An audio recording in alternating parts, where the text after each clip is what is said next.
The Little Regiment, and other episodes of the American Civil War *******. The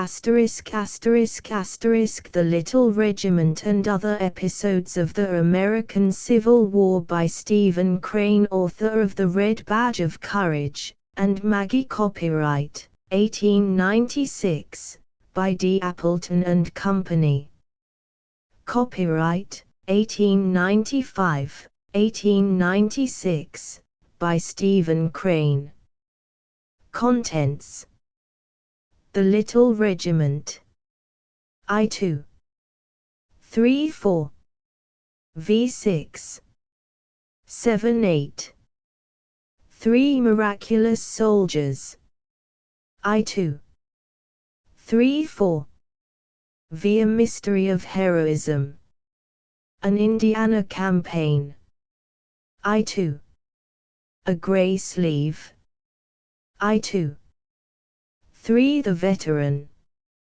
Other books by Stephen Crane. The Little Regiment, I. The fog made the clothes of the men of the column in the roadway seem a voluminous quality. It imparted to the heavy infantry overcoats a new color, a kind of blue which was so pale that a regiment might have been merely a long, low shadow in the mist. However, a muttering, 1 part grumble, 3 parts joke, hovered in the air above the thick ranks, and blended in an undertoned roar, which was the voice of the column. The town on the southern shore of the little river loomed spectrally, a faint etching upon the grey cloud masses which were shifting with oily languor. A long row of guns upon the northern bank had been pitiless in their hatred, but a little battered belfry could be dimly seen still pointing with invincible resolution toward the heavens. The enclouded air vibrated with noises made by hidden colossal things. The infantry tramplings, the heavy rumbling of the artillery, made the earth speak of gigantic preparation. Guns on distant heights thundered from time to time with sudden, nervous roar, as if unable to endure in silence a knowledge of hostile troops massing, other guns going to position. These sounds, near and remote, defined an immense battleground, described the tremendous width of the stage of the prospective drama. The voices of the guns, slightly casual, unexcited in their challenges and warnings, could not destroy the unutterable eloquence of the word in the air, a meaning of impending struggle which made the breath halt at the lips. The column in the roadway was ankle-deep in mud. The men swore piously at the rain which drizzled upon them, compelling them to stand always very erect in fear of the drops that would sweep in under their coat collars. The fog was as cold as wet cloths. The men stuffed their hands deep in their pockets, and huddled their muskets in their arms. The machinery of orders had rooted these soldiers deeply into the mud precisely as almighty nature roots mullein stalks. They listened and speculated when a tumult of fighting came from the dim town across the river. When the noise lulled for a time, they resumed their descriptions of the mud and graphically exaggerated the number of hours they had been kept waiting. The general commanding their division rode along the ranks, and they cheered admiringly, affectionately, crying out to him gleeful prophecies of the coming battle. Each man scanned him with a peculiarly keen personal interest, and afterward spoke of him with unquestioning devotion and confidence, narrating anecdotes which were mainly untrue. When the jokers lifted the shrill voices which invariably belonged to them, flinging witticisms at their comrades, a loud laugh would sweep from rank to rank, and soldiers who had not heard would lean forward and demand repetition. When were borne past them some wounded men with grey and blood-smeared faces, and eyes that rolled in that helpless beseeching for assistance from the sky which comes with supreme pain.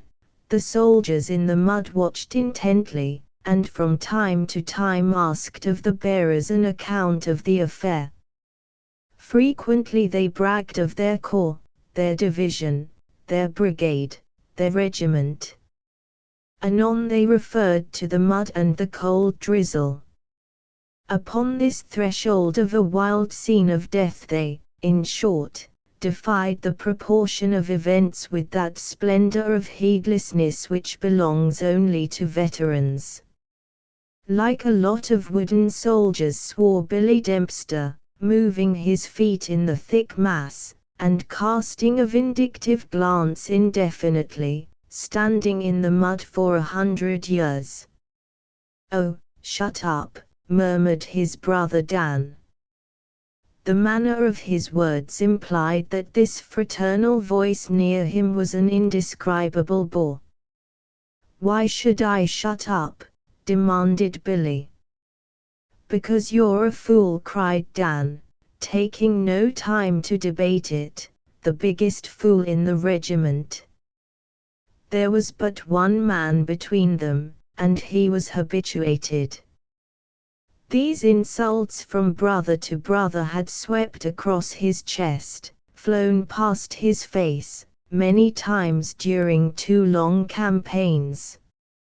Upon this occasion he simply grinned first at one, then at the other. The way of these brothers was not an unknown topic in regimental gossip. They had enlisted simultaneously, with each sneering loudly at the other for doing it. They left their little town, and went forward with the flag, exchanging protestations of undying suspicion. In the camp life they so openly despised each other that, when entertaining quarrels were lacking, their companions often contrived situations calculated to bring forth display of this fraternal dislike. Both were large-limbed, strong young men, and often fought with friends in camp unless one was near to interfere with the other. This latter happened rather frequently, because Dan, preposterously willing for any manner of combat, had a very great horror of seeing Billy in a fight, and Billy, almost odiously ready himself, simply refused to see Dan stripped to his shirt and with his fists aloft. This sat queerly upon them, and made them the objects of plots. When Dan jumped through a ring of eager soldiers and dragged forth his raving brother by the arm, a thing often predicted would almost come to pass. When Billy performed the same office for Dan, the prediction would again miss fulfillment by an inch. But indeed they never fought together, although they were perpetually upon the verge. They expressed longing for such conflict. As a matter of truth, they had at one time made full arrangement for it, but even with the encouragement and interest of half of the regiment they somehow failed to achieve collision. If Dan became a victim of police duty, no jeering was so destructive to the feelings as Billy's comment. If Billy got a call to appear at the headquarters, none would so genially prophesy his complete undoing as Dan's small misfortunes to one were, in truth, invariably greeted with hilarity by the other, who seemed to see in them great reinforcement of his opinion. As soldiers, they expressed each for each a scorn intense and blasting. After a certain battle, Billy was promoted to corporal. When Dan was told of it, he seemed smitten dumb with astonishment and patriotic indignation. He stared in silence, while the dark blood rushed to Billy's forehead, and he shifted his weight from foot to foot. Dan at last found his tongue, and said, "Well, I'm derned." If he had heard that an army mule had been appointed to the post of corps commander, his tone could not have had more derision in it. Afterward, he adopted a fervid insubordination, an almost religious reluctance to obey the new corporal's orders, which came near to developing the desired strife. It is here finally to be recorded also that Dan, most ferociously profane in speech, very rarely swore in the presence of his brother, and that Billy, whose oaths came from his lips with the grace of falling pebbles, was seldom known to express himself in this manner when near his brother Dan. At last the afternoon contained a suggestion of evening. Metallic cries rang suddenly from end to end of the column. They inspired at once a quick, businesslike adjustment. The long thing stirred in the mud. The men had hushed, and were looking across the river. A moment later the shadowy mass of pale blue figures was moving steadily toward the stream. There could be heard from the town a clash of swift fighting and cheering. The noise of the shooting coming through the heavy air had its sharpness taken from it, and sounded in thuds. There was a halt upon the bank above the pontoons. When the column went winding down the incline, and streamed out upon the bridge, the fog had faded to a great degree, and in the clearer dusk the guns on a distant ridge were enabled to perceive the crossing.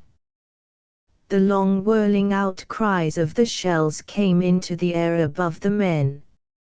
An occasional solid shot struck the surface of the river, and dashed into view a sudden vertical jet. The distance was subtly illuminated by the lightning from the deep booming guns. One by one the batteries on the northern shore aroused, the innumerable guns bellowing in angry oration at the distant ridge.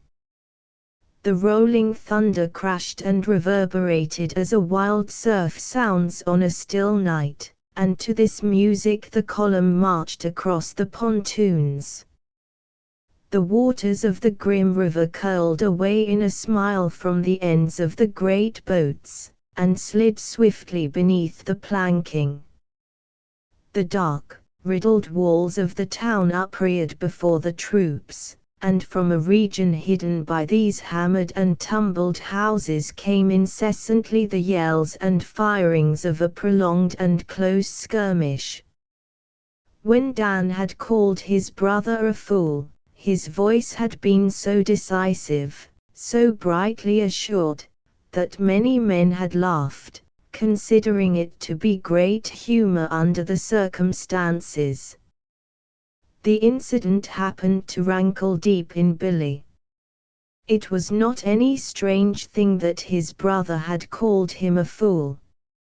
In fact, he often called him a fool with exactly the same amount of cheerful and prompt conviction, and before large audiences, too.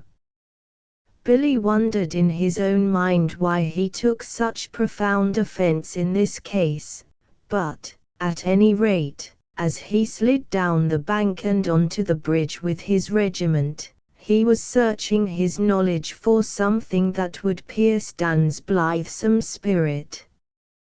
But he could contrive nothing at this time, and his impotency made the glance which he was once able to give his brother still more malignant. The guns far and near were roaring a fearful and grand introduction for this column which was marching upon the stage of death. Billy felt it, but only in a numb way. His heart was cased in that curious dissonant metal which covers a man's emotions at such times. The terrible voices from the hills told him that in this wide conflict his life was an insignificant fact, and that his death would be an insignificant fact. They portended the whirlwind to which he would be as necessary as a butterfly's waved wing. The solemnity, the sadness of it came near enough to make him wonder why he was neither solemn nor sad. When his mind vaguely adjusted events according to their importance to him, it appeared that the uppermost thing was the fact that upon the eve of battle, and before many comrades, his brother had called him a fool. Dan was in a particularly happy mood. "Hooray! Look at 'em shoot," he said, when the long witch's croon of the shells came into the air.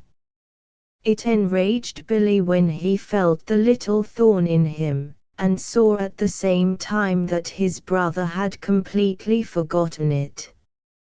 The column went from the bridge into more mud. At this southern end there was a chaos of hoarse directions and commands. Darkness was coming upon the earth, and regiments were being hurried up the slippery bank.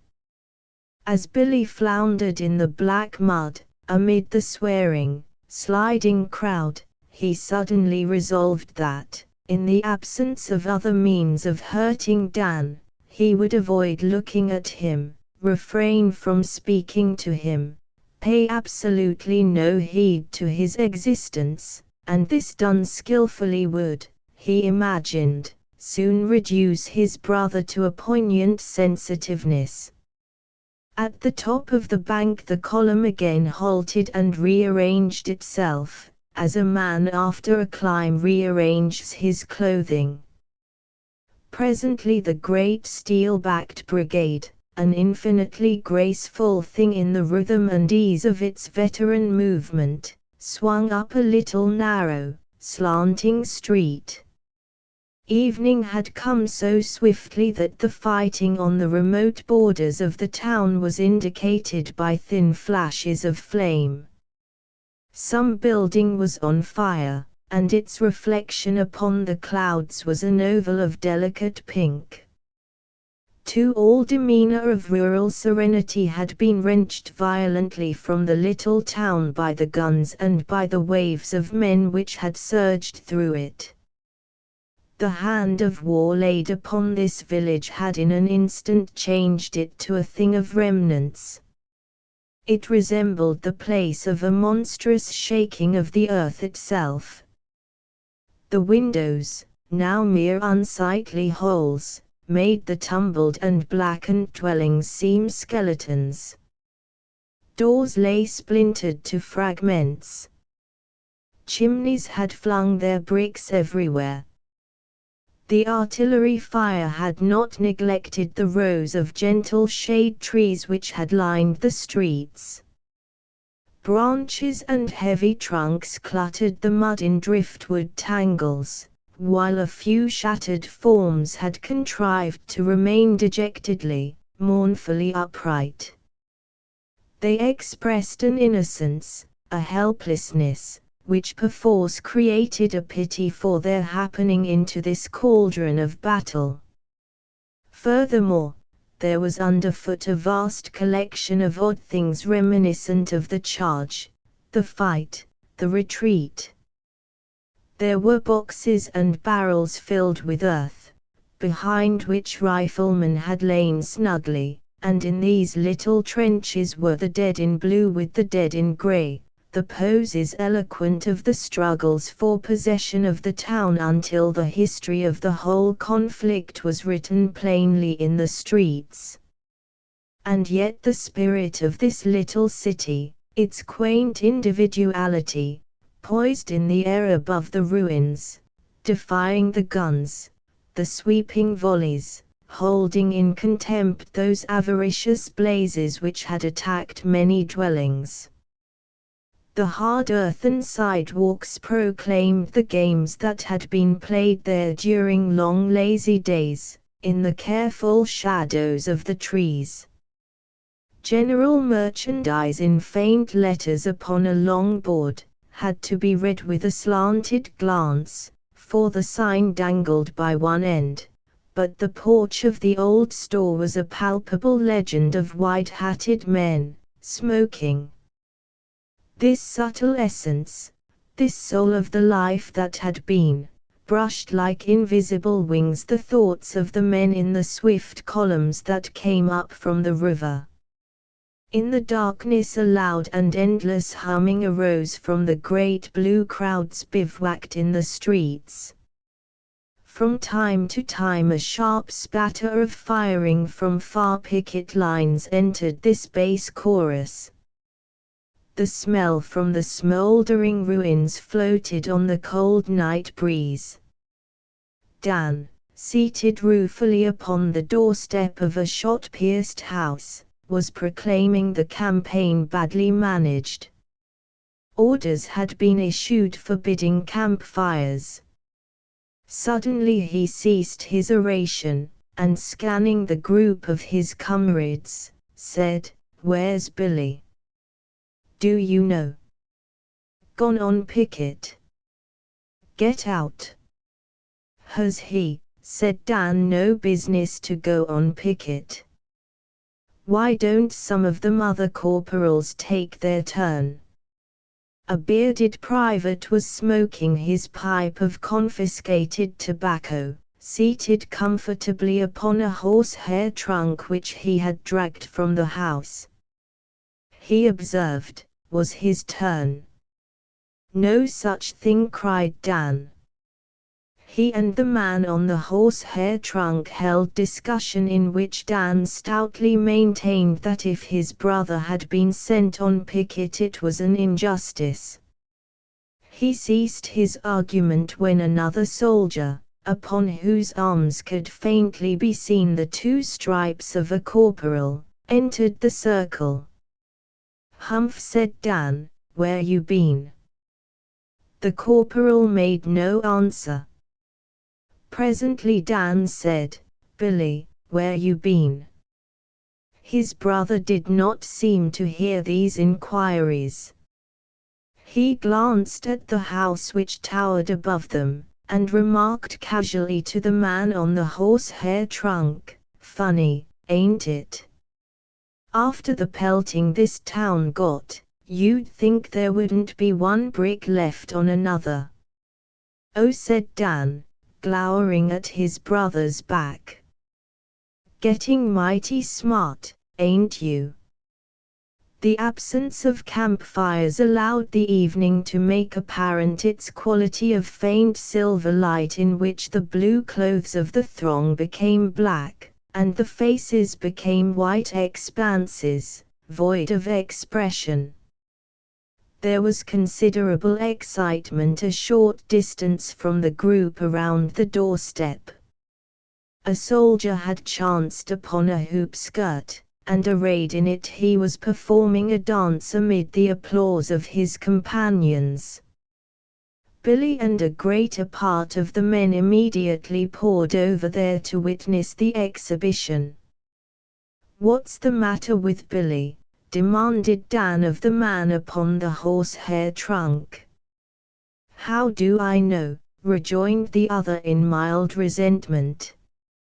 He arose and walked away. When he returned he said briefly, in a weatherwise tone, that it would rain during the night.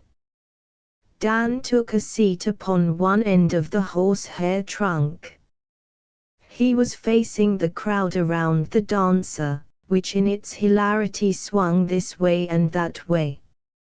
At times he imagined that he could recognize his brother's face. He and the man on the other end of the trunk thoughtfully talked of the army's position. To their minds, infantry and artillery were in a most precarious jumble in the streets of the town, but they did not grow nervous over it, for they were used to having the army appear in a precarious jumble to their minds. They had learned to accept such puzzling situations as a consequence of their position in the ranks, and were now usually in possession of a simple but perfectly immovable faith that somebody understood the jumble. Even if they had been convinced that the army was a headless monster, they would merely have nodded with the veteran's singular cynicism. It was none of their business as soldiers. Their duty was to grab sleep and food when occasion permitted, and cheerfully fight wherever their feet were planted until more orders came. This was a task sufficiently absorbing. They spoke of other corps, and this talk being confidential, their voices dropped to tones of awe. The 9th, the 1st, the 5th, the 6th, the 3rd, the simple numerals rang with eloquence, each having a meaning which was to float through many years as no intangible arithmetical mist, but as pregnant with individuality as the names of cities. Of their own corps they spoke with a deep veneration, an idolatry, a supreme confidence which apparently would not blanch to see it match against everything. It was as if their respect for other corps was due partly to a wonder that organizations not blessed with their own famous numeral could take such an interest in war. They could prove that their division was the best in the corps, and that their brigade was the best in the division. And their regiment, it was plain that no fortune of life was equal to the chance which caused a man to be born, so to speak, into this command, the keystone of the defending arch. At times Dan covered with insults the character of a vague, unnamed general to whose petulance and busybody spirit he ascribed the order which made hot coffee impossible. Dan said that victory was certain in the coming battle. The other man seemed rather dubious. He remarked upon the fortified line of hills, which had impressed him even from the other side of the river. Shucks, said Dan, why, he pictured a splendid overflowing of these hills by the sea of men in blue. During the period of this conversation Dan's glance searched the merry throng about the dancer. Above the babble of voices in the street a faraway thunder could sometimes be heard, evidently from the very edge of the horizon, the boom-boom of restless guns. Ultimately the night deepened to the tone of black velvet. The outlines of the fireless camp were like the faint drawings upon ancient tapestry. The glint of a rifle, the shine of a button, might have been of threads of silver and gold sewn upon the fabric of the night. There was little presented to the vision, but to a sense more subtle there was discernible in the atmosphere something like a pulse, a mystic beating which would have told a stranger of the presence of a giant thing, the slumbering mass of regiments and batteries. With fires forbidden, the floor of a dry old kitchen was thought to be a good exchange for the cold earth of December, even if a shell had exploded in it and knocked it so out of shape that when a man lay curled in his blanket his last waking thought was likely to be of the wall that bellied out above him as if strongly anxious to topple upon the score of soldiers. Billy looked at the bricks ever about to descend in a shower upon his face, listened to the industrious pickets plying their rifles on the border of the town, imagined some measure of the din of the coming battle, thought of Dan and Dan's chagrin, and rolling over in his blanket went to sleep with satisfaction. At an unknown hour he was aroused by the creaking of boards. Lifting himself upon his elbow, he saw a sergeant prowling among the sleeping forms. The sergeant carried a candle in an old brass candlestick. He would have resembled some old farmer on an unusual midnight tour if it were not for the significance of his gleaming buttons and striped sleeves. Billy blinked stupidly at the light until his mind returned from the journeys of slumber. The sergeant stooped among the unconscious soldiers, holding the candle close, and peering into each face. "Hello, Haynes," said Billy. "Relief." "Hello, Billy," said the sergeant. "Special duty." "Dan got to go." "Jameson, Hunter, McCormick, D. Dempster." "Yes." "Where is he?" "Over there by the window," said Billy, gesturing. "What is it for, Haynes?" "You don't think I know, do you?" demanded the sergeant. He began to pipe sharply but cheerily at men upon the floor. "Come, Mac, get up here. Here's a special for you. Wake up, Jameson. Come along, Danny, me boy." Each man at once took this call to duty as a personal affront. They pulled themselves out of their blankets, rubbed their eyes, and swore at whoever was responsible. "Them's orders," cried the sergeant. "Come. Get out of here." An undertailed head with disheveled hair thrust out from a blanket, and a sleepy voice said, "Shut up, Haynes, and go home." When the detail clanked out of the kitchen, all but one of the remaining men seemed to be again asleep. Billy, leaning on his elbow, was gazing into darkness. When the footsteps died to silence, he curled himself into his blanket. At the first cool lavender lights of daybreak he aroused again, and scanned his recumbent companions. Seeing a wakeful one, he asked, "Is Dan back yet?" The man said, "Hain't he seen him?" Billy put both hands behind his head, and scowled into the air. "Can't see the use of these cussed details in the night time," he muttered in his most unreasonable tones. "Darn nuisances. Why can't they?" he grumbled at length and graphically. When Dan entered with the squad, however, Billy was convincingly asleep. For the regiment trotted in double time along the street, and the colonel seemed to quarrel over the right-of-way with many artillery officers.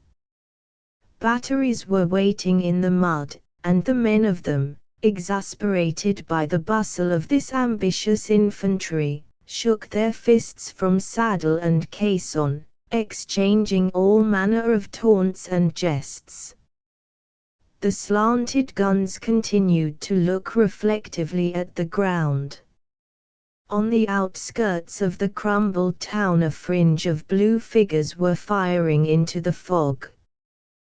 The regiment swung out into skirmish lines, and the fringe of blue figures departed, turning their backs and going joyfully around the flank. The bullets began a low moan off toward a ridge which loomed faintly in the heavy mist. When the swift crescendo had reached its climax, the missiles zipped just overhead, as if piercing an invisible curtain.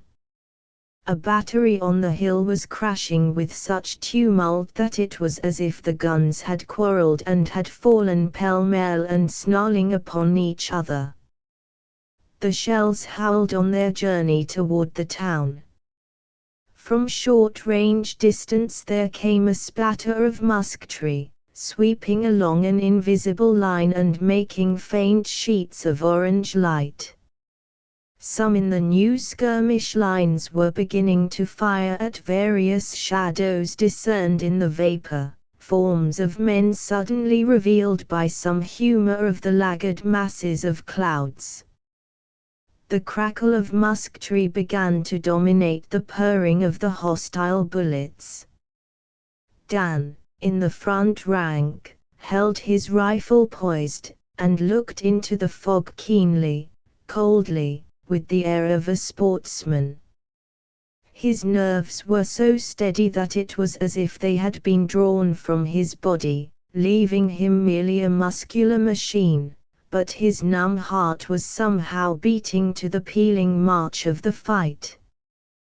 The waving skirmish line went backward and forward, ran this way and that way. Men got lost in the fog, and men were found again. Once they got too close to the formidable ridge, and the thing burst out as if repulsing a general attack. Once another blue regiment was apprehended on the very edge of firing into them. Once a friendly battery began an elaborate and scientific process of extermination. Always as busy as brokers, the men slid here and there over the plain, fighting their foes, escaping from their friends, leaving a history of many movements in the wet yellow turf, cursing the atmosphere, blazing away every time they could identify the enemy. In one mystic changing of the fog, as if the fingers of spirits were drawing aside these draperies, a small group of the grey skirmishers, silent, statuesque, were suddenly disclosed to Dan and those about him. So vivid and near were they that there was something uncanny in the revelation. There might have been a second of mutual staring.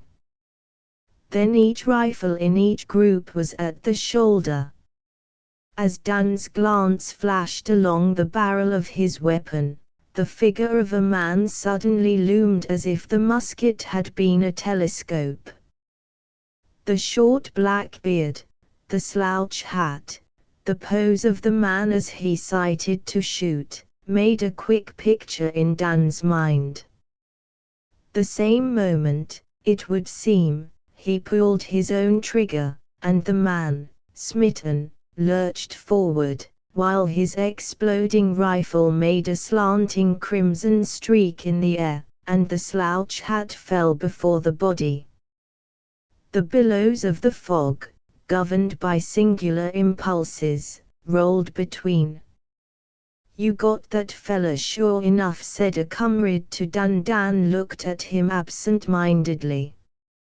When the next morning calmly displayed another fog, the men of the regiment exchanged eloquent comments, but they did not abuse it at length, because the streets of the town now contained enough galloping aids to make 3 troops of cavalry, and they knew that they had come to the verge of the great fight. Dan conversed with the man who had once possessed a horsehair trunk, but they did not mention the line of hills which had furnished them in more careless moments with an agreeable topic. They avoided it now as condemned men do the subject of death, and yet the thought of it stayed in their eyes as they looked at each other and talked gravely of other things. The expectant regiment heaved a long sigh of relief when the sharp call, "Fall in," repeated indefinitely, arose in the streets. It was inevitable that a bloody battle was to be fought, and they wanted to get it off their minds. They were, however, doomed again to spend a long period planted firmly in the mud. They craned their necks, and wondered where some of the other regiments were going. At last the mists rolled carelessly away. Nature made at this time all provisions to enable foes to see each other, and immediately the roar of guns resounded from every hill. The endless cracking of the skirmishers swelled to rolling crashes of musketry. Shells screamed with panther-like noises at the houses. Dan looked at the man of the horsehair trunk, and the man said, "Well, here she comes." The tenor voices of younger officers and the deep and hoarse voices of the older ones rang in the streets. These cries pricked like spurs. The masses of men vibrated from the suddenness with which they were plunged into the situation of troops about to fight. That the orders were long expected did not concern the emotion. Simultaneous movement was imparted to all these thick bodies of men and horses that lay in the town. Regiment after regiment swung rapidly into the streets that faced the sinister ridge. This exodus was theatrical. The little sober-hued village had been like the cloak which disguises the king of drama. It was now put aside, and an army, splendid thing of steel and blue, stood forth in the sunlight. Even the soldiers in the heavy columns drew deep breaths at the sight, more majestic than they had dreamed. The heights of the enemy's position were crowded with men who resembled people come to witness some mighty pageant. But as the column moved steadily to their positions, the guns, matter-of-fact warriors, doubled their number, and shells burst with red thrilling tumult on the crowded plain. One came into the ranks of the regiment, and after the smoke and the wrath of it had faded, leaving motionless figures, everyone stormed according to the limits of his vocabulary, for veterans detest being killed when they are not busy. The regiment sometimes looked sideways at its brigade companions composed of men who had never been in battle, but no frozen blood could withstand the heat of the splendor of this army before the eyes on the plain, these lines so long that the flanks were little streaks, this mass of men of one intention. The recruits carried themselves heedlessly. At the rear was an idle battery, and 3 artillerymen in a foolish row on a caisson nudged each other and grinned at the recruits. "You'll catch it pretty soon," they called out. They were impersonally gleeful, as if they themselves were not also likely to catch it pretty soon. But with this picture of an army in their hearts, the new men perhaps felt the devotion which the drops may feel for the wave. They were of its power and glory. They smiled jauntily at the foolish row of gunners, and told them to go to blazes. The column trotted across some little bridges, and spread quickly into lines of battle. Before them was a bit of plain, and back of the plain was the ridge. There was no time left for considerations. The men were staring at the plain, mightily wondering how it would feel to be out there, when a brigade in advance yelled and charged. The hill was all grey smoke and fire points. That fierce elation in the terrors of war, catching a man's heart and making it burn with such ardor that he becomes capable of dying, flashed in the faces of the men like colored lights, and made them resemble leashed animals, eager, ferocious, daunting at nothing. The line was really in its first leap before the wild, hoarse crying of the orders. The greed for close quarters, which is the emotion of a bayonet charge, came then into the minds of the men and developed until it was a madness.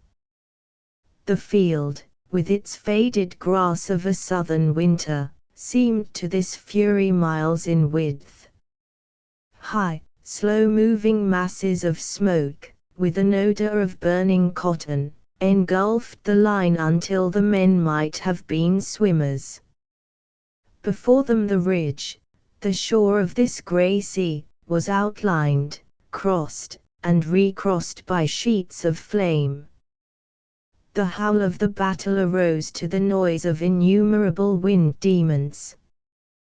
The line, galloping, scrambling, plunging like a herd of wounded horses, went over a field that was sown with corpses, the records of other charges.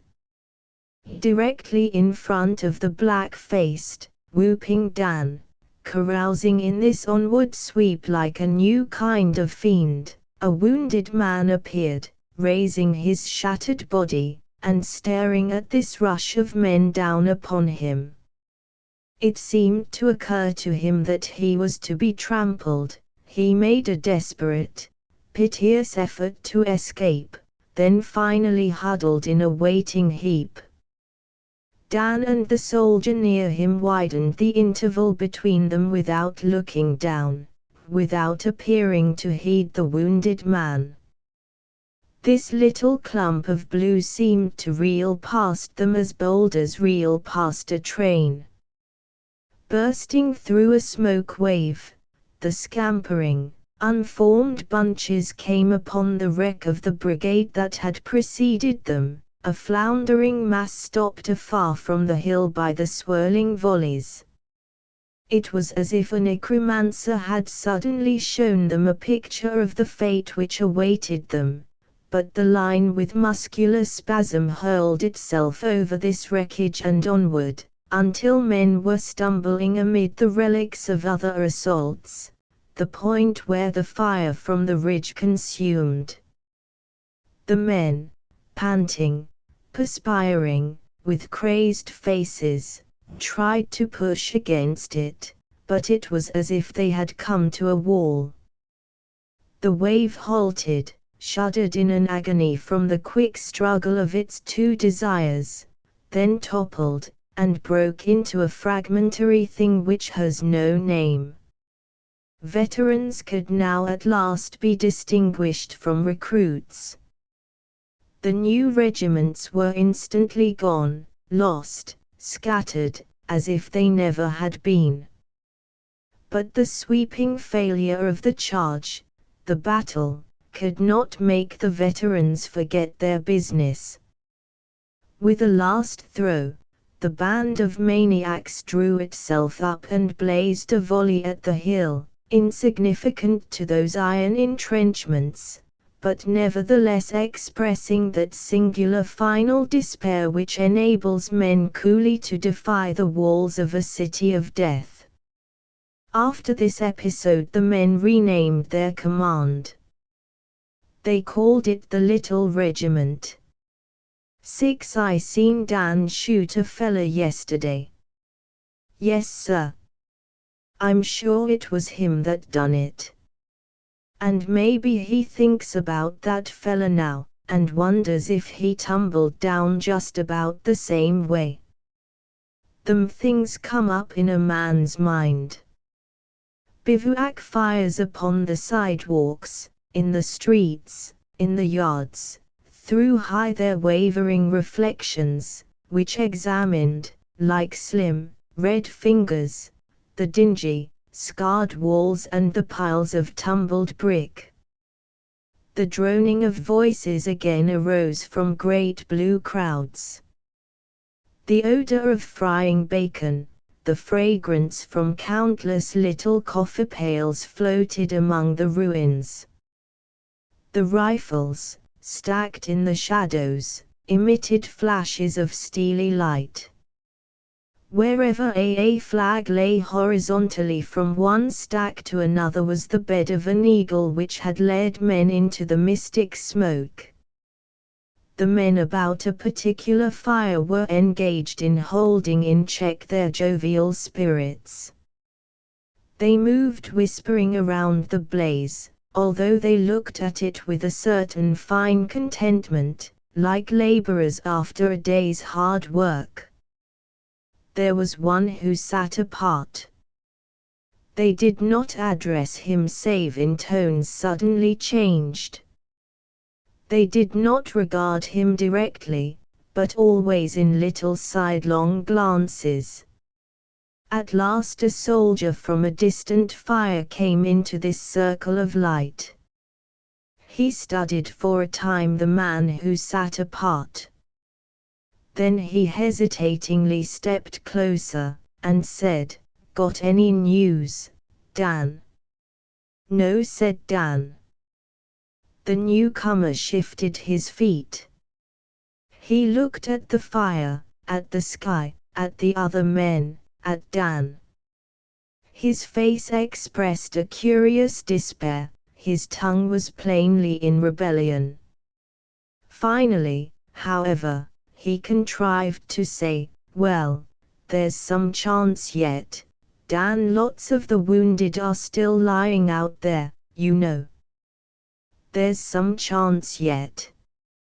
"Yes," said Dan. The soldier shifted his feet again, and looked miserably into the air. After another struggle he said, "Well, there's some chance yet, Dan." He moved hastily away.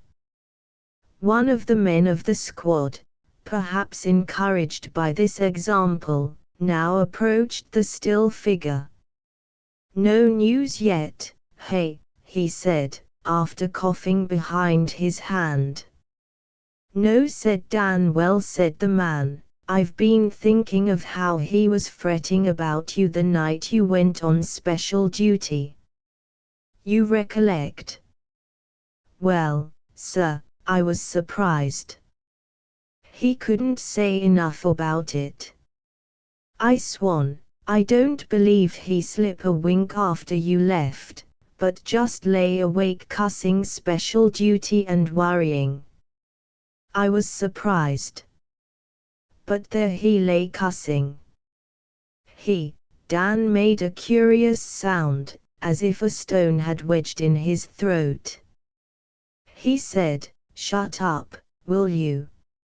Afterward the men would not allow this moody contemplation of the fire to be interrupted. "Oh, let him alone, can't you? Come away from there, Casey. Say, can't you leave him be?" They moved with reverence about the immovable figure, with its countenance of mask-like invulnerability. 7 After the red round eye of the sun had stared long at the little plain and its burden, darkness, a sable mercy, came heavily upon it, and the wan hands of the dead were no longer seen in strange frozen gestures. The heights in front of the plain shone with tiny campfires, and from the town in the rear, small shimmerings ascended from the blazes of the bivouac. The plain was a black expanse upon which, from time to time, dots of light, lanterns, floated slowly here and there. These fields were long steeped in grim mystery. Suddenly, upon one dark spot, there was a resurrection. A strange thing had been groaning there, prostrate. Then it suddenly dragged itself to a sitting posture, and became a man. The man stared stupidly for a moment at the lights on the hill, then turned and contemplated the faint coloring over the town. For some moments he remained thus, staring with dull eyes, his face unemotional, wooden. Finally he looked around him at the corpses dimly to be seen. No change flashed into his face upon viewing these men. They seemed to suggest merely that his information concerning himself was not too complete. He ran his fingers over his arms and chest, bearing always the air of an idiot upon a bench at an almshouse door. Finding no wound in his arms nor in his chest, he raised his hand to his head, and the fingers came away with some dark liquid upon them. Holding these fingers close to his eyes, he scanned them in the same stupid fashion, while his body gently swayed.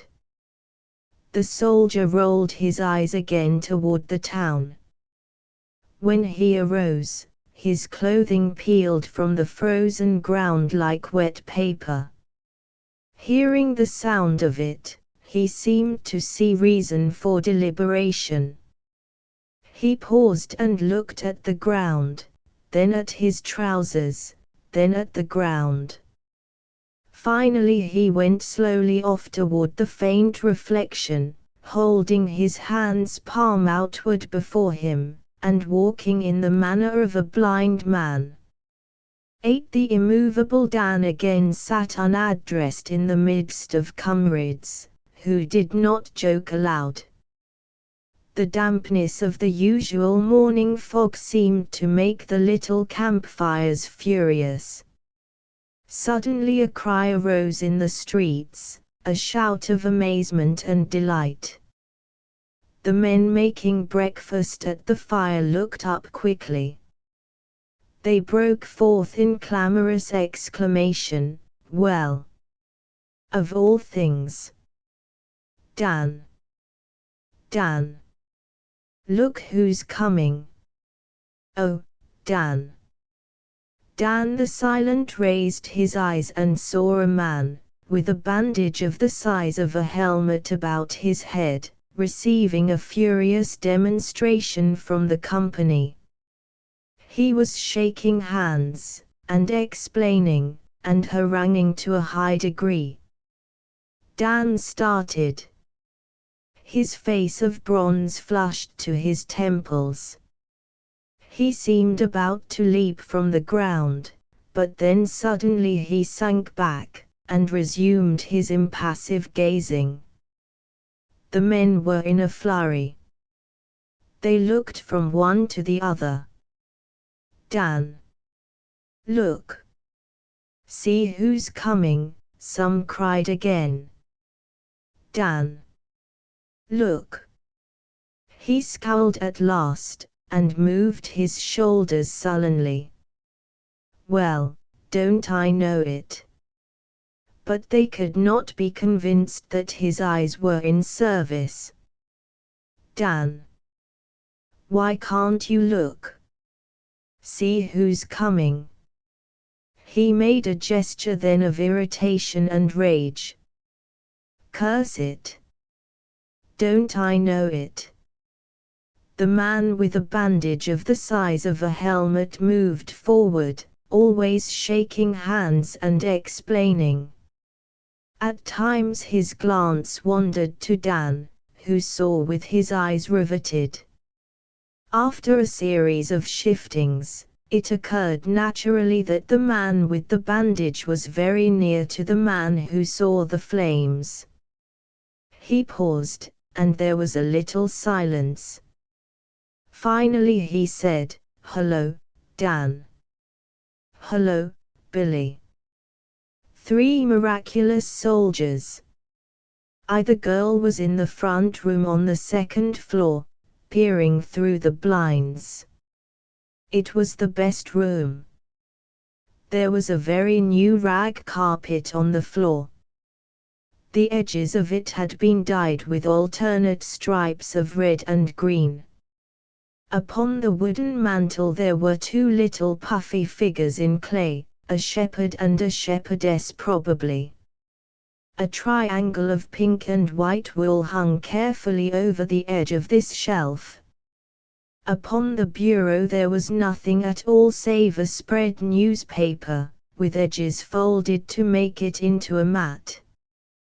The quilts and sheets had been removed from the bed and were stacked upon a chair. The pillows and the great feather mattress were muffled and tumbled until they resembled great dumplings. The picture of a man terribly leaden in complexion hung in an oval frame on one white wall and steadily confronted the bureau. From between the slats of the blinds she had a view of the road as it wended across the meadow to the woods, and again where it reappeared crossing the hill, half a mile away. It lay yellow and warm in the summer sunshine. From the long grasses of the meadow came the rhythmic click of the insects. Occasional frogs in the hidden brook made a peculiar chug-chug sound, as if somebody throttled them. The leaves of the wood swung in gentle winds. Through the dark green branches of the pines that grew in the front yard could be seen the mountains, far to the southeast, and inexpressibly blue. Mary's eyes were fastened upon the little streak of road that appeared on the distant hill. Her face was flushed with excitement, and the hand which stretched in a strained pose on the sill trembled because of the nervous shaking of the wrist. The pines whisked their green needles with a soft, hissing sound against the house. At last the girl turned from the window and went to the head of the stairs. "Well, I just know they're coming, anyhow," she cried argumentatively to the depths.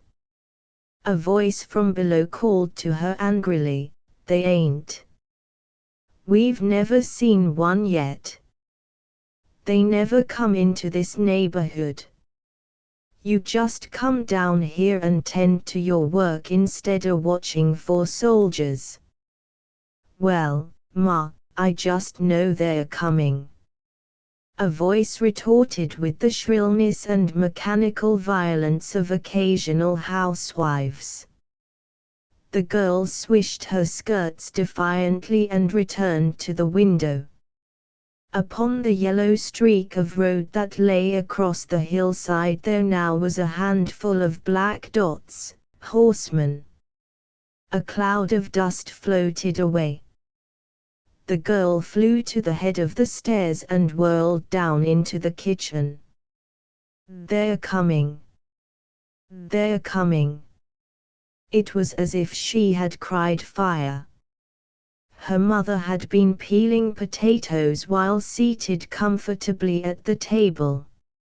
She sprang to her feet. "No, it can't be. How you know it's them? Where?" The stubby knife fell from her hand, and 2 or 3 curls of potato skin dropped from her apron to the floor. The girl turned and dashed upstairs. Her mother followed, gasping for breath, and yet contriving to fill the air with questions, reproach, and remonstrance. The girl was already at the window, eagerly pointing. "There! There! See 'em! See 'em!" Rushing to the window, the mother scanned for an instant the road on the hill. She crouched back with a groan. "It's them, sure as the world. It's them." She waved her hands in despairing gestures. The black dots vanished into the wood. The girl at the window was quivering and her eyes were shining like water when the sun flashes. "Hush! They're in the woods. They'll be here directly." She bent down and intently watched the green archway whence the road emerged. "Hush! I hear 'em coming," she swiftly whispered to her mother, for the elder woman had dropped dolefully upon the mattress and was sobbing. And indeed the girl could hear the quick, dull trample of horses. She stepped aside with sudden apprehension, but she bent her head forward in order to still scan the road. "Here they are." There was something very theatrical in the sudden appearance of these men to the eyes of the girl. It was as if a scene had been shifted. The forest suddenly disclosed them, a dozen brown-faced troopers in blue, galloping. "Oh, look," breathed the girl. Her mouth was puckered into an expression of strange fascination, as if she had expected to see the troopers change into demons and gloat at her.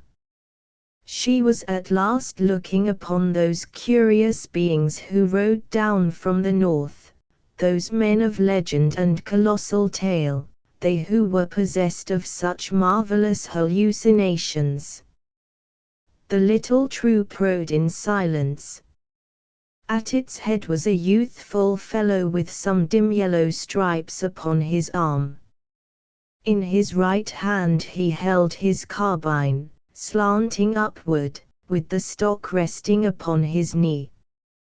He was absorbed in a scrutiny of the country before him. At the heels of the sergeant the rest of the squad rode in thin column, with creak of leather and tinkle of steel and tin. The girl scanned the faces of the horsemen, seeming astonished vaguely to find them of the type she knew.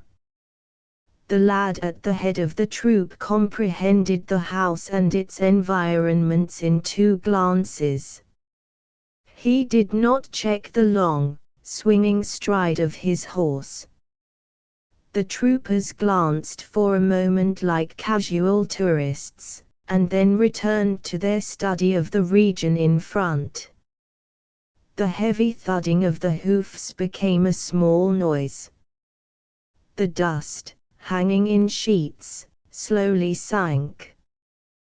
The sobs of the woman on the bed took form in words which, while strong in their note of calamity, yet expressed a querulous mental reaching for some near thing to blame.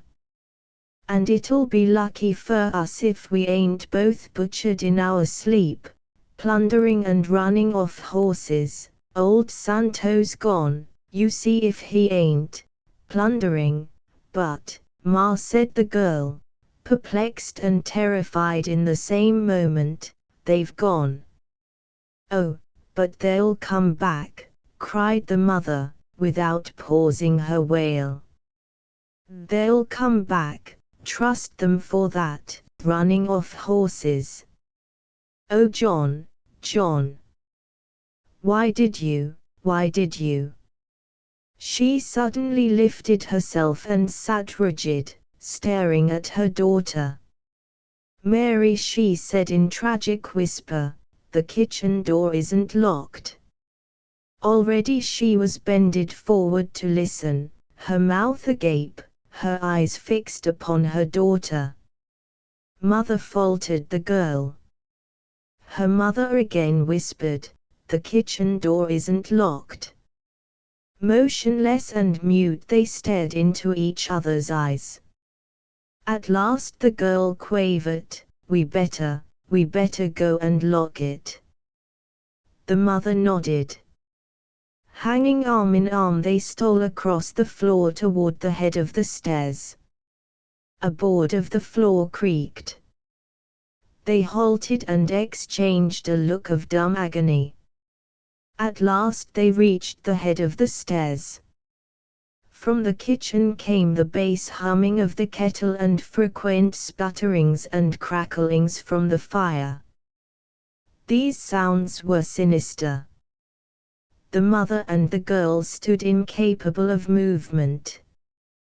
"There's somebody down there," whispered the elder woman. Finally, the girl made a gesture of resolution. She twisted her arm from her mother's hands and went 2 steps downward. She addressed the kitchen, "Who's there?" Her tone was intended to be dauntless. It rang so dramatically in the silence that a sudden new panic seized them, as if the suspected presence in the kitchen had cried out to them. But the girl ventured again, "Is there anybody there?" No reply was made save by the kettle and the fire. With a stealthy tread the girl continued her journey. As she neared the last step the fire crackled explosively and the girl screamed. but the mystic presence had not swept around the corner to grab her, so she dropped to a seat on the step and laughed. It was only the fire, she said, stammering hysterically. Then she arose with sudden fortitude and cried, "Why, there isn't anybody there. I know there isn't." She marched down into the kitchen. In her face was dread, as if she half expected to confront something, but the room was empty. She cried joyously, "There's nobody here. Come on down, Ma." She ran to the kitchen door and locked it. The mother came down to the kitchen. "Oh, dear, what a fright I've had. It's given me the sick headache." "I know it has." "Oh, Ma," said the girl. "I know it has, I know it. Oh, if your father was only here.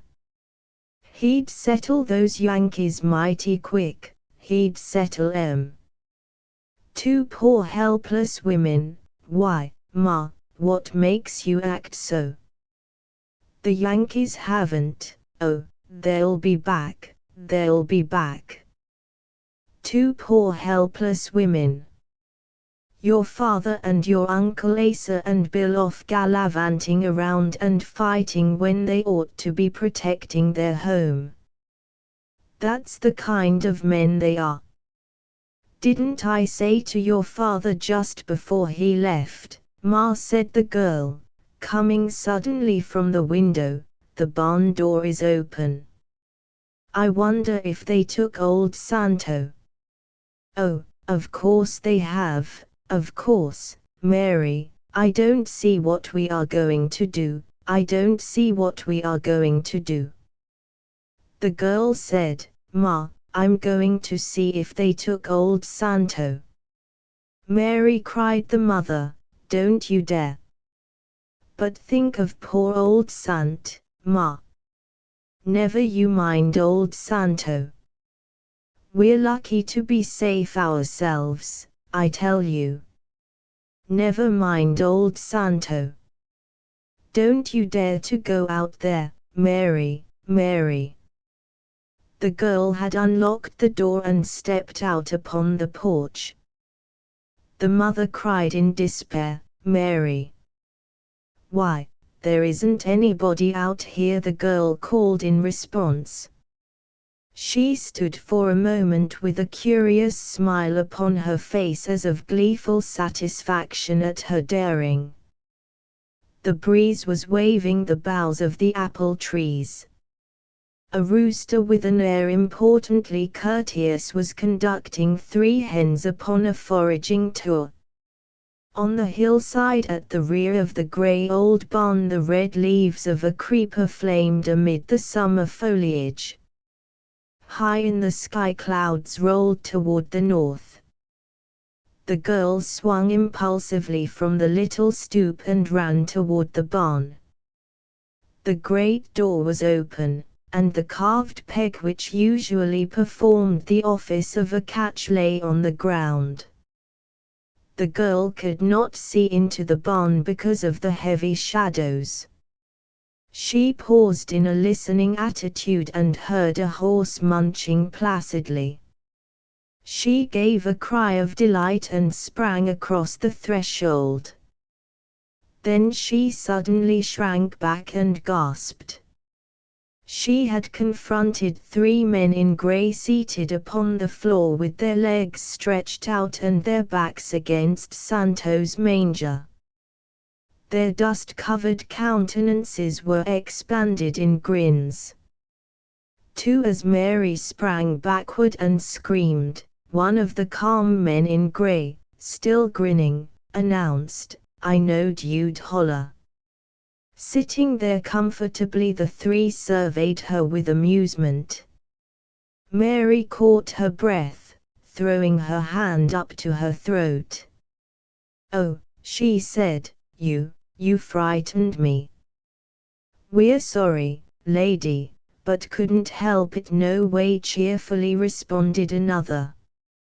I knowed you'd holler when I seen you coming, yeah, but I reckoned we couldn't help it no way. We hain't a troubling this year barn, I don't guess. We been doing some mighty tall sleeping, yeah. We done woke when them Yanks loped past. Where did you come from? Did you escape from the Yankees? The girl still stammered and trembled. The three soldiers laughed. No, No, They never caught us. We was in a muss down the road, yeah, about 2 mile. And Bill, yeah, they gin it to him in the arm, keplunk. And they pasted me there, too. Curious.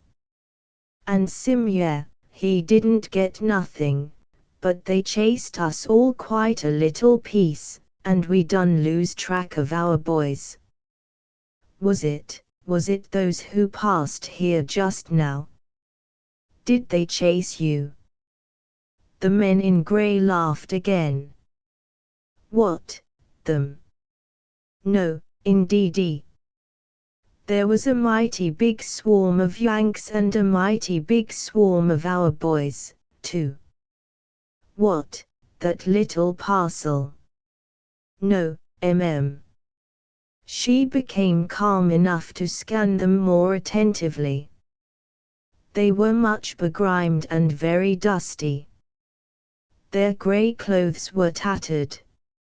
Splashed mud had dried upon them in reddish spots. It appeared, too, that the men had not shaved in many days. In the hats there was a singular diversity. One soldier wore the little blue cap of the Northern Infantry, with corps emblem and regimental number. One wore a great slouch hat with a white hole in the crown, and the other wore no hat at all. The left sleeve of one man and the right sleeve of another had been slit, and the arms were neatly bandaged with clean cloth. These hain't no more than 2 little cuts, explained one. We stopped up here to Miss Leavitt's, she said her name was, and she bind them for us. Bill, yeah, he had the thirst come on him. And the fever too. Did you ever see my father in the army? Asked Mary. John Hinkson, his name is. The 3 soldiers grinned again, but they replied kindly, No, No, we hain't he never. What is he, in the cavalry? No, said the girl. He and my Uncle Asa and my cousin, his name is Bill Parker, they are all with Longstreet, they call him. Oh, said the soldiers. Longstreet. Oh, they are a good smart ways from here. Way off up northeast. There hain't nothing but cavalry down here. They're in the infantry, probably. We haven't heard anything from them for days and days, said Mary. Oh, they're all right in the infantry, said one man, to be consoling. The infantry don't do much fighting. They go bellowing out in a big swarm and only a few of them get hurt. But if they was in the cavalry, Mary interrupted him without intention. Are you hungry? She asked. The soldiers looked at each other, struck by some sudden and singular shame. They hung their heads. No, replied one at last. Santo, in his stall, was tranquilly chewing and chewing. Sometimes he looked benevolently over at them. He was an old horse, and there was something about his eyes and his forelock which created the impression that he wore spectacles. Mary went and patted his nose. "Well, if you are hungry, I can get you something," she told the men. "Or you might come to the house." "We wouldn't dast go to the house," said one. "That parcel of Yanks was only a scouting crowd, most like. Just an advance. More coming, likely." "Well, I can bring you something," cried the girl eagerly. "Won't you let me bring you something?" "Well," said a soldier with embarrassment, "we hain't had much. If you could bring us a little snack, like, just a snack, we'd." Without waiting for him to cease, the girl turned toward the door. But before she had reached it, she stopped abruptly. "Listen," she whispered. Her form was bent forward, her head turned and lowered, her hand extended toward the men in a command for silence. They could faintly hear the thudding of many hoofs, the clank of arms, and frequent calling voices. "By cracky, it's the Yanks!" The soldiers scrambled to their feet and came toward the door. "I knowed that first crowd was only an advance." The girl and the three men peered from the shadows of the barn. The view of the road was intersected by tree trunks and a little hen house. However, they could see many horsemen streaming down the road. The horsemen were in blue. "Oh, hide, hide, hide," cried the girl, with a sob in her voice. "Wait a minute," whispered a gray soldier excitedly. "Maybe they're going along by—" "No, by thunder, they hain't. They're halting. Scoot, boys." They made a noiseless dash into the dark end of the barn. The girl, standing by the door, heard them break forth an instant later in clamorous whispers. "Well, we hide. Well, we hide. There hain't a place to hide." The girl turned and glanced wildly about the barn. It seemed true. The stock of hay had grown low under Santo's endless munching, and from occasional levyings by passing troopers in grey. The poles of the mow were barely covered, save in one corner where there was a little bunch. The girl espied the great feed box. She ran to it and lifted the lid. "Here! Here!" she called. "Get in here!" They had been tearing noiselessly around the rear part of the barn. At her low call they came and plunged at the box. They did not all get in at the same moment without a good deal of a tangle. The wounded men gasped and muttered, but they at last were flopped down on the layer of feed which covered the bottom.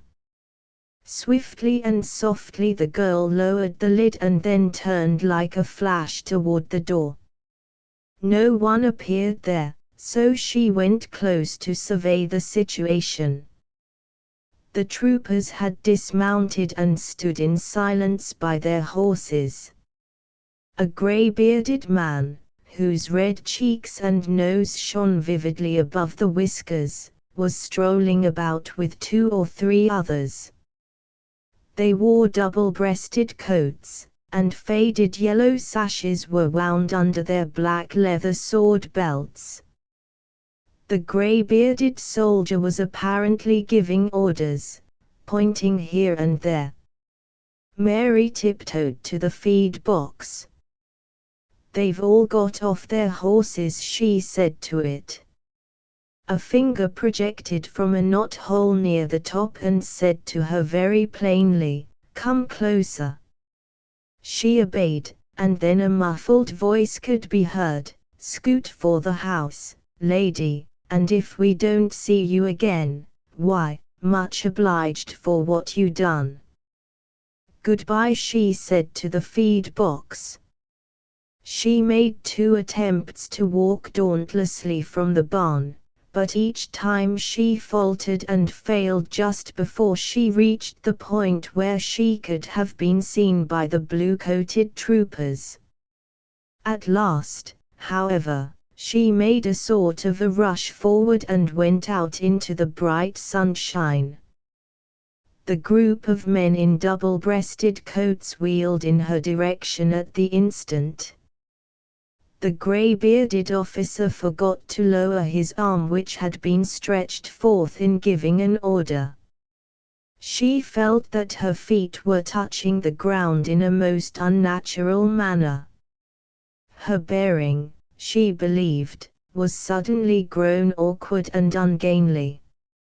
Upon her face she thought that this sentence was plainly written, "There are 3 men hidden in the feed box." The grey-bearded soldier came toward her. She stopped. She seemed about to run away. But the soldier doffed his little blue cap and looked amiable. "You live here, I presume," he said. "Yes," she answered. "Well, we are obliged to camp here for the night, and as we've got 2 wounded men with us, I don't suppose you'd mind if we put them in the barn." In the barn." He became aware that she was agitated. He smiled assuringly. "You needn't be frightened. We won't hurt anything around here. You'll all be safe enough." The girl balanced on one foot and swung the other to and fro in the grass. She was looking down at it. But I don't think Ma would like it if you took the barn." The old officer laughed. "Wouldn't she?" said he. "That's so. Maybe she wouldn't." He reflected for a time and then decided cheerfully, "Well, we will have to go ask her, anyhow." "Where is she?" "In the house." "Yes," replied the girl, "she's in the house. She'll be scared to death when she sees you." "Well, you go and ask her then," said the soldier, always wearing a benign smile. "You go ask her and then come and tell me."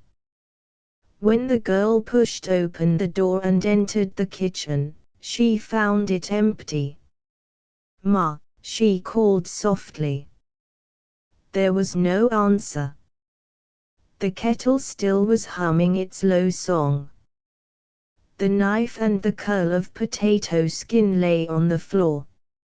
She went to her mother's room and entered timidly. The new, lonely aspect of the house shook her nerves. Upon the bed was a confusion of coverings. "Ma," called the girl, quaking in fear that her mother was not there to reply. But there was a sudden turmoil of the quilts, and her mother's head was thrust forth.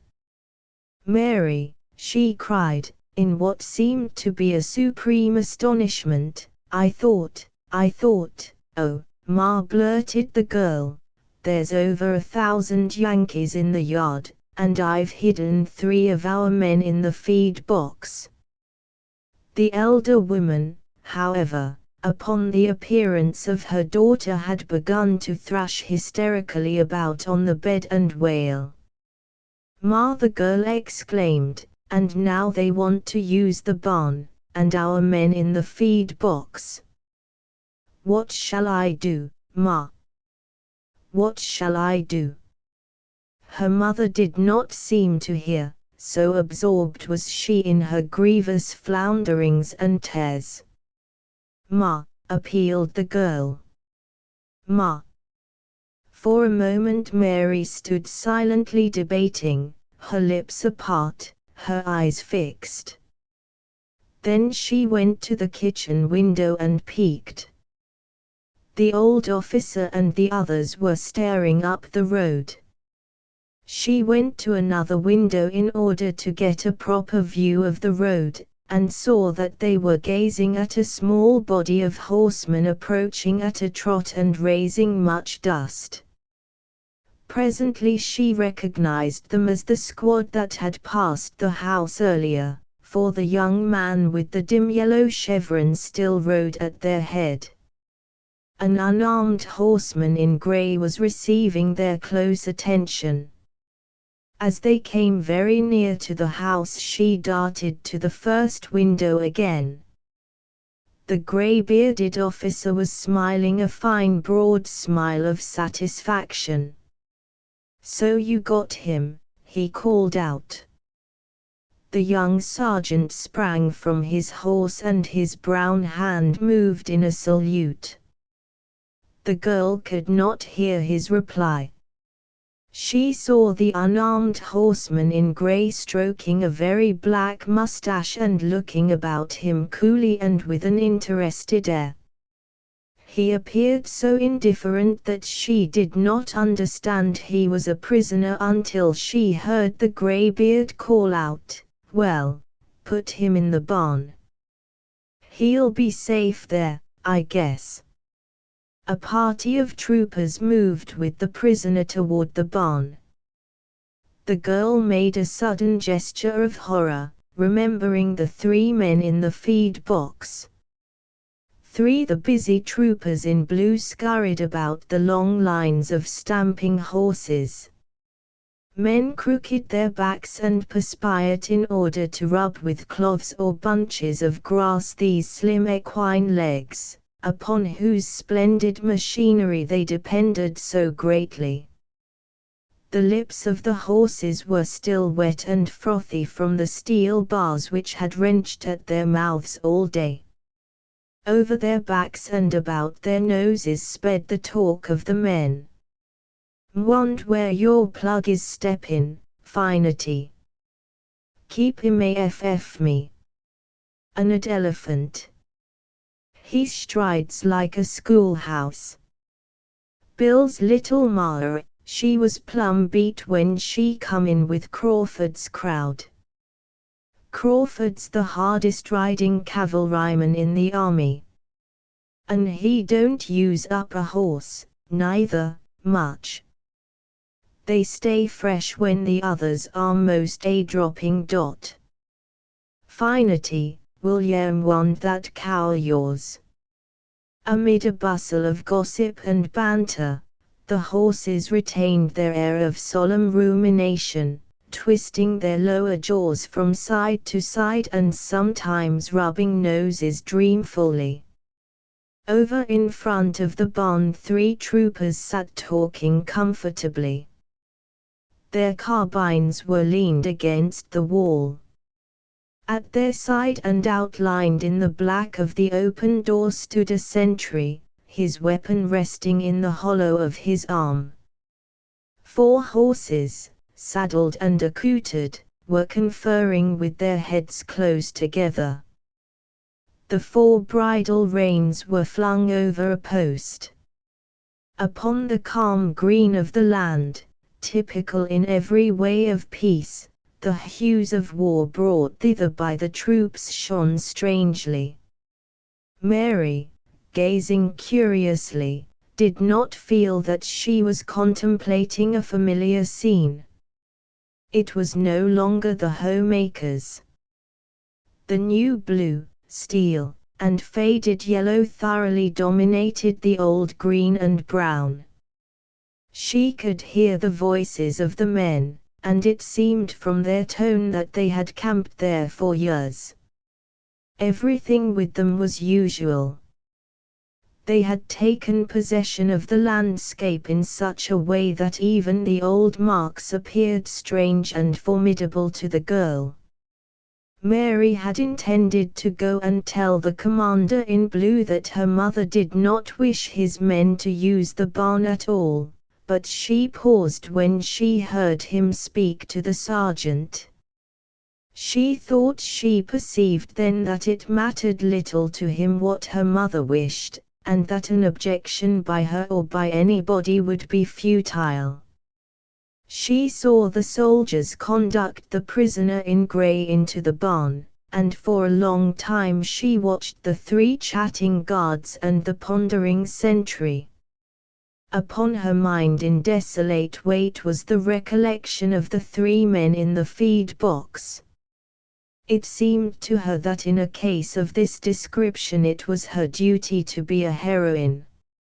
In all the stories she had read when at boarding school in Pennsylvania, the girl characters, confronted with such difficulties, invariably did hairbreadth things.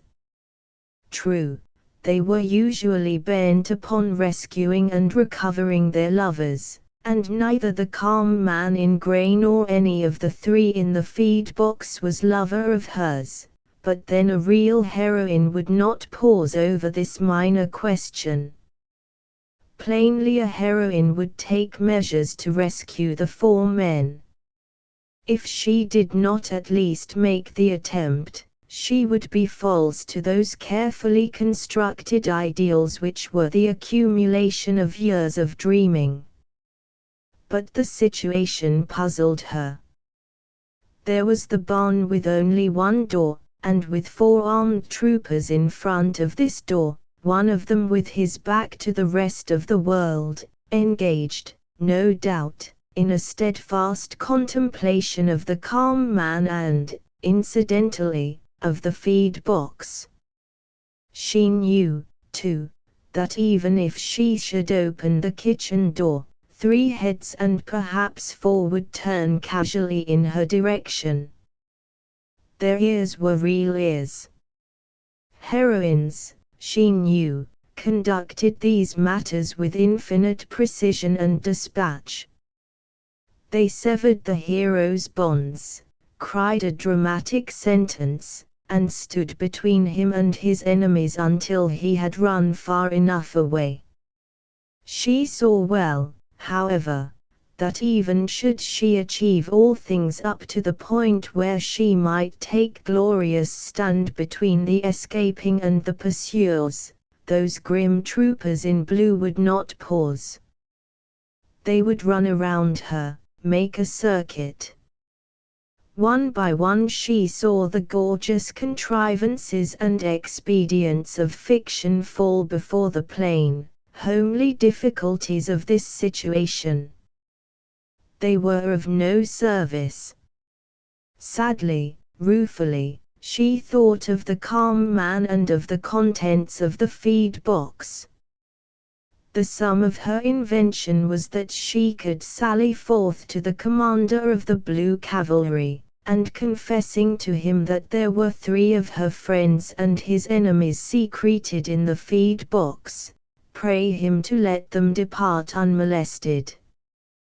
But she was beginning to believe the old greybeard to be a bear. It was hardly probable that he would give this plan his support. It was more probable that he and some of his men would at once descend upon the feed box and confiscate her 3 friends. The difficulty with her idea was that she could not learn its value without trying it, and then in case of failure it would be too late for remedies and other plans. She reflected that war made men very unreasonable. All that she could do was to stand at the window and mournfully regard the barn. She admitted this to herself with a sense of deep humiliation. She was not, then, made of that fine stuff, that mental satin, which enabled some other beings to be of such mighty service to the distressed. She was defeated by a barn with one door, by 4 men with 8 eyes and 8 ears, trivialities that would not impede the real heroine. The vivid white light of broad day began slowly to fade. Tones of grey came upon the fields, and the shadows were of lead. In this more sombre atmosphere the fires built by the troops down in the far end of the orchard grew more brilliant, becoming spots of crimson color in the dark grove. The girl heard a fretting voice from her mother's room. "Mary." She hastily obeyed the call. She perceived that she had quite forgotten her mother's existence in this time of excitement. The elder woman still lay upon the bed. Her face was flushed and perspiration stood amid new wrinkles upon her forehead. Weaving wild glances from side to side, she began to whimper. "Oh, I'm just sick, I'm just sick. Have those men gone yet? Have they gone?" The girl smoothed a pillow carefully for her mother's head. "No, Ma. They're here yet. But they haven't hurt anything, it doesn't seem. Will I get you something to eat?" Her mother gestured her away with the impatience of the ill. "No, no, just don't bother me. My head is splitting, and you know very well that nothing can be done for me when I get one of these spells. It's trouble, that's what makes them. When are those men going? Look here, don't you go away. You stick close to the house now." "I'll stay right here," said the girl. She sat in the gloom and listened to her mother's incessant moaning. When she attempted to move, her mother cried out at her. When she desired to ask if she might try to alleviate the pain, she was interrupted shortly. Somehow her sitting in passive silence within hearing of this illness seemed to contribute to her mother's relief. She assumed a posture of submission. Sometimes her mother projected questions concerning the local condition, and although she labored to be graphic and at the same time soothing, unalarming, her form of reply was always displeasing to the sick woman, and brought forth ejaculations of angry impatience. Eventually the woman slept in the manner of one worn from terrible labor.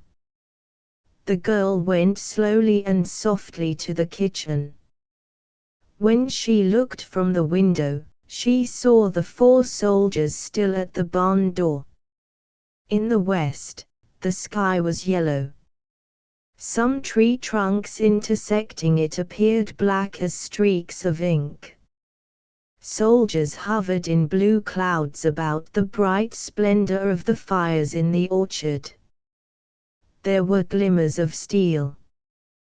The girl sat in the new gloom of the kitchen and watched. The soldiers lit a lantern and hung it in the barn.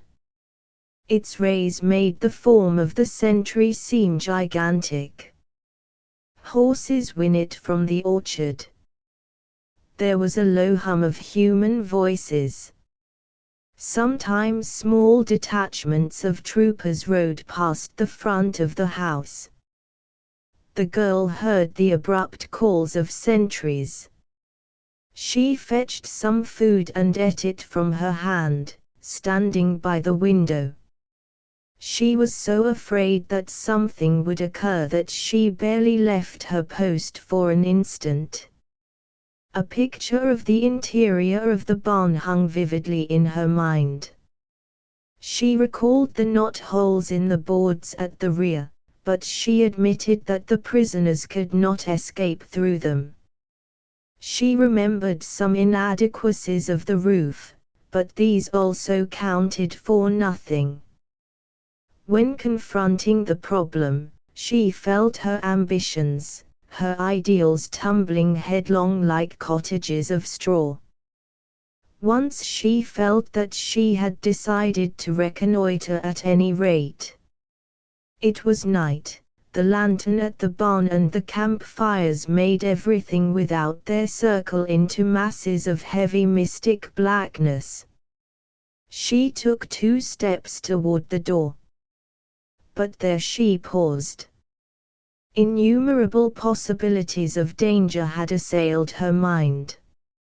She returned to the window and stood wavering. At last, she went swiftly to the door, opened it, and slid noiselessly into the darkness. For a moment she regarded the shadows. Down in the orchard the campfires of the troops appeared precisely like a great painting, all in reds upon a black cloth. The voices of the troopers still hummed. The girl started slowly off in the opposite direction. Her eyes were fixed in a stare. She studied the darkness in front for a moment, before she ventured upon a forward step. Unconsciously, her throat was arranged for a sudden shrill scream. High in the tree branches she could hear the voice of the wind, a melody of the night, low and sad, the plaint of an endless, incommunicable sorrow.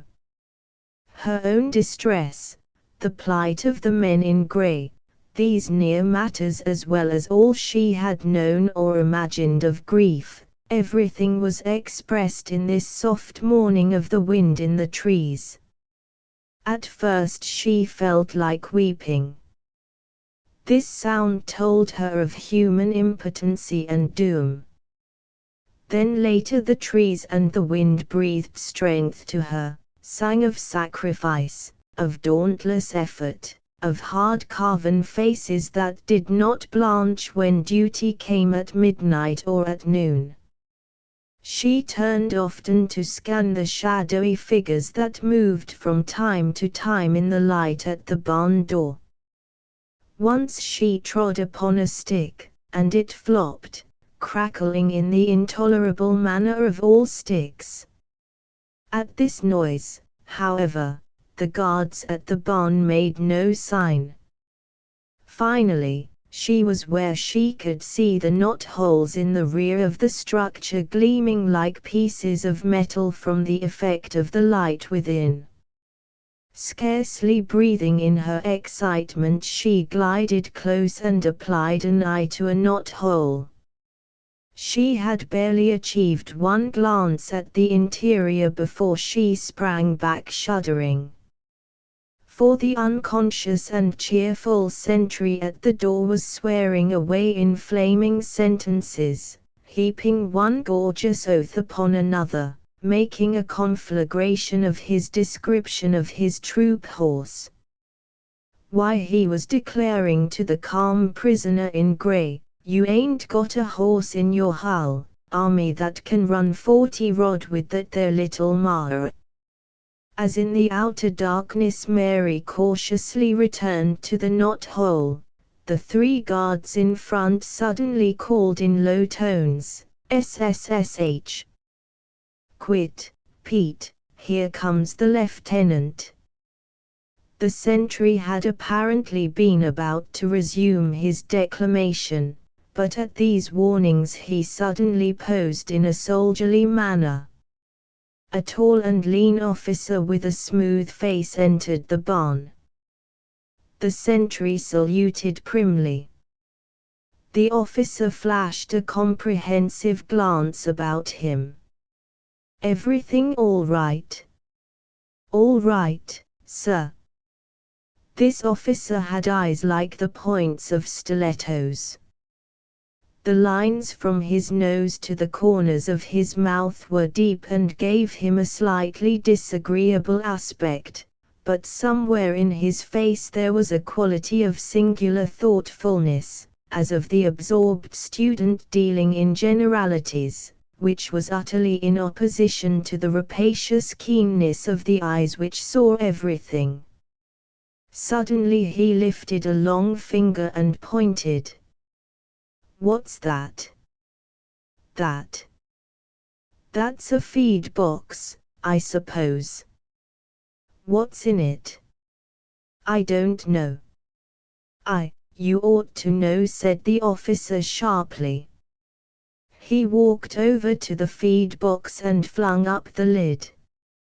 With a sweeping gesture, he reached down and scooped a handful of feed. "You ought to know what's in everything when you have prisoners in your care," he added, scowling. During the time of this incident, the girl had nearly swooned. Her hands searched weakly over the boards for something to which to cling. With the pallor of the dying she had watched the downward sweep of the officer's arm, which after all had only brought forth a handful of feed. The result was a stupefaction of her mind. She was astonished out of her senses at this spectacle of 3 large men metamorphosed into a handful of feed. For it is perhaps a singular thing that this absence of the 3 men from the feed box at the time of the sharp lieutenant's investigation should terrify the girl more than it should joy her. That for which she had prayed had come to pass. Apparently the escape of these men in the face of every improbability had been granted her, but her dominating emotion was fright. The feed box was a mystic and terrible machine, like some dark magician's trap. She felt it almost possible that she should see the 3 weird men floating spectrally away through the air. She glanced with swift apprehension behind her, and when the dazzle from the lantern's light had left her eyes, saw only the dim hillside stretched in solemn silence. The interior of the barn possessed for her another fascination because it was now uncanny. It contained that extraordinary feed box. When she peeped again at the knot-hole, the calm, grey prisoner was seated upon the feed box, thumping it with his dangling, careless heels as if it were in no wise his conception of a remarkable feed box. The sentry also stood facing it. His carbine he held in the hollow of his arm. His legs were spread apart, and he mused. From without came the low mumble of the 3 other troopers. The sharp lieutenant had vanished. The trembling yellow light of the lantern caused the figures of the men to cast monstrous wavering shadows. There were spaces of gloom which shrouded ordinary things in impressive garb. The roof presented an inscrutable blackness, save where small rifts in the shingles glowed phosphorescently. Frequently old Santo put down a thunderous hoof. The heels of the prisoner made a sound like the booming of a wild kind of drum. When the men moved their heads, their eyes shone with ghoulish whiteness, and their complexions were always waxen and unreal. And there was that profoundly strange feed box, imperturbable with its burden of fantastic mystery.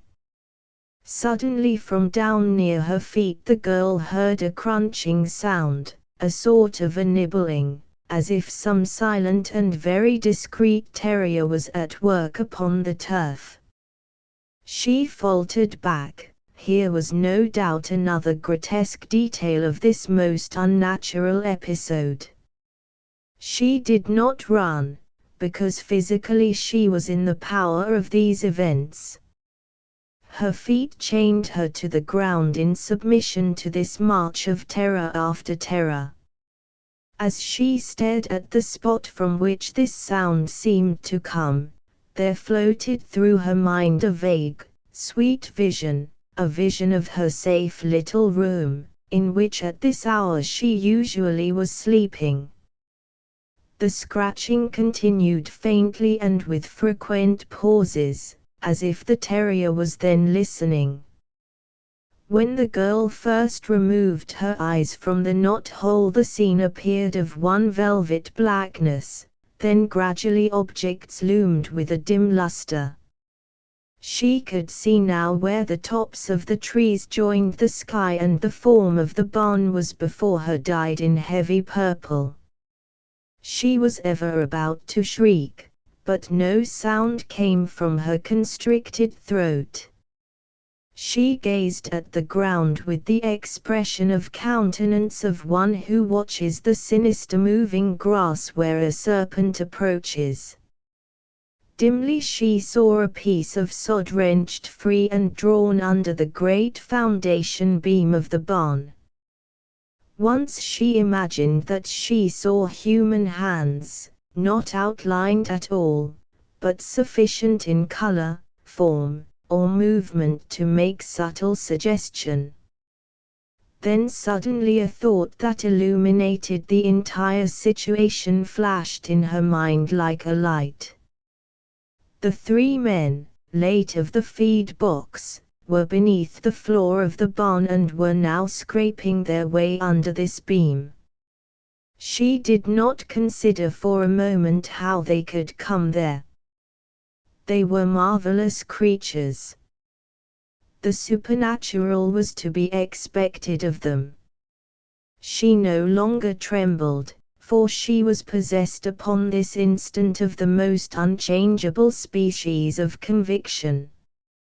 The evidence before her amounted to no evidence at all, but nevertheless her opinion grew in an instant from an irresponsible acorn to a rooted and immovable tree. It was as if she was on a jury. She stooped down hastily and scanned the ground.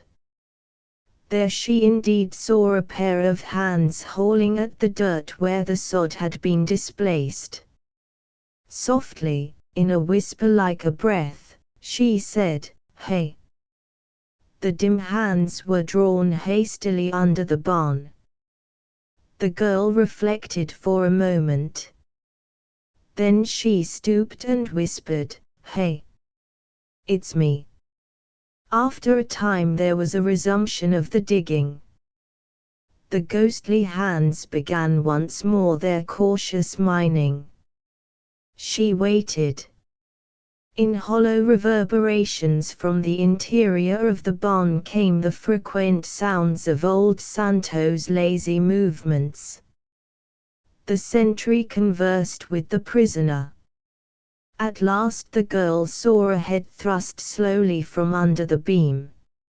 She perceived the face of one of the miraculous soldiers from the feed box. A pair of eyes glinted and wavered, then finally settled upon her, a pale statue of a girl. The eyes became lit with a kind of humorous greeting. An arm gestured at her. Stooping, she breathed, "All right." The man drew himself silently back under the beam. A moment later the pair of hands resumed their cautious task. Ultimately the head and arms of the man were thrust strangely from the earth. He was lying on his back. The girl thought of the dirt in his hair. Wriggling slowly and pushing at the beam above him, he forced his way out of the curious little passage. He twisted his body and raised himself upon his hands. He grinned at the girl and drew his feet carefully from under the beam. When he at last stood erect beside her, he at once began mechanically to brush the dirt from his clothes with his hands. In the barn the sentry and his prisoner were evidently engaged in an argument. The girl and the first miraculous soldier signaled warily. It seemed that they feared that their arms would make noises in passing through the air. Their lips moved, conveying dim meanings. In this sign language the girl described the situation in the barn. With guarded motions, she told him of the importance of absolute stillness. He nodded, and then in the same manner he told her of his two companions under the barn floor. He informed her again of their wounded state, and wagged his head to express his despair. He contorted his face, to tell how sore were their arms, and jabbed the air mournfully, to express their remote geographical position. This signaling was interrupted by the sound of a body being dragged or dragging itself with slow, swishing sound under the barn. The sound was too loud for safety. They rushed to the hole and began to semaphore until a shaggy head appeared with rolling eyes and quick grin. With frantic downward motions of their arms they suppressed this grin and with it the swishing noise. In dramatic pantomime they informed this head of the terrible consequences of so much noise. The head nodded, and painfully but with extreme care the second man pushed and pulled himself from the hole. In a faint whisper the first man said, "Where's Sim?" The second man made low reply. "He's right here." He motioned reassuringly toward the hole. When the third head appeared, a soft smile of glee came upon each face, and the mute group exchanged expressive glances. When they all stood together, free from this tragic barn, they breathed a long sigh that was contemporaneous with another smile and another exchange of glances. One of the men tiptoed to a knot-hole and peered into the barn. The sentry was at that moment speaking. "Yes, we know 'em all. There isn't a house in this region that we don't know who is in it most of the time. We collar 'em once in a while, like we did you. Now, that house out yonder, The man suddenly left the knot-hole and returned to the others. Upon his face, dimly discerned, there was an indication that he had made an astonishing discovery. The others questioned him with their eyes, but he simply waved an arm to express his inability to speak at that spot. He led them back toward the hill, prowling carefully. At a safe distance from the barn he halted, and as they grouped eagerly about him, he exploded in an intense undertone, "Why, that's Cap'n Sawyer they got in yonder." "Cap'n Sawyer," incredulously whispered the other men. But the girl had something to ask. "How did you get out of that feed box?" He smiled. "Well, when you put us in there, we was just in a minute when we allowed it wasn't a mighty safe place, and we allowed we'd get out. And we did. We skedaddled round and round until it peared like we was going to get cotched, and then we flung ourselves down in the cow stalls where it's low like, just dirt floor. And then we just naturally went a-whooping under the barn floor when the Yanks come. And we didn't know Cap'n Sawyer by his voice nohow. We heard him discoursing, and we allowed it was a mighty pert man, but we didn't know that it was him. No, These three men, so recently from a situation of peril, seemed suddenly to have dropped all thought of it. They stood with sad faces looking at the barn. They seemed to be making no plans at all to reach a place of more complete safety. They were halted and stupefied by some unknown calamity. "How do you reckon they catch him, Sim?" one whispered mournfully. "I don't know," replied another, in the same tone. Another with a low snarl expressed in 2 words his opinion of the methods of fate: "Oh, hell!" The 3 men started then as if simultaneously stung and gazed at the young girl who stood silently near them. The man who had sworn began to make agitated apology. "Pardon, miss. 'Pon my soul I clean forgot you was by. 'Deed, and I wouldn't swear like that if I had knowed. 'Deed, I wouldn't." The girl did not seem to hear him. She was staring at the barn. Suddenly she turned and whispered, "Who is he?" "He's Captain Sawyer, they told her sorrowfully. "He's our own Captain. He's been in command of us here since a long time. He's got folks about here. Reckon they catch him while he was a-visiting." She was still for a time and then, awed, she said, will they hang him?" "No, "Oh, no, Don't reckon no such thing." "No, The group became absorbed in a contemplation of the barn. For a time no one moved nor spoke. At last the girl was aroused by slight sounds, and turning, she perceived that the 3 men who had so recently escaped from the barn were now advancing toward it. The girl, waiting in the darkness, expected to hear the sudden crash and uproar of a fight as soon as the 3 creeping men should reach the barn. She reflected in an agony upon the swift disaster that would befall any enterprise so desperate.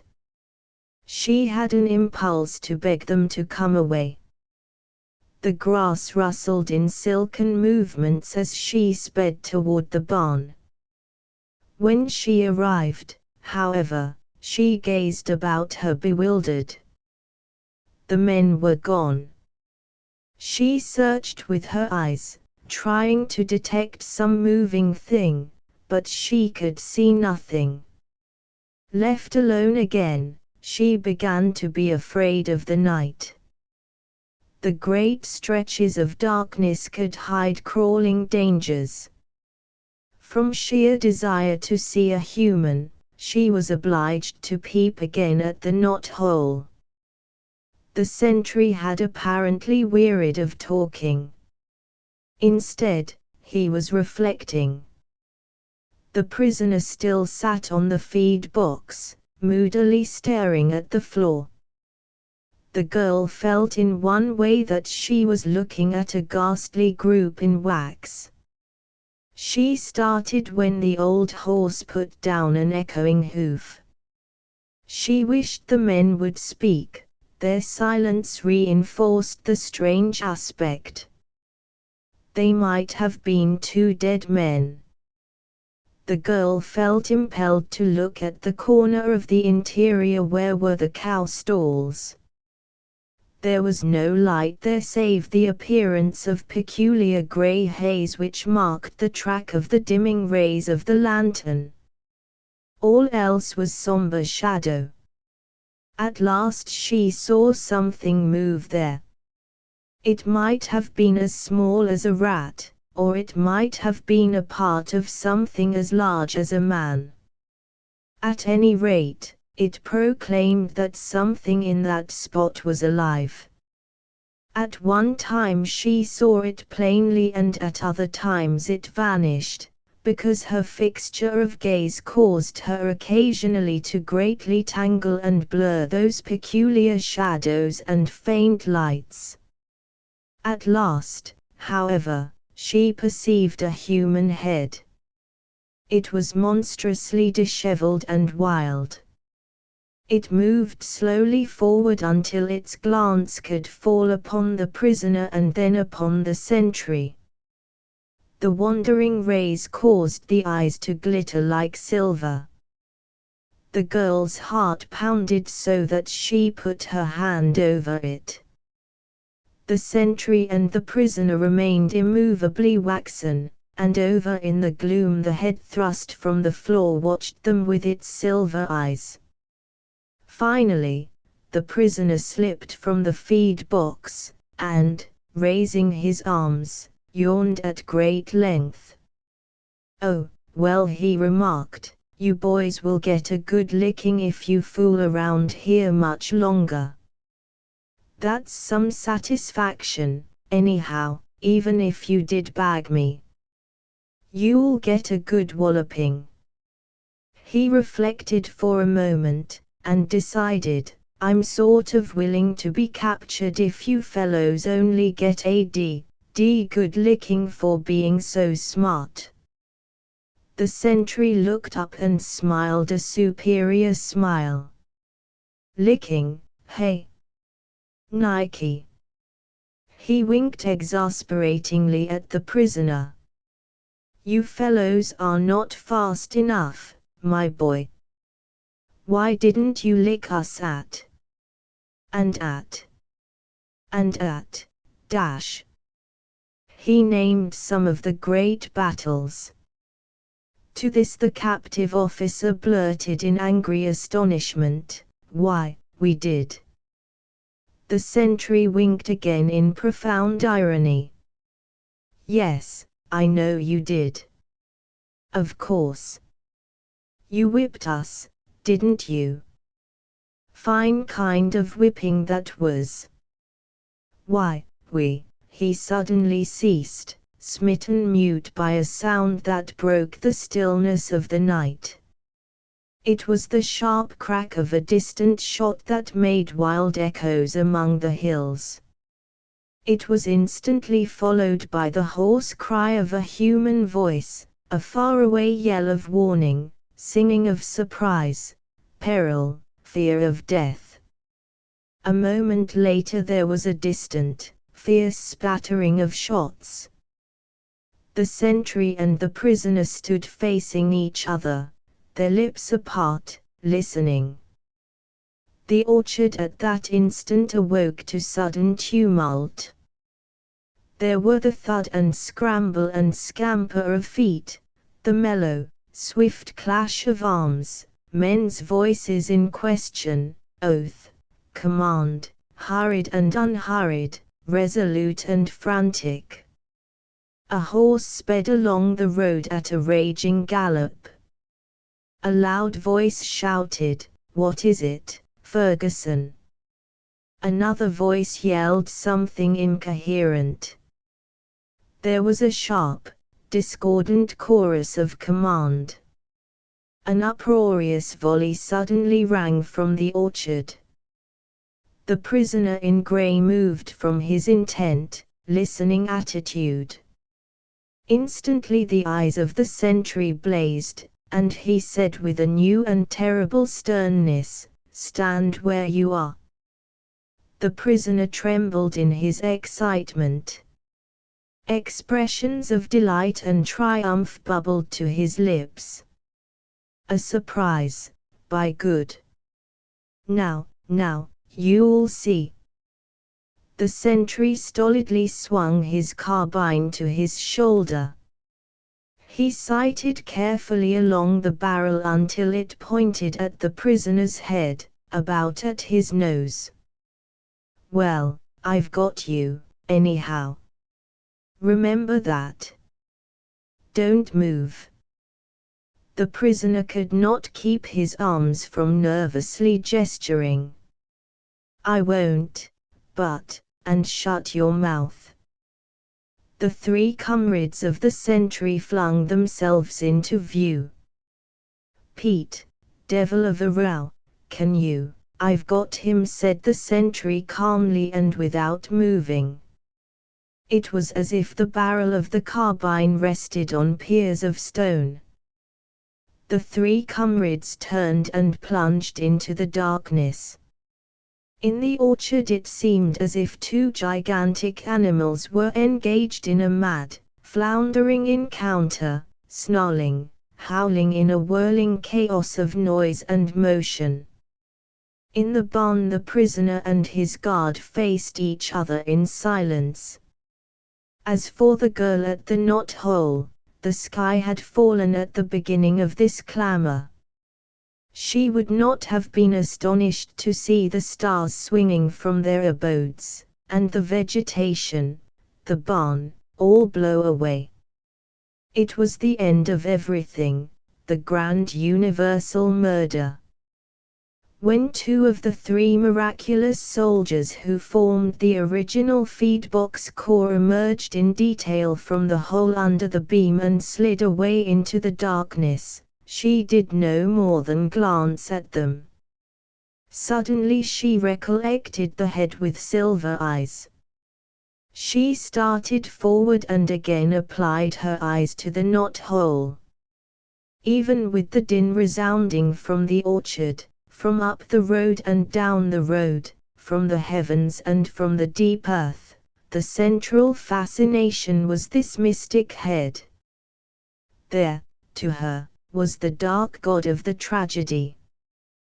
The prisoner in grey at this moment burst into a laugh that was no more than a hysterical gurgle. "Well, you can't hold that gun out forever. Pretty soon you'll have to lower it."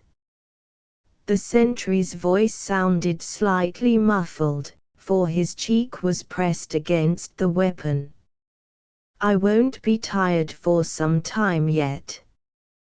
The girl saw the head slowly rise, the eyes fixed upon the sentry's face. A tall, black figure slunk across the cow stalls and vanished back of old Santo's quarters. She knew what was to come to pass. She knew this grim thing was upon a terrible mission, and that it would reappear again at the head of the little passage between Santo's stall and the wall, almost at the sentry's elbow. And yet when she saw a faint indication as of a form crouching there, a scream from an utterly new alarm almost escaped her. The sentry's arms, after all, were not of granite. He moved restively. At last he spoke in his even, unchanging tone, "Well, I guess you'll have to climb into that feed box. Step back and lift the lid." "Why, you don't mean, step back?" The girl felt a cry of warning arising to her lips as she gazed at this sentry. She noted every detail of his facial expression. She saw, moreover, his massive brown hair bunching disgracefully about his ears, his clear eyes lit now with a hard, cold light, his forehead puckered in a mighty scowl, the ring upon the third finger of the left hand. Oh, they won't kill him. Surely they won't kill him. The noise of the fight in the orchard was the loud music, the thunder and lightning, the rioting of the tempest which people love during the critical scene of a tragedy. When the prisoner moved back in reluctant obedience, he faced for an instant the entrance of the little passage, and what he saw there must have been written swiftly, graphically in his eyes. And the sentry read it and knew then that he was upon the threshold of his death. In a fraction of time, certain information went from the grim thing in the passage to the prisoner, and from the prisoner to the sentry. But at that instant the black formidable figure arose, towered, and made its leap. A new shadow flashed across the floor when the blow was struck. As for the girl at the knot-hole, When she returned to sense, she found herself standing with clenched hands and screaming with her might. As if her reason had again departed from her, she ran around the barn, in at the door, and flung herself sobbing beside the body of the soldier in blue. The uproar of the fight became at last coherent, inasmuch as one party was giving shouts of supreme exultation. The firing no longer sounded in crashes, it was now expressed in spiteful crackles, the last words of the combat, spoken with feminine vindictiveness. Presently there was a thud of flying feet. A grimy, panting, red-faced mob of troopers in blue plunged into the barn, became instantly frozen to attitudes of amazement and rage, and then roared in one great chorus, "He's gone!" The girl who knelt beside the body upon the floor turned toward them her lamenting eyes and cried, "He's not dead, is he? He can't be dead." They thronged forward. The sharp lieutenant who had been so particular about the feed box knelt by the side of the girl and laid his head against the chest of the prostrate soldier. "Why, no," he said, rising and looking at the man. "He's all right. Some of you boys throw some water on him." "Are you sure?" demanded the girl, feverishly. "Of course. He'll be better after a while." "Oh," said she softly, and then looked down at the sentry. She started to arise, and the lieutenant reached down and hoisted rather awkwardly at her arm. "Don't you worry about him. He's all right." She turned her face with its curving lips and shining eyes once more toward the unconscious soldier upon the floor. The troopers made a lane to the door, the lieutenant bowed, the girl vanished. "Queer," said a young officer. "Girl very clearly worst kind of rebel, and yet she falls to weeping and wailing like mad over one of her enemies.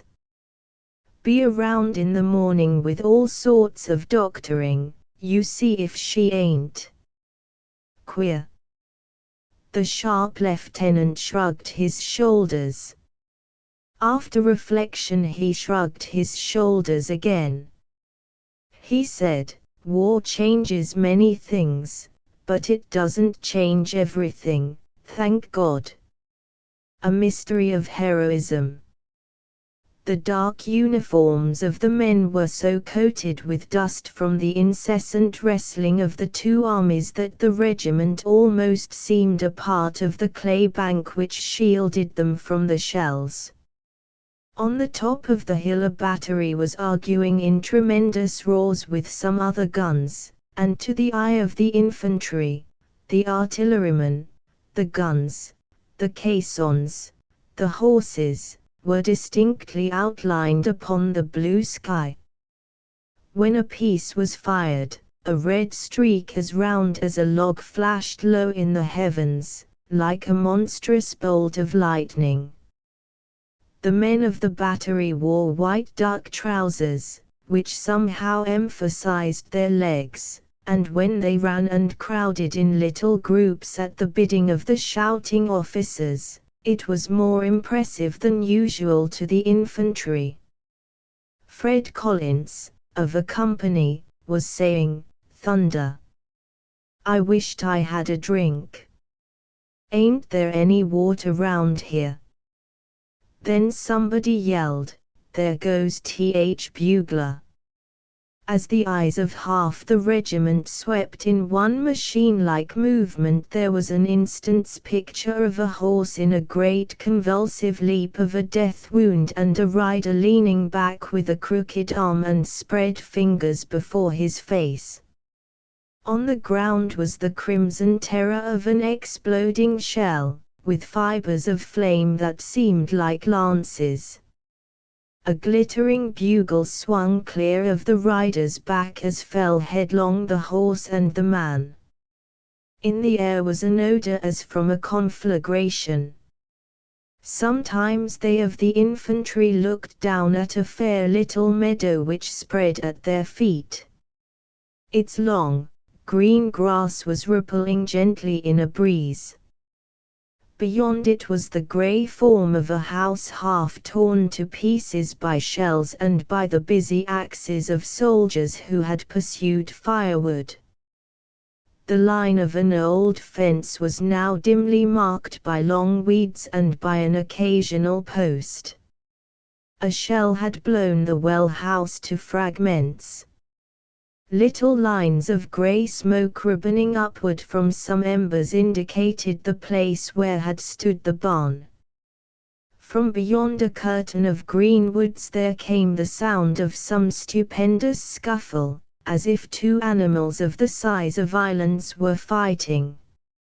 At a distance there were occasional appearances of swift-moving men, horses, batteries, flags, and, with the crashing of infantry volleys were heard, often, wild and frenzied cheers.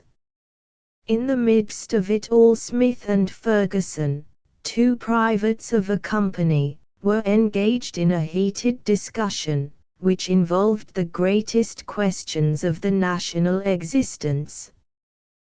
The battery on the hill presently engaged in a frightful duel.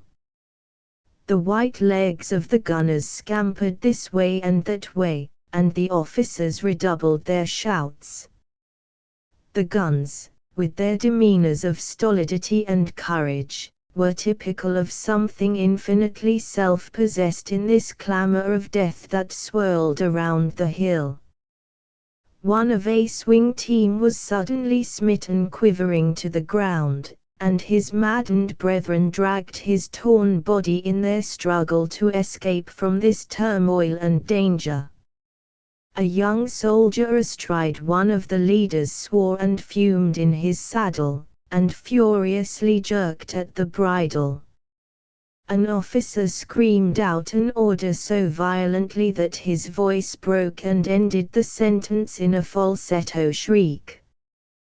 The leading company of the infantry regiment was somewhat exposed, and the colonel ordered it moved more fully under the shelter of the hill. There was the clank of steel against steel. A lieutenant of the battery rode down and passed them, holding his right arm carefully in his left hand. And it was as if this arm was not at all a part of him, but belonged to another man. His sober and reflective charger went slowly. The officer's face was grimy and perspiring, and his uniform was tousled as if he had been in direct grapple with an enemy. He smiled grimly when the men stared at him. He turned his horse toward the meadow. Collins, of a company, said, "I wished I had a drink. I bet there's water in that there old well yonder." "Yes, but how you going to get it?" For the little meadow which intervened was now suffering a terrible onslaught of shells. Its green and beautiful calm had vanished utterly.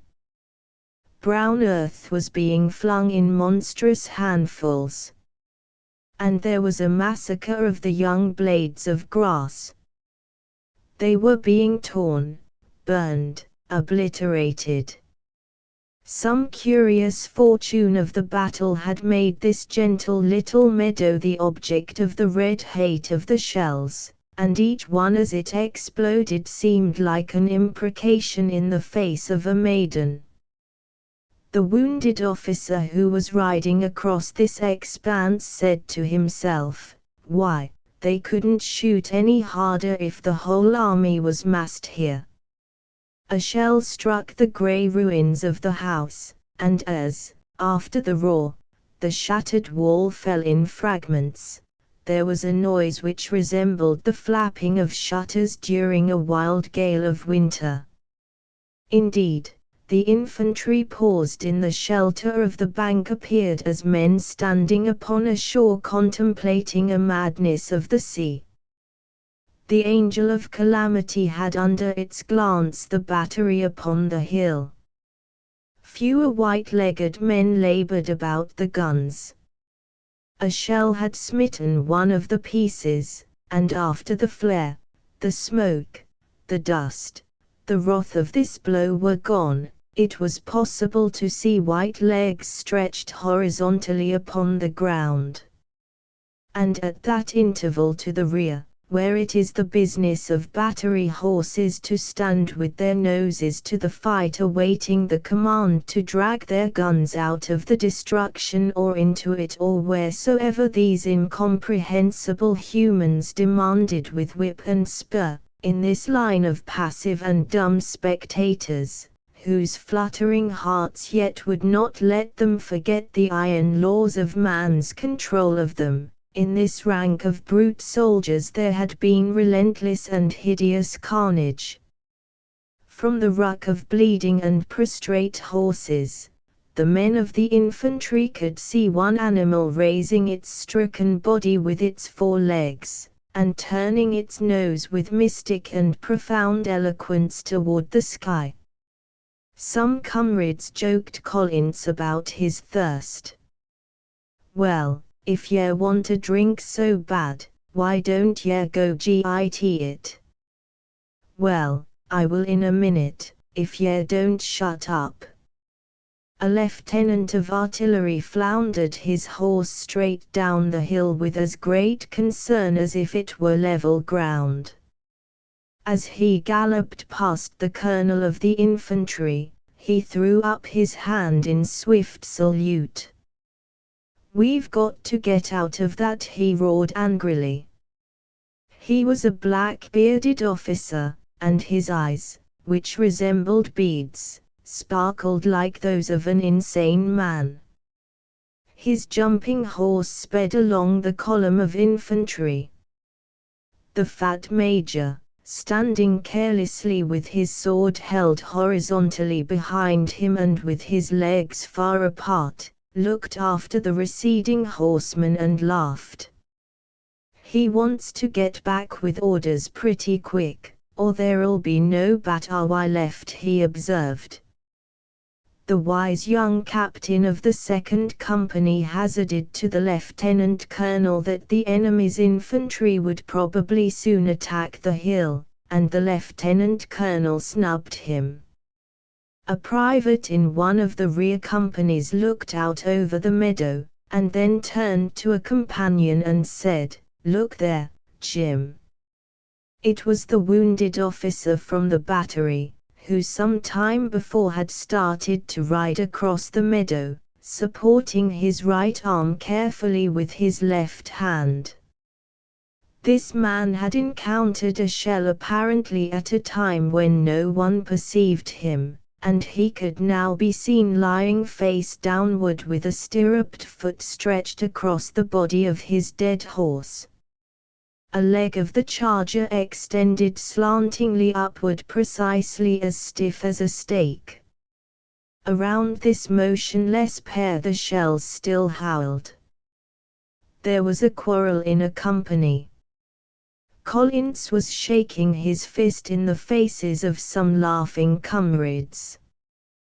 "Durn ye! I ain't afraid to go. If ye say much, I will go." "Of course, ye will. You'll run through that there meadow, won't ye?" Collins said, in a terrible voice, "You see now." At this ominous threat his comrades broke into renewed jeers. Collins gave them a dark scowl and went to find his captain. The latter was conversing with the colonel of the regiment. "Captain," said Collins, saluting and standing at attention, in those days all trousers bagged at the knees, "Captain, I want to get permission to go get some water from that there well over yonder." The colonel and the captain swung about simultaneously and stared across the meadow. The captain laughed. "You must be pretty thirsty, Collins." "Yes, sir, I am." "Well, said the captain. After a moment, he asked, "Can't you wait?" "No, sir." The colonel was watching Collins's face. "Look here, my lad," he said, in a pious sort of a voice. "Look here, my lad." Collins was not a lad. "Don't you think that's taking pretty big risks for a little drink of water?" "I dunno," said Collins uncomfortably. Some of the resentment toward his companions, which perhaps had forced him into this affair, was beginning to fade. "I dunno whether 'tis." The colonel and the captain contemplated him for a time. "Well," said the captain finally. "Well," said the colonel, "if you want to go, why, go." Collins saluted. "Much obliged to ye." As he moved away, the colonel called after him, "Take some of the other boys' canteens with you and hurry back now." "Yes, sir, I will." The colonel and the captain looked at each other then, for it had suddenly occurred that they could not for the life of them tell whether Collins wanted to go or whether he did not. They turned to regard Collins, and as they perceived him surrounded by gesticulating comrades, the colonel said, "Well, by thunder, I guess he's going." Collins appeared as a man dreaming. In the midst of the questions, the advice, the warnings, all the excited talk of his company mates, he maintained a curious silence. They were very busy in preparing him for his ordeal. When they inspected him carefully, it was somewhat like the examination that grooms give a horse before a race, and they were amazed, staggered by the whole affair. Their astonishment found vent in strange repetitions. "Are ye sure going?" they demanded again and again. "Certainly I am," cried Collins, at last furiously. He strode sullenly away from them. He was swinging 5 or 6 canteens by their cords. It seemed that his cap would not remain firmly on his head, and often he reached and pulled it down over his brow. There was a general movement in the compact column. The long animal-like thing moved slightly. Its 400 eyes were turned upon the figure of Collins. "Well, sir, if that ain't the dest thing. I never thought Fred Collins had the blood in him for that kind of business." "What's he going to do, anyhow?" "He's going to that well there after water." "We ain't dying of thirst, are we?" "That's foolishness." "Well, somebody put him up to it, and he's doing it. Say, he must be a desperate cuss."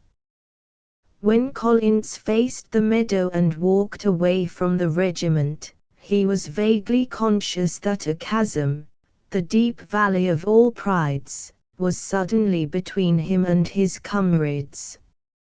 It was provisional, but the provision was that he return as a victor. He had blindly been led by quaint emotions, and laid himself under an obligation to walk squarely up to the face of death. But he was not sure that he wished to make a retraction, even if he could do so without shame.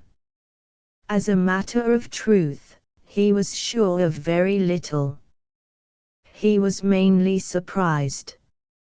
It seemed to him supernaturally strange that he had allowed his mind to over his body into such a situation.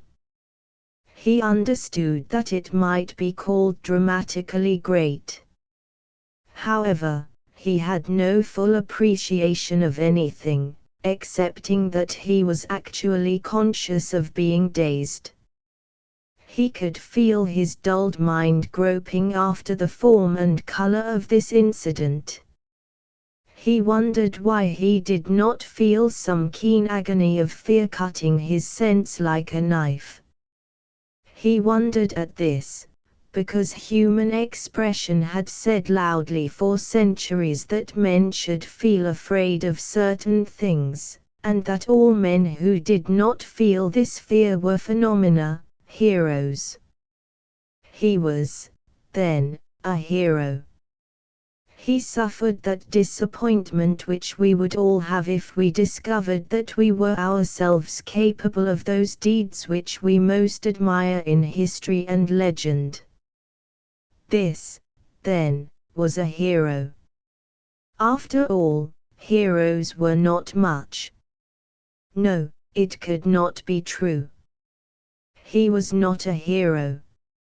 Heroes had no shames in their lives. And, as for him, he remembered borrowing $15 from a friend and promising to pay it back the next day, and then avoiding that friend for 10 months. When at home his mother had aroused him for the early labor of his life on the farm, it had often been his fashion to be irritable, childish, diabolical, and his mother had died since he had come to the war. He saw that, in this matter of the well, the canteens, the shells, he was an intruder in the land of fine deeds. He was now about 30 paces from his comrades. The regiment had just turned its many faces toward him. From the forest of terrific noises there suddenly emerged a little uneven line of men. They fired fiercely and rapidly at distant foliage on which appeared little puffs of white smoke. The spatter of skirmish firing was added to the thunder of the guns on the hill. The little line of men ran forward. A color sergeant fell flat with his flag as if he had slipped on ice. There was hoarse cheering from this distant field. Collins suddenly felt that 2 demon fingers were pressed into his ears. He could see nothing but flying arrows, flaming red. He lurched from the shock of this explosion, but he made a mad rush for the house, which he viewed as a man submerged to the neck in a boiling surf might view the shore. In the air, little pieces of shell howled and the earthquake explosions drove him insane with the menace of their roar. As he ran, the canteens knocked together with a rhythmical tinkling. As he neared the house, each detail of the scene became vivid to him. He was aware of some bricks of the vanished chimney lying on the sod. There was a door which hung by one hinge. Rifle bullets called forth by the insistent skirmishers came from the far-off bank of foliage. They mingled with the shells and the pieces of shells until the air was torn in all directions by hootings, yells, howls. The sky was full of fiends who directed all their wild rage at his head. When he came to the well, he flung himself face downward and peered into its darkness. There were furtive silver glintings some feet from the surface. He grabbed one of the canteens and, unfastening its cap, swung it down by the cord. The water flowed slowly in with an indolent gurgle. And now as he lay with his face turned away he was suddenly smitten with the terror. It came upon his heart like the grasp of claws. All the power faded from his muscles. For an instant he was no more than a dead man. The canteen filled with a maddening slowness, in the manner of all bottles. Presently he recovered his strength and addressed a screaming oath to it. He leaned over until it seemed as if he intended to try to push water into it with his hands. His eyes as he gazed down into the well shone like two pieces of metal, and in their expression was a great appeal and a great curse. The stupid water derided him. There was the blaring thunder of a shell. Crimson light shone through the swift boiling smoke and made a pink reflection on part of the wall of the well. Collins jerked out his arm and canteen with the same motion that a man would use in withdrawing his head from a furnace. He scrambled erect and glared and hesitated. On the ground near him lay the old well bucket, with a length of rusty chain. He lowered it swiftly into the well. The bucket struck the water and then, turning lazily over, sank. When, with hand reaching tremblingly over hand, he hauled it out, it knocked often against the walls of the well and spilled some of its contents. In running with a filled bucket, a man can adopt but one kind of gait. So through this terrible field over which screamed practical angels of death Collins ran in the manner of a farmer chased out of a dairy by a bull. His face went staring white with anticipation of a blow that would whirl him around and down. He would fall as he had seen other men fall, the life knocked out of them so suddenly that their knees were no more quick to touch the ground than their heads. He saw the long blue line of the regiment, but his comrades were standing looking at him from the edge of an impossible star. He was aware of some deep wheel ruts and hoof prints in the sod beneath his feet. The artillery officer who had fallen in this meadow had been making groans in the teeth of the tempest of sound. These futile cries, wrenched from him by his agony, were heard only by shells, bullets. When wild-eyed Collins came running, this officer raised himself. His face contorted and blanched from pain. He was about to utter some great beseeching cry. But suddenly his face straightened and he called, "Say, young man, give me a drink of water, will you?" Collins had no room amid his emotions for surprise. He was mad from the threats of destruction. "I can't," he screamed. And in his reply was a full description of his quaking apprehension. His cap was gone and his hair was riotous. His clothes made it appear that he had been dragged over the ground by the heels. He ran on. The officer's head sank down and one elbow crooked. His foot in its brass-bound stirrup still stretched over the body of his horse and the other leg was under the steed. But Collins turned. He came dashing back. His face had now turned grey and in his eyes was all terror. "Here it is! Here it is!" The officer was as a man gone in drink. His arm bent like a twig. His head drooped as if his neck were of willow. He was sinking to the ground, to lie face downward. Collins grabbed him by the shoulder. "Here it is! Here's your drink. Turn over, man, for God's sake. With Collins hauling at his shoulder, the officer twisted his body and fell with his face turned toward that region where lived the unspeakable noises of the swirling missiles. There was the faintest shadow of a smile on his lips as he looked at Collins. He gave a sigh, a little primitive breath like that from a child. Collins tried to hold the bucket steadily, but his shaking hands caused the water to splash all over the face of the dying man. Then he jerked it away and ran on. The regiment gave him a welcoming roar. The grimed faces were wrinkled in laughter. His captain waved the bucket away. "Give it to the men." The two genial, skylarking young lieutenants were the first to gain possession of it. They played over it in their fashion. When one tried to drink, the other teasingly knocked his elbow. "Don't, Billy. You'll make me spill it," said the one. The other laughed.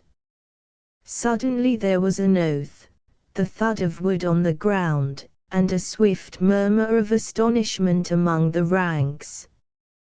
The two lieutenants glared at each other. The bucket lay on the ground empty. An Indiana campaign.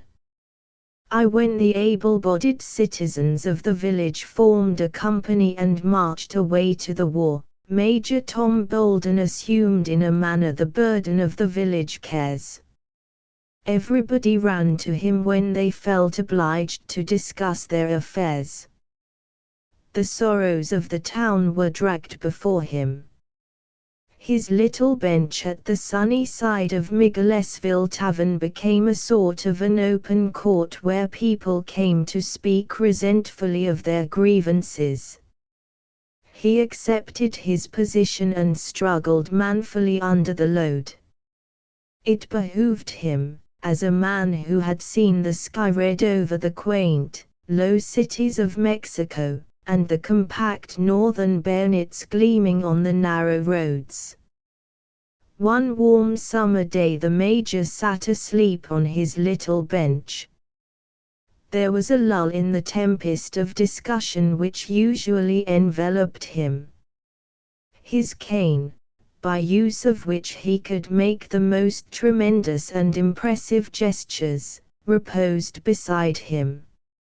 His hat lay upon the bench, and his old bald head had swung far forward until his nose actually touched the first button of his waistcoat. The sparrows wrangled desperately in the road, defying perspiration. Once a team went jangling and creaking past, raising a yellow blur of dust before the soft tones of the field and sky. In the long grass of the meadow across the road the insects chirped and clacked eternally. Suddenly a frowsy-headed boy appeared in the roadway, his bare feet pattering rapidly. He was extremely excited. He gave a shrill whoop as he discovered the sleeping major and rushed toward him. He created a terrific panic among some chickens who had been scratching intently near the major's feet. They clamored in an insanity of fear, and rushed hither and thither seeking a way of escape, whereas in reality all ways lay plainly open to them. This tumult caused the major to arouse with a sudden little jump of amazement and apprehension. He rubbed his eyes and gazed about him. Meanwhile, some clever chicken had discovered a passage to safety and led the flock into the garden, where they squawked in sustained alarm.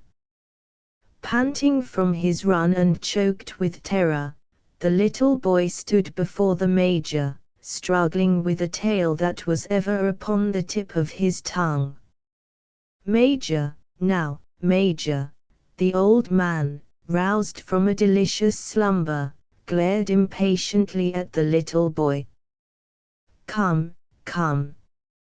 What's th matter with ye?" he demanded. "What's th matter? Don't stand there shaking. Speak up." "Lots is th matter," the little boy shouted valiantly, with a courage born of the importance of his tale. "My ma's chickens yous all stole, an' now, he's over in th woods." Who is over in the woods?" "Go ahead. Now, th rebel is." "What?" roared the Major. "Th rebel," cried the little boy, with the last of his breath. The Major pounced from his bench in tempestuous excitement. He seized the little boy by the collar and gave him a great jerk. "Where? Are ye sure? Who saw him? How long ago? Where is he now? Did you see him?" The little boy, frightened at the Major's fury, began to sob. After a moment he managed to stammer, He's in the woods. I saw him. He looks uglier 'en anything." The Major released his hold upon the boy, and, pausing for a time, indulged in a glorious dream. Then he said, "By thunder! We'll catch th cuss. You wait here," he told the boy, "and don't say a word to anybody. Do ye hear?" The boy, still weeping, nodded, and the Major hurriedly entered the inn. He took down from its pegs an awkward, smooth-bore rifle and carefully examined the enormous percussion cap that was fitted over the nipple. Mistrusting the cap, he removed it and replaced it with a new one. He scrutinized the gun keenly, as if he could judge in this manner of the condition of the load. All his movements were deliberate and deadly. When he arrived upon the porch of the tavern he beheld the yard filled with people.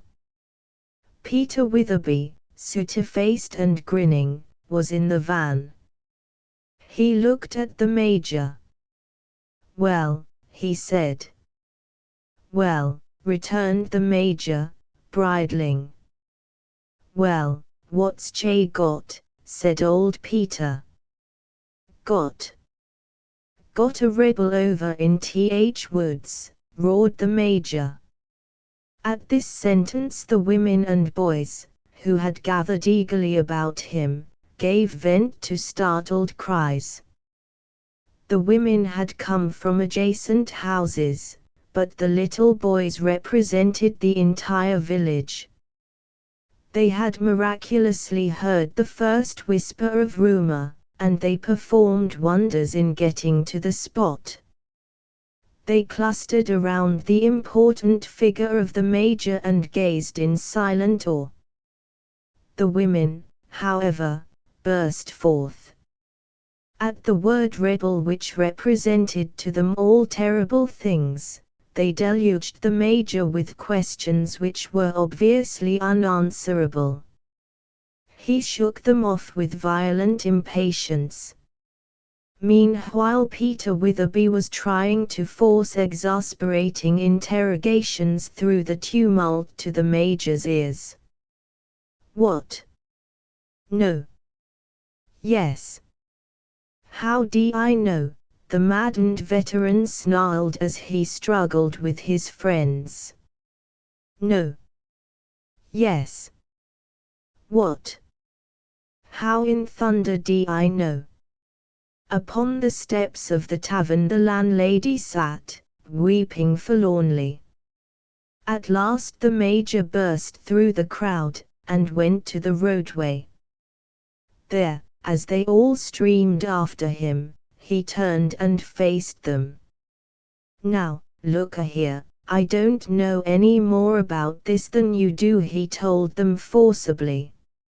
"All that I know is that there's a rebel over in Smith's Woods, and all I know is that I'm a-goin' after him." "But hold on a minute," said old Peter. "How do ye know he's a rebel?" "I know he is," cried the major.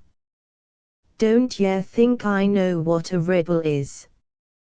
Then, with a gesture of disdain at the babbling crowd, he marched determinedly away, his rifle held in the hollow of his arm. At this heroic moment a new clamor arose, half admiration, half dismay. Old Peter hobbled after the major, continually repeating, "Hold on a minute." The little boy who had given the alarm was the center of a throng of lads who gazed with envy and awe, discovering in him a new quality. He held forth to them eloquently. The women stared after the figure of the major and old Peter, his pursuer. Josel Brinson, a half-witted lad who comprehended nothing save an occasional genial word, leaned against the fence and grinned like a skull. The major and the pursuer passed out of view around the turn in the road where the great maples lazily shook the dust that lay on their leaves. For a moment the little group of women listened intently as if they expected to hear a sudden shot and cries from the distance. They looked at each other, their lips a little ways apart. The trees sighed softly in the heat of the summer sun.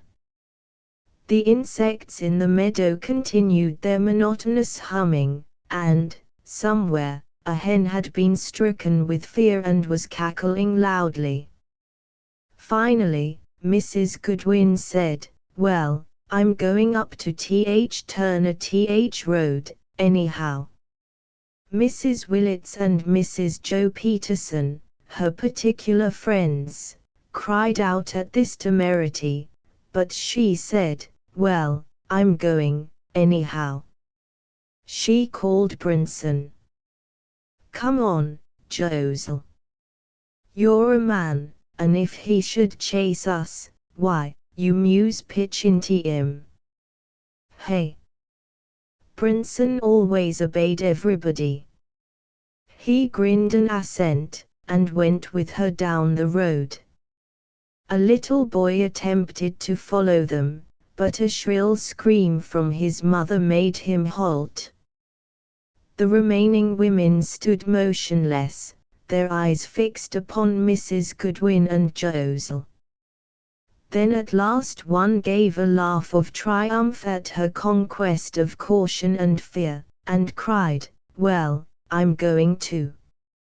Another instantly said, "So am I." There began a general movement.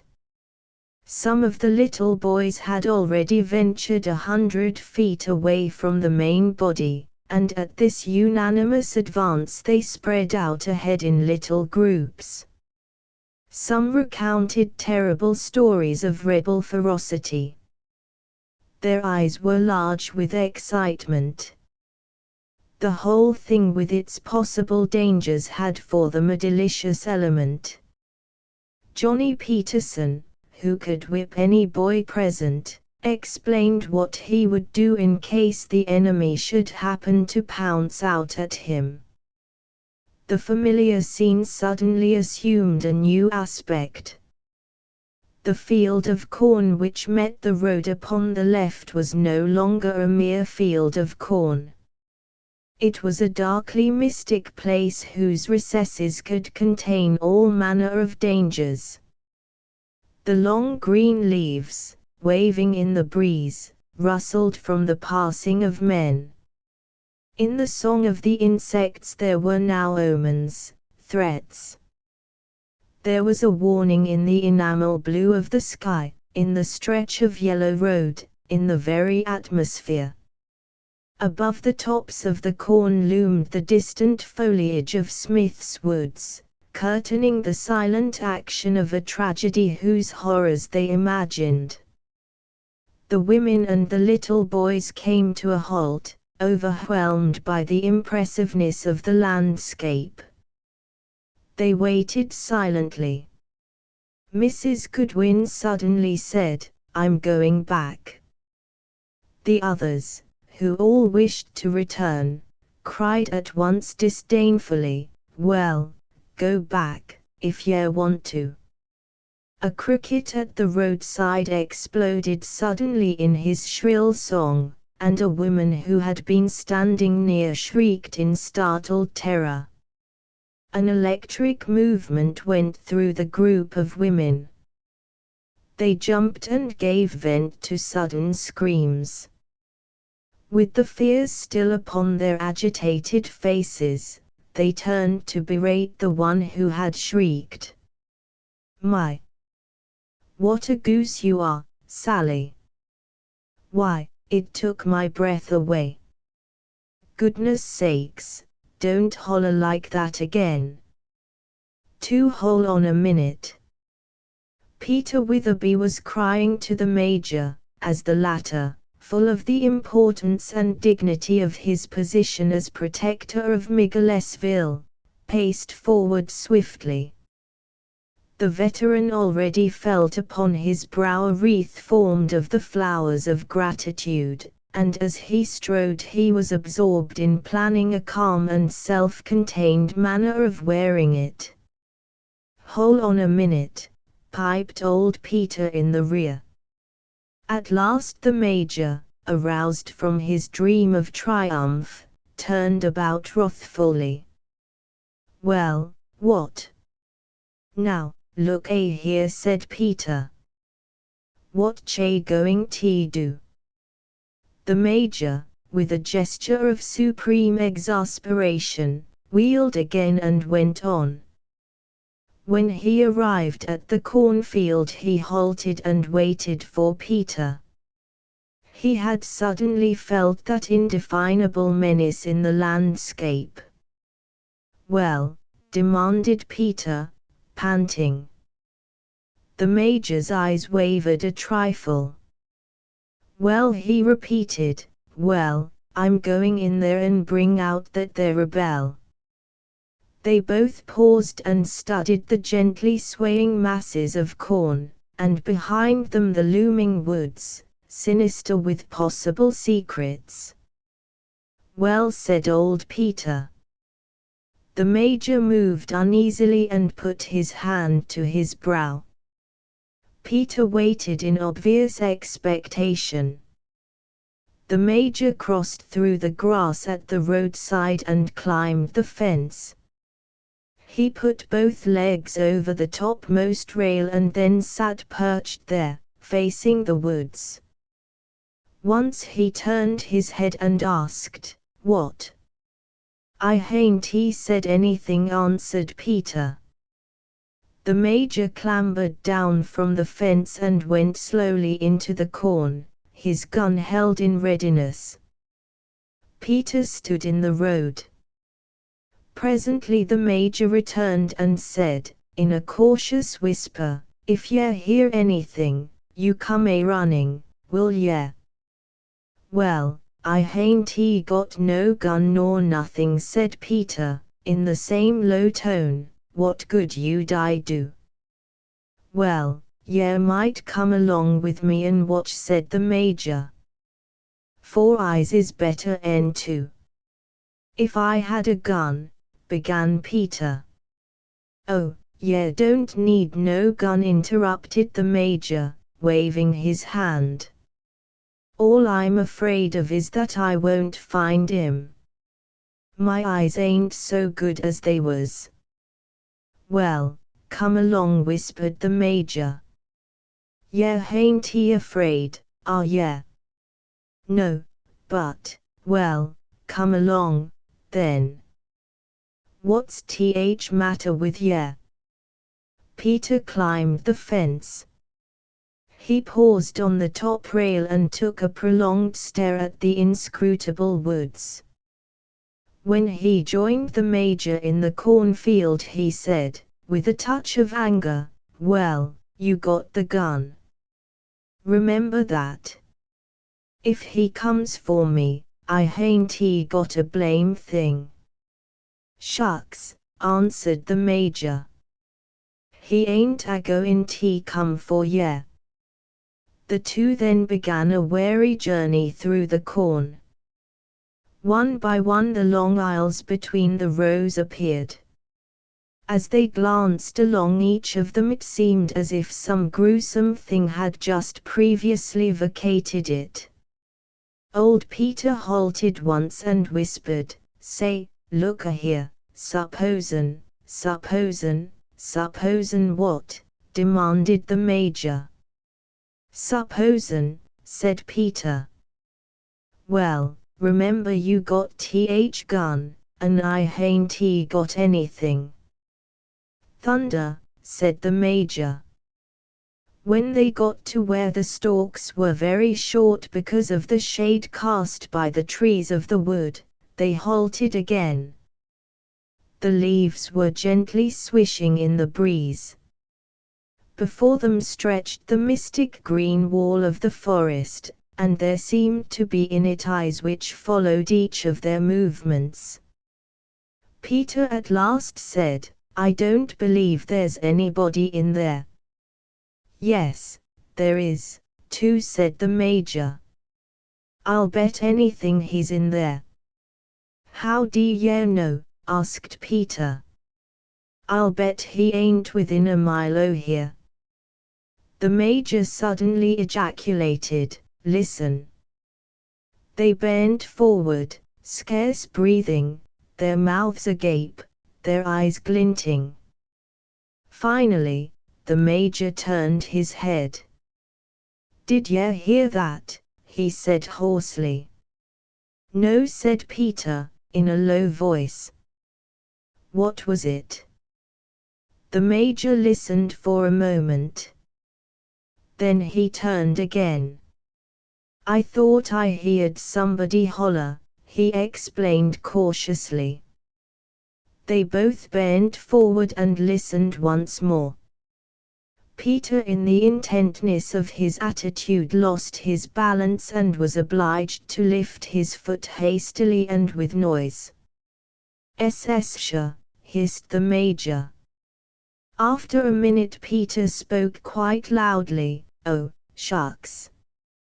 I don't believe ye heard anything." The Major made a frantic downward gesture with his hand. "Shut up, will ye?" he said, in an angry undertone. Peter became silent for a moment, but presently he said again, "Oh, ye didn't hear anything." The Major turned to glare at his companion in despair and wrath. "What's th matter with ye? Can't ye shut up? Oh, this here ain't no use. If you're going in after 'im, why don't ye go in after 'im?" "Well, gimme time, can't ye?" said the Major, in a growl. And, as if to add more to this reproach, he climbed the fence that compassed the woods, looking resentfully back at his companion. "Well," said Peter, when the Major paused. The Major stepped down upon the thick carpet of brown leaves that stretched under the trees. He turned then to whisper, "You wait here, will ye?" His face was red with determination. "Well, hold on a minute," said Peter. We'd better." "No," said the Major. "You wait here." He went stealthily into the thickets. Peter watched him until he grew to be a vague, slow-moving shadow. From time to time he could hear the leaves crackle and twigs snap under the Major's awkward tread. Peter, intent, breathless, waited for the peal of sudden tragedy. Finally, the woods grew silent in a solemn and impressive hush that caused Peter to feel the thumping of his heart. He began to look about him to make sure that nothing should spring upon him from the somber shadows. He scrutinized this cool gloom before him, and at times he thought he could perceive the moving of swift silent shapes. He concluded that he had better go back and try to muster some assistance to the major. As Peter came through the corn, the women in the road caught sight of the glittering figure and screamed. Many of them began to run. The little boys, with all their valor, scurried away in clouds. Mrs. Joe Peterson, however, cast a glance over her shoulders as she, with her skirts gathered up, was running as best she could. She instantly stopped and, in tones of deepest scorn, called out to the others, "Why, it's only Pete Witherby." They came faltering back then, those who had been naturally swiftest in the race avoiding the eyes of those whose limbs had enabled them to flee a short distance. Peter came rapidly, appreciating the glances of vivid interest in the eyes of the women. To their lightning-like questions, which hit all sides of the episode, he opposed a new tranquility gained from his sudden ascent in importance. He made no answer to their clamor. When he had reached the top of the fence, he called out commandingly, "Here you, Johnny, you and George, run and get my gun. It's hanging on th pegs over th bench in th shop." At this terrible sentence, a shuddering cry broke from the women. The boys named sped down the road, accompanied by a retinue of envious companions. Peter swung his legs over the rail and faced the woods again. He twisted his head once to say, "Keep still, can't ya? Quit scufflin' around." They could see by his manner that this was a supreme moment. The group became motionless and still. Later, Peter turned to say, "SSSha," to a restless boy, and the air with which he said it smote them all with awe. The little boys who had gone after the gun came pattering along hurriedly, the weapon borne in the midst of them. Each was anxious to share in the honor. The one who had been delegated to bring it was bullying and directing his comrades. Peter said, "SSSha." He took the gun and poised it in readiness to sweep the cornfield. He scowled at the boys and whispered angrily, "Why didn't ya bring th powder horn and th thing with th bullets in? I told ya to bring 'em. I'll send somebody else next time." "Ya didn't tell us," cried the two boys shrilly. "SSSha." "Quit ya noise," said Peter, with a violent gesture. However, this reproof enabled other boys to recover that peace of mind which they had lost when seeing their friends loaded with honors. The women had cautiously approached the fence and, from time to time, whispered feverish questions, but Peter repulsed them savagely, with an air of being infinitely bothered by their interference in his intent watch. They were forced to listen again in silence to the weird and prophetic chanting of the insects and the mystic silken rustling of the corn. At last the thud of hurrying feet in the soft soil of the field came to their ears. A dark form sped toward them. A wave of a mighty fear swept over the group, and the screams of the women came hoarsely from their choked throats. Peter swung madly from his perch, and turned to use the fence as a rampart. But it was the Major. His face was inflamed and his eyes were glaring. He clutched his rifle by the middle and swung it wildly. He was bounding at a great speed for his fat, short body. "It's all right. It's all right," he began to yell, some distance away. "It's all right. It's only all mild Jacoby." When he arrived at the top of the fence, he paused and mopped his brow. "What?" they thundered, in an agony of sudden unreasoning disappointment. Mrs. Joe Peterson, who was a distant connection of Milton Jacoby, thought to forestall any damage to her social position by saying at once disdainfully, "Drunk, I suppose." "Yep," said the Major, still on the fence, and mopped his brow. "Drunk as a fool. Thunder. I was surprised. I thought it was a rebel, sure." The thoughts of all these women wavered for a time. They were at a loss for precise expression of their emotion. At last, however, they hurled this superior sentence at the Major: "Well, ye might have known. A grey sleeve?" "It looks as if it might rain this afternoon," remarked the lieutenant of artillery. "So it does," the infantry captain assented. He glanced casually at the sky. When his eyes had lowered to the green-shadowed landscape before him, he said fretfully, "I wish those fellows out yonder would quit pelting at us. They've been at it since noon."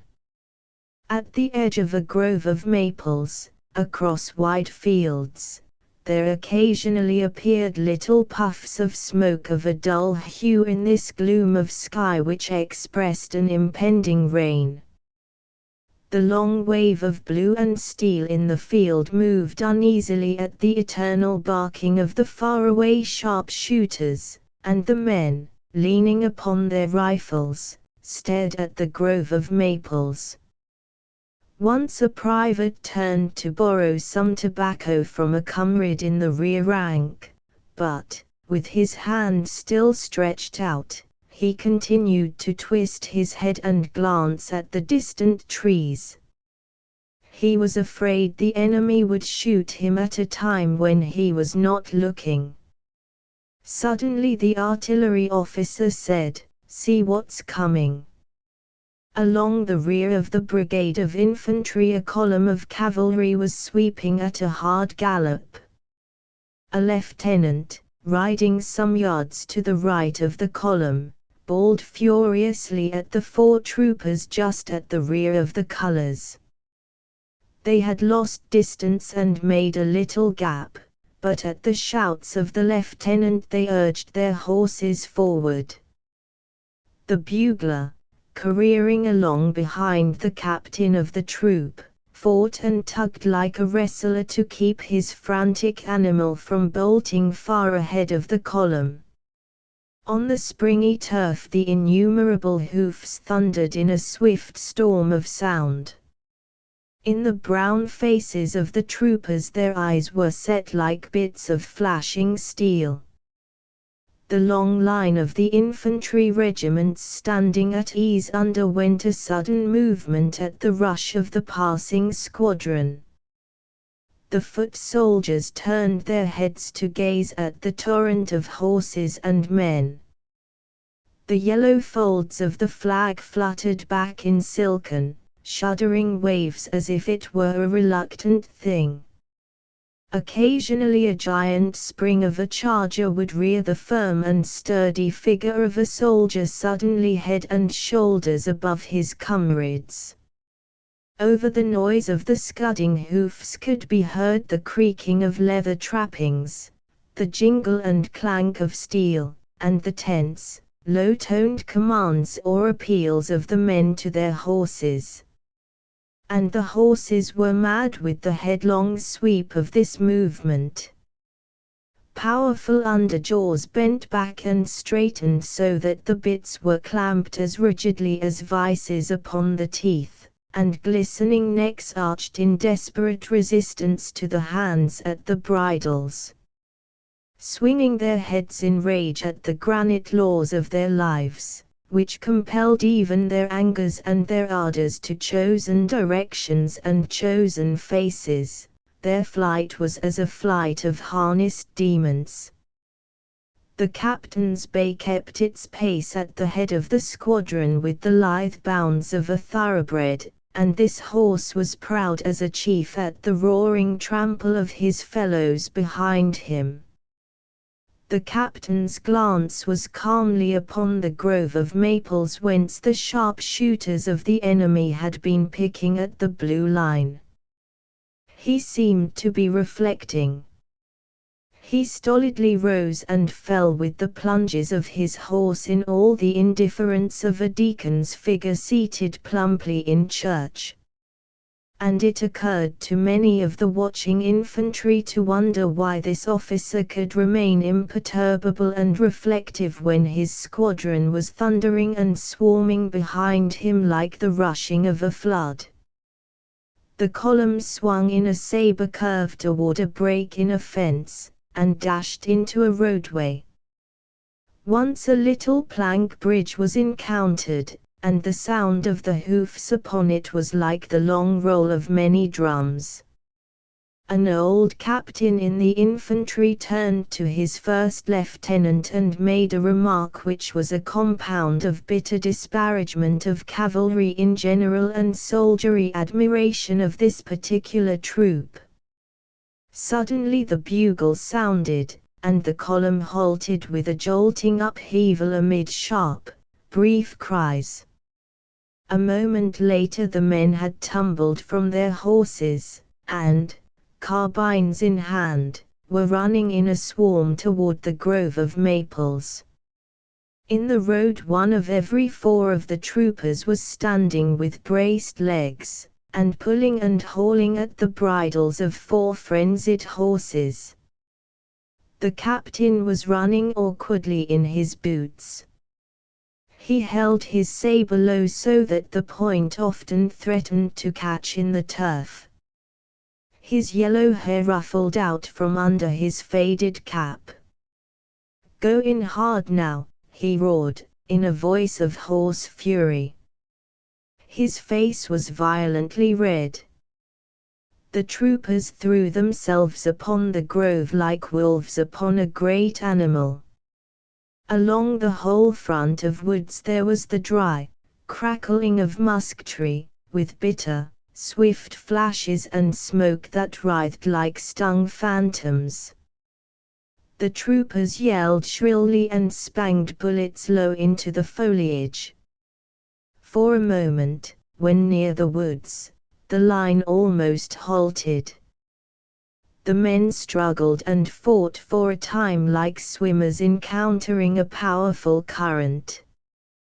Then with a supreme effort they went on again. They dashed madly at the grove, whose foliage from the high light of the field was as inscrutable as a wall. Then suddenly each detail of the calm trees became apparent, and with a few more frantic leaps the men were in the cool gloom of the woods. There was a heavy odor as from burned paper. Wisps of grey smoke wound upward. The men halted and, grimy, perspiring, and puffing, they searched the recesses of the woods with eager, fierce glances. Figures could be seen flitting afar off. A dozen carbines rattled at them in an angry volley. During this pause the captain strode along the line, his face lit with a broad smile of contentment. When he sends this crowd to do anything, I guess he'll find we do it pretty sharp," he said to the grinning lieutenant. "Say, they didn't stand that rush a minute, did they?" said the subaltern. Both officers were profoundly dusty in their uniforms, and their faces were soiled like those of two urchins. Out in the grass behind them were three tumbled and silent forms. Presently the line moved forward again. The men went from tree to tree like hunters stalking game. Some at the left of the line fired occasionally, and those at the right gazed curiously in that direction. The men still breathed heavily from their scramble across the field. Of a sudden a trooper halted and said, "Hello! There's a house." Everyone paused. The men turned to look at their leader. The captain stretched his neck and swung his head from side to side. "By George, it is a house," he said. Through the wealth of leaves there vaguely loomed the form of a large, white house. These troopers, brown-faced from many days of campaigning, each feature of them telling of their placid confidence and courage, were stopped abruptly by the appearance of this house. There was some subtle suggestion, some tale of an unknown thing, which watched them from they knew not what part of it. A rail fence girded a wide lawn of tangled grass. 7 pines stood along a driveway which led from 2 distant posts of a vanished gate. The blue-clothed troopers moved forward until they stood at the fence peering over it. The captain put one hand on the top rail and seemed to be about to climb the fence, when suddenly he hesitated, and said in a low voice, "Watson, what do you think of it?" The lieutenant stared at the house. "Derned if I know," he replied. The captain pondered. It happened that the whole company had turned a gaze of profound awe and doubt upon this edifice which confronted them. The men were very silent. At last the captain swore and said, "We are certainly a pack of fools. Derned old deserted house halting a company of Union cavalry, and making us gape like babies." "Yes, but there's something," insisted the subaltern in a half stammer. "Well, if there's something in there, I'll get it out," said the captain.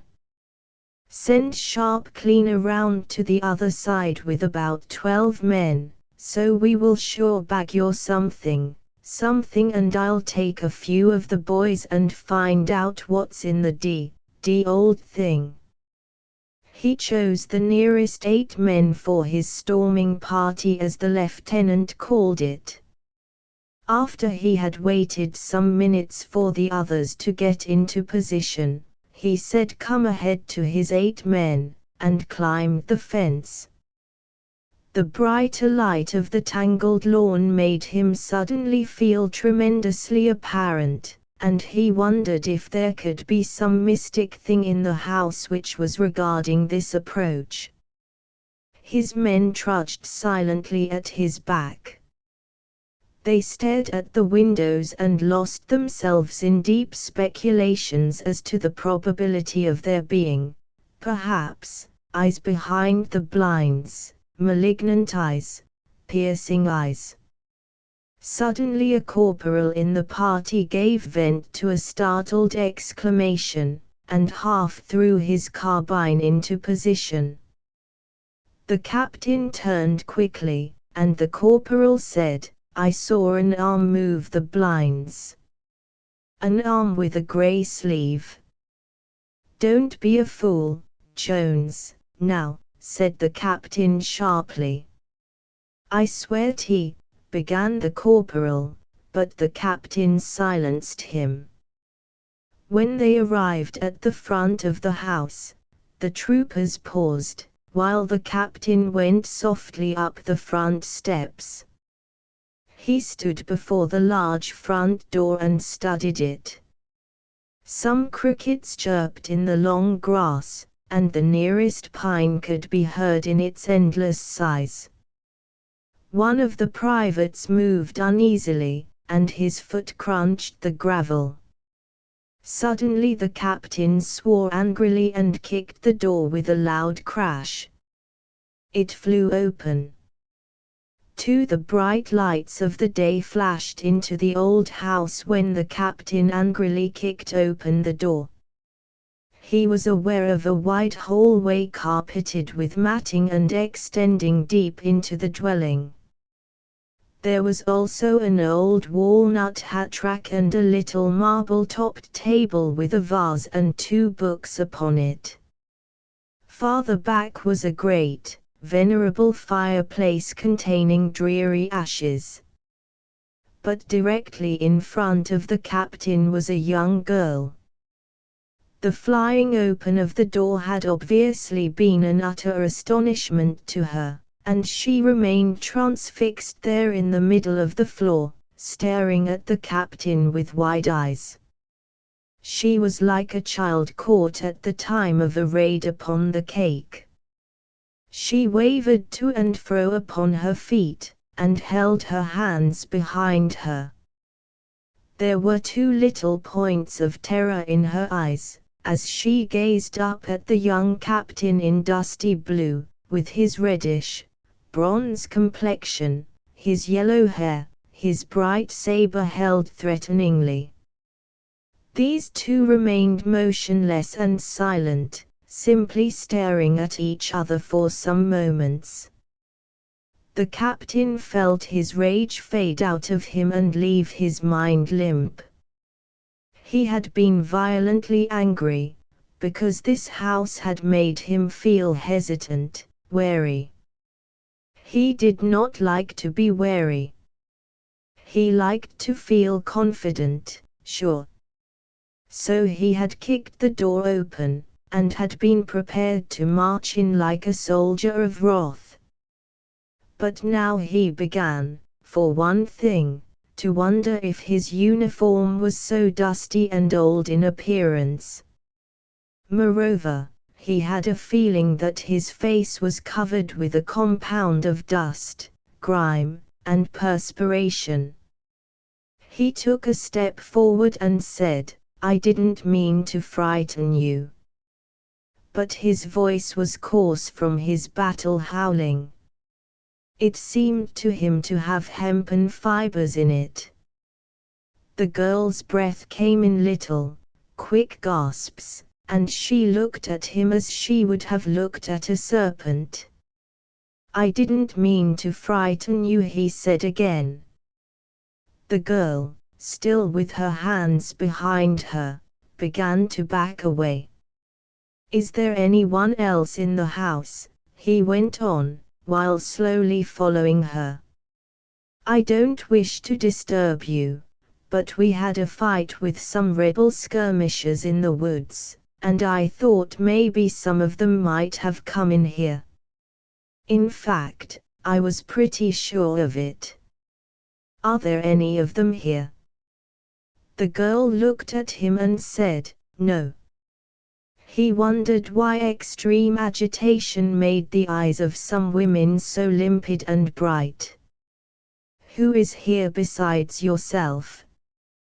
By this time his pursuit had driven her to the end of the hall, and she remained there with her back to the wall and her hands still behind her. When she answered this question, she did not look at him but down at the floor.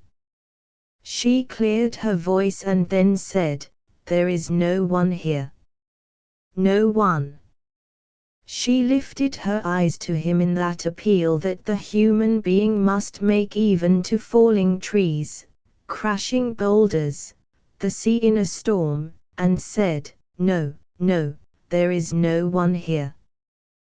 He could plainly see her tremble. Of a sudden he bethought him that she continually kept her hands behind her. As he recalled her air when first discovered, he remembered she appeared precisely as a child detected at one of the crimes of childhood.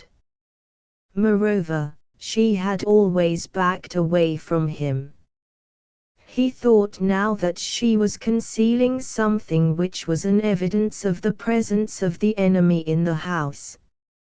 "What are you holding behind you?" he said suddenly. She gave a little quick moan, as if some grim hand had throttled her. "What are you holding behind you?" "Oh, nothing, please. I am not holding anything behind me, indeed I'm not." "Very well. Hold your hands out in front of you, then." "Oh, indeed, I'm not holding anything behind me. Indeed, I'm not." "Well," he began. Then he paused, and remained for a moment dubious. Finally, he laughed. "Well, I shall have my men search the house, anyhow. I'm sorry to trouble you, but I feel sure that there is someone here whom we want." He turned to the corporal, who with the other men was gaping quietly in at the door, and said, "Jones, go through the house." As for himself, he remained planted in front of the girl, for she evidently did not dare to move and allow him to see what she held so carefully behind her back.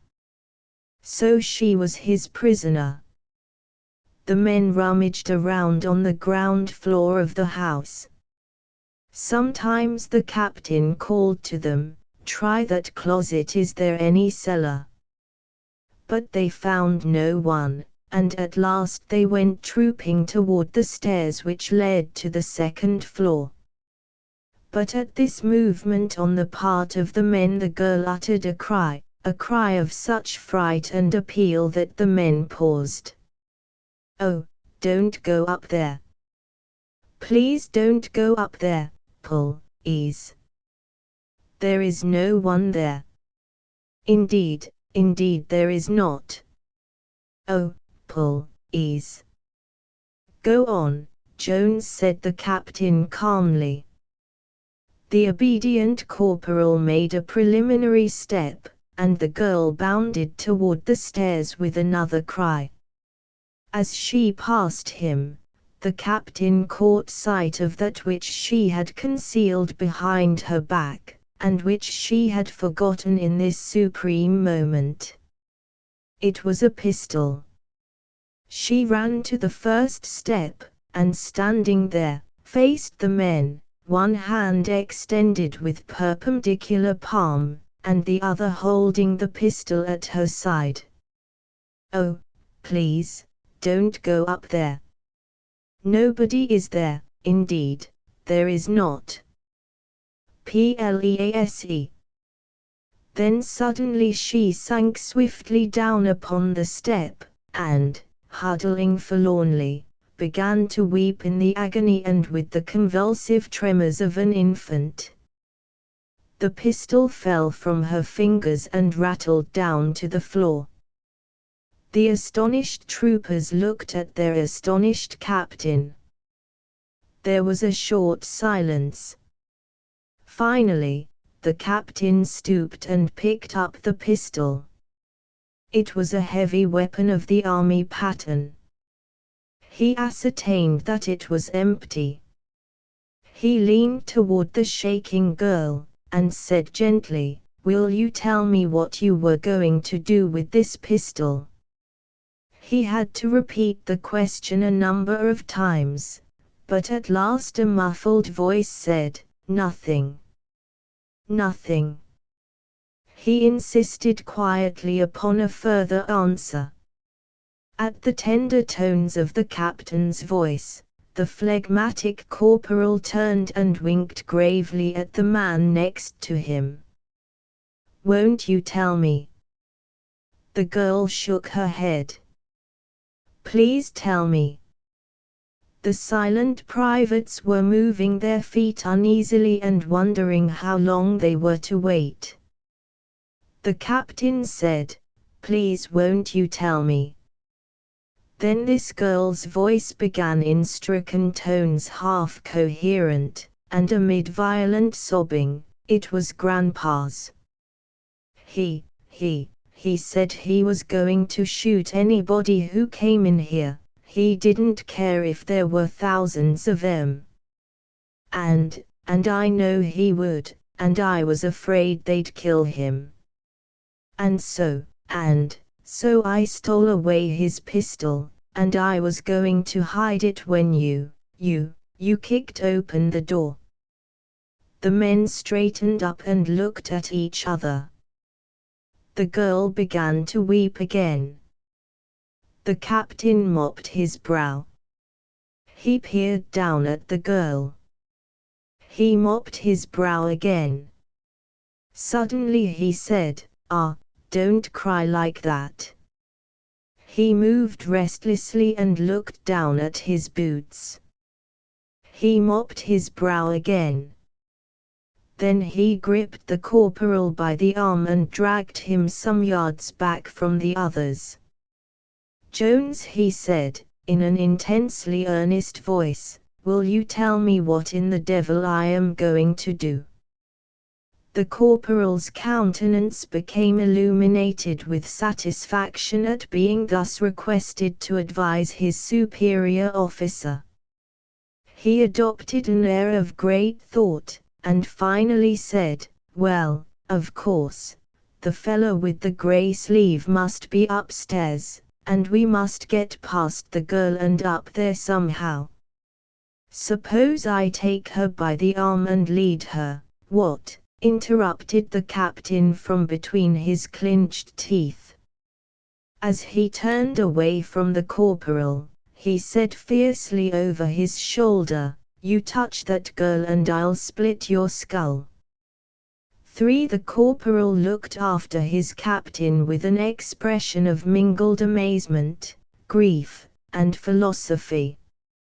He seemed to be saying to himself that there unfortunately were times, after all, when one could not rely upon the most reliable of men.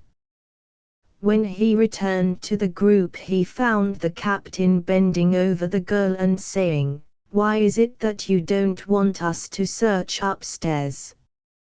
The girl's head was buried in her crossed arms. Locks of her hair had escaped from their fastenings and these fell upon her shoulder.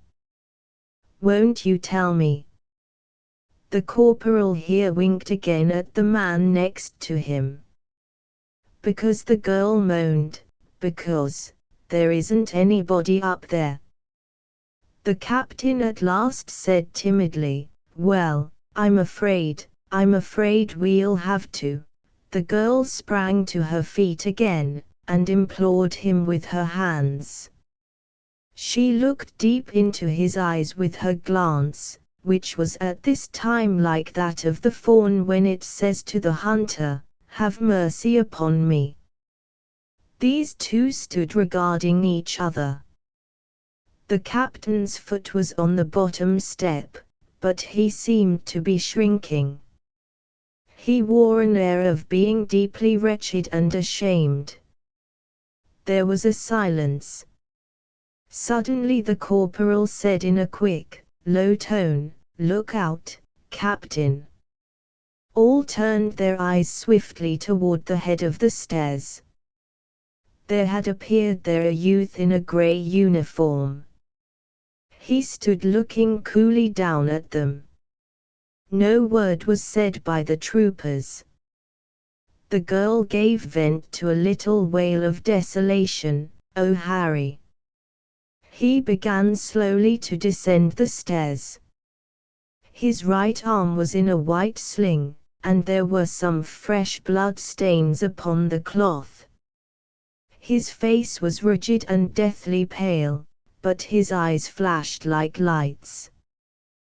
The girl was again moaning in an utterly dreary fashion, as the youth came slowly down toward the silent men in blue. 6 steps from the bottom of the flight he halted and said, "I reckon it's me you're looking for." The troopers had crowded forward a trifle and, posed in lithe, nervous attitudes, were watching him like cats. The captain remained unmoved. At the youth's question he merely nodded his head and said, "Yes." The young man in grey looked down at the girl, and then, in the same even tone which now, however, seemed to vibrate with suppressed fury, he said, "And is that any reason why you should insult my sister?"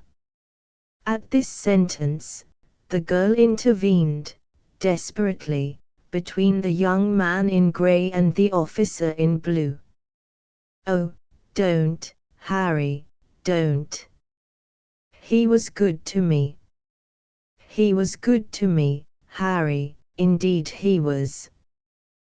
The youth came on in his quiet, erect fashion until the girl could have touched either of the men with her hand, for the captain still remained with his foot upon the first step. She continually repeated, "Oh Harry! Oh Harry!" The youth in grey man, hovered to glare into the captain's face, first over one shoulder of the girl and then over the other.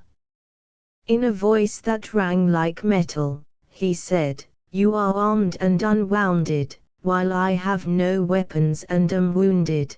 But the captain had stepped back and sheathed his saber. The eyes of these 2 men were gleaming fire, but otherwise the captain's countenance was imperturbable. He said, "You are mistaken.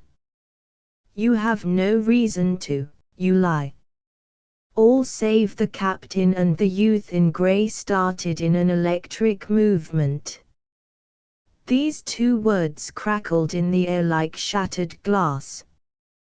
There was a breathless silence. The captain cleared his throat. His look at the youth contained a quality of singular and terrible ferocity, but he said in his stolid tone, "I don't suppose you mean what you say now." Upon his arm he had felt the pressure of some unconscious little fingers.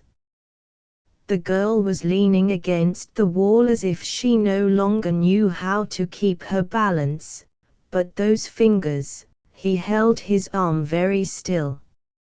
She murmured, "Oh Harry, don't. He was good to me, indeed he was." The corporal had come forward until he in a measure confronted the youth in grey, for he saw those fingers upon the captain's arm, and he knew that sometimes very strong men were not able to move hand nor foot under such conditions. The youth had suddenly seemed to become weak. He breathed heavily and clung to the rail. He was glaring at the captain, and apparently summoning all his willpower to combat his weakness.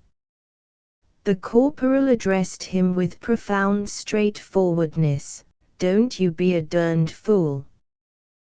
The youth turned toward him so fiercely that the corporal threw up a knee and an elbow like a boy who expects to be cuffed.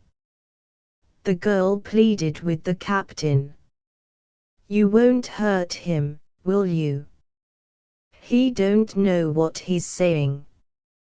He's wounded, you know. Please don't mind him." "I won't touch him," said the captain, with rather extraordinary earnestness. "Don't you worry about him at all. I won't touch him." Then he looked at her, and the girl suddenly withdrew her fingers from his arm. The corporal contemplated the top of the stairs, and remarked without surprise, "There's another of 'em coming."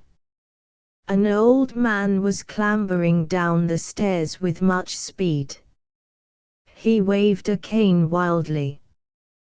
"Get out of my house, you thieves! Get out! I won't have you cross my threshold. Get out!" He mumbled and wagged his head in an old man's fury. It was plainly his intention to assault them. And so it occurred that a young girl became engaged in protecting a stalwart captain, fully armed, and with 8 grim troopers at his back, from the attack of an old man with a walking stick. A blush passed over the temples and brow of the captain, and he looked particularly savage and weary. Despite the girl's efforts, he suddenly faced the old man. "Look here," he said distinctly, "we came in because we had been fighting in the woods yonder, and we concluded that some of the enemy were in this house, especially when we saw a gray sleeve at the window. But this young man is wounded, and I have nothing to say to him. I will even take it for granted that there are no others like him upstairs. We will go away, leaving your d old house just as we found it. And we are no more thieves and rascals than you are." The old man simply roared, "I haven't got a cow nor a pig nor a chicken on the place. Your soldiers have stolen everything they could carry away. They have torn down half my fences for firewood. This afternoon some of your accursed bullets even broke my window panes." The girl had been faltering, "Grandpa.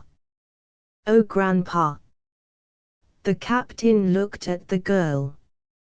She returned his glance from the shadow of the old man's shoulder. After studying her face a moment, he said, "Well, we will go now." He strode toward the door and his men clanked docilely after him. At this time there was the sound of harsh cries and rushing footsteps from without. The door flew open, and a whirlwind composed of blue-coated troopers came in with a swoop. It was headed by the lieutenant. "Oh, here you are," he cried, catching his breath. "We thought, oh, look at the girl." The captain said intensely, "Shut up, you fool." The men settled to a halt with a clash and a bang. There could be heard the dulled sound of many hoofs outside of the house. "Did you order up the horses?" inquired the captain. "Yes." "We thought, well, then, let's get out of here," interrupted the captain morosely. The men began to filter out into the open air. The youth in grey had been hanging dismally to the railing of the stairway. He now was climbing slowly up to the 2nd floor. The old man was addressing himself directly to the serene corporal. "Not a chicken on the place," he cried. "Well, I didn't take your chickens, did I?" "No, maybe you didn't, but..." The captain crossed the hall and stood before the girl in rather a culprit's fashion. "You are not angry at me, are you?" he asked timidly. "No," she said. She hesitated a moment, and then suddenly held out her hand. "You were good to me, and I'm much obliged." The captain took her hand, and then he blushed, for he found himself unable to formulate a sentence that applied in any way to the situation. She did not seem to heed that hand for a time. He loosened his grasp presently, for he was ashamed to hold it so long without saying anything clever. At last, with an air of charging an entrenched brigade, he contrived to say, "I would rather do anything than frighten or trouble you." His brow was warmly perspiring. He had a sense of being hideous in his dusty uniform and with his grimy face. She said, "Oh, I'm so glad it was you instead of somebody who might have hurt Brother Harry and Grandpa." He told her, "I wouldn't have hurt em for anything." There was a little silence. "Well, goodbye," he said at last. "Goodbye." He walked toward the door past the old man, who was scolding at the vanishing figure of the corporal. The captain looked back. She had remained there watching him. At the bugle's order, the troopers standing beside their horses swung briskly into the saddle. The lieutenant said to the first sergeant, "Williams, did they ever meet before?" "Hanged if I know." "Well, say," the captain saw a curtain move at one of the windows. He cantered from his position at the head of the column and steered his horse between two flower beds. "Well, goodbye." The squadron trampled slowly past. "Goodbye." They shook hands. He evidently had something enormously important to say to her, but it seems that he could not manage it. He struggled heroically. The bay charger, with his great mystically solemn eyes, looked around the corner of his shoulder at the girl. The captain studied a pine tree. The girl inspected the grass beneath the window. The captain said hoarsely, I don't suppose I'll ever see you again." She looked at him affrightedly and shrank back from the window. He seemed to have woefully expected a reception of this kind for his question. He gave her instantly a glance of appeal. She said, "Why, no, I don't suppose we will." "Never?" "Why, no, 'tain't possible. You are a Yankee." "Oh, I know it, but," eventually he continued, "well, some day, when there's no more fighting, we might." He observed that she had again withdrawn suddenly into the shadow, so he said, "Well, goodbye." When he held her fingers she bowed her head, and he saw a pink blush steal over the curves of her cheek and neck. "Am I never going to see you again?" She made no reply. "Never," he repeated. After a long time, he bent over to hear a faint reply, "Sometimes, when there are no troops in the neighborhood, Grandpa don't mind if I walk over as far as that old oak tree yonder, in the afternoons." It appeared that the captain's grip was very strong, for she uttered an exclamation and looked at her fingers as if she expected to find them mere fragments. He rode away. The bay horse leaped a flower bed. They were almost to the drive, when the girl uttered a panic-stricken cry. The captain wheeled his horse violently and upon his return journey went straight through a flower bed. The girl had clasped her hands. She beseeched him wildly with her eyes. "Oh, please, don't believe it. I never walk to the old oak tree. Indeed, I don't.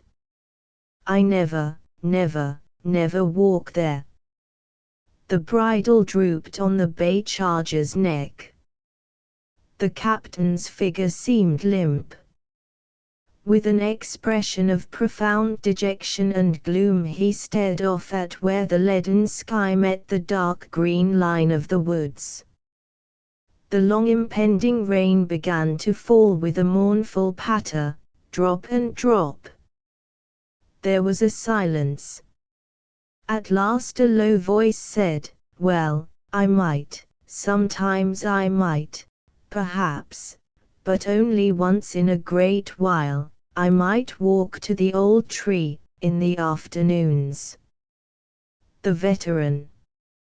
Out of the low window could be seen 3 hickory trees placed irregularly in a meadow that was resplendent in springtime green. Farther away, the old, dismal belfry of the village church loomed over the pines. A horse meditating in the shade of one of the hickories lazily swished his tail. The warm sunshine made an oblong of vivid yellow on the floor of the grocery. "Could you see the whites of their eyes?" said the man who was seated on a soap box. "Nothing of the kind," replied old Henry warmly.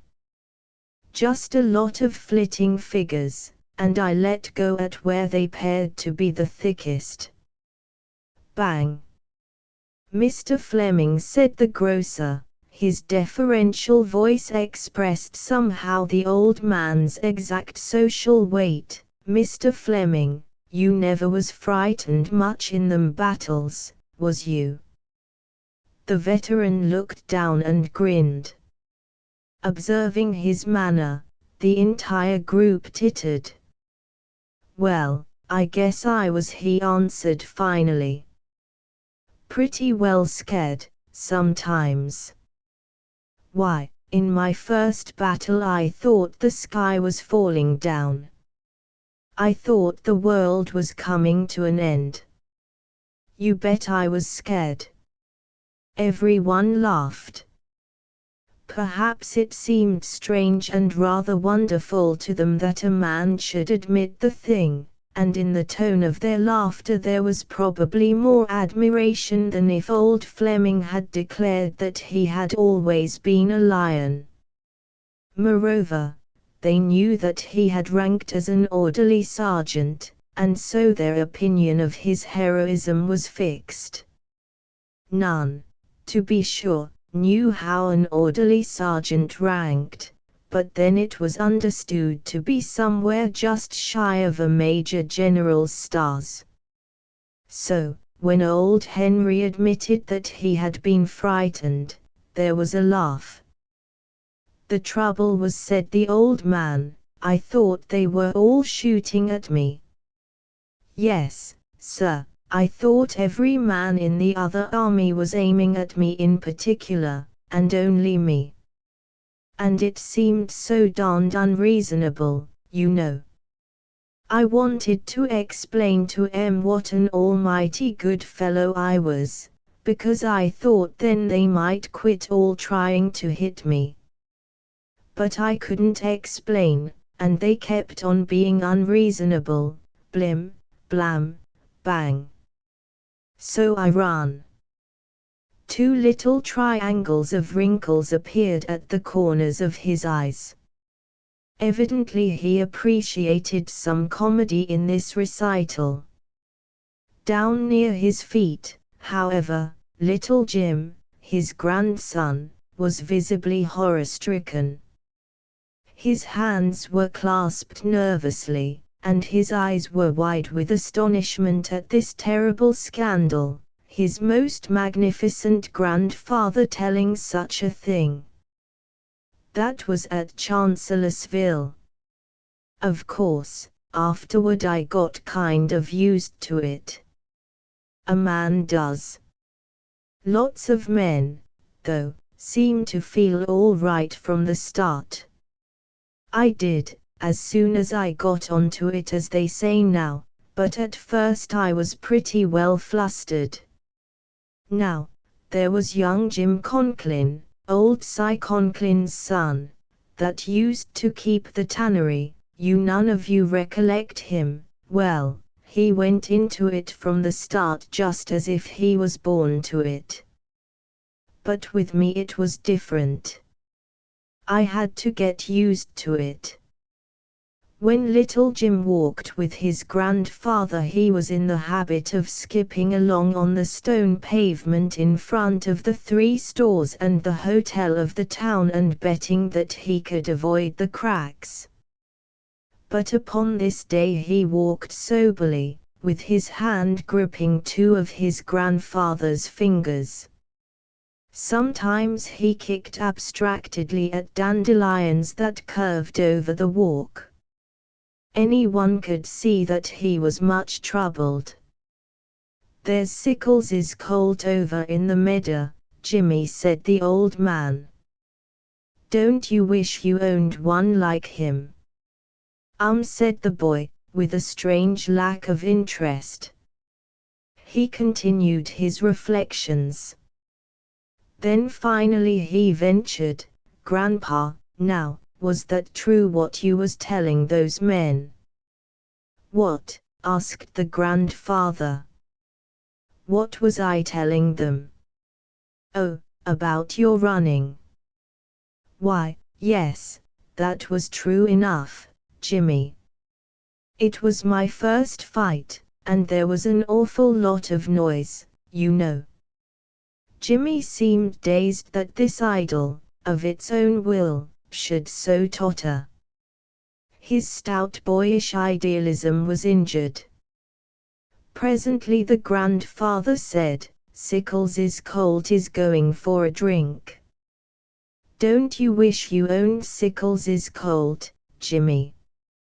The boy merely answered, "He ain't as nice as our N." He lapsed then into another moody silence.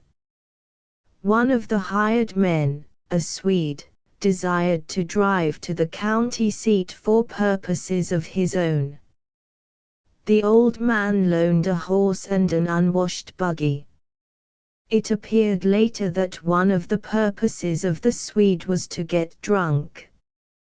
After quelling some boisterous frolic of the farm hands and boys in the garret, the old man had that night gone peacefully to sleep, when he was aroused by clamoring at the kitchen door.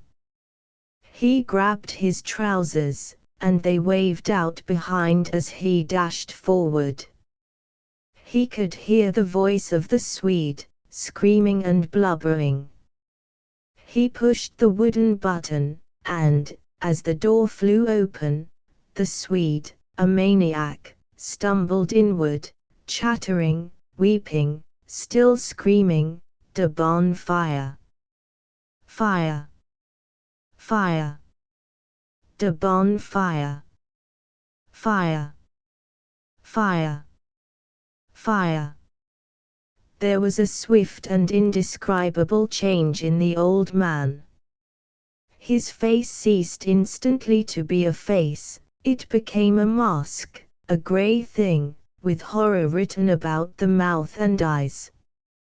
He hoarsely shouted at the foot of the little rickety stairs, and immediately, it seemed, there came down an avalanche of men. No one knew that during this time the old lady had been standing in her night clothes at the bedroom door, yelling, "What's th matter? What's th matter? What's th matter?" When they dashed toward the barn it presented to their eyes its usual appearance, solemn, rather mystic in the black night. The Swede's lantern was overturned at a point some yards in front of the barn doors. It contained a wild little conflagration of its own, and even in their excitement some of those who ran felt a gentle secondary vibration of the thrifty part of their minds at sight of this overturned lantern. Under ordinary circumstances it would have been a calamity. But the cattle in the barn were trampling, trampling, trampling, and above this noise could be heard a humming like the song of innumerable bees.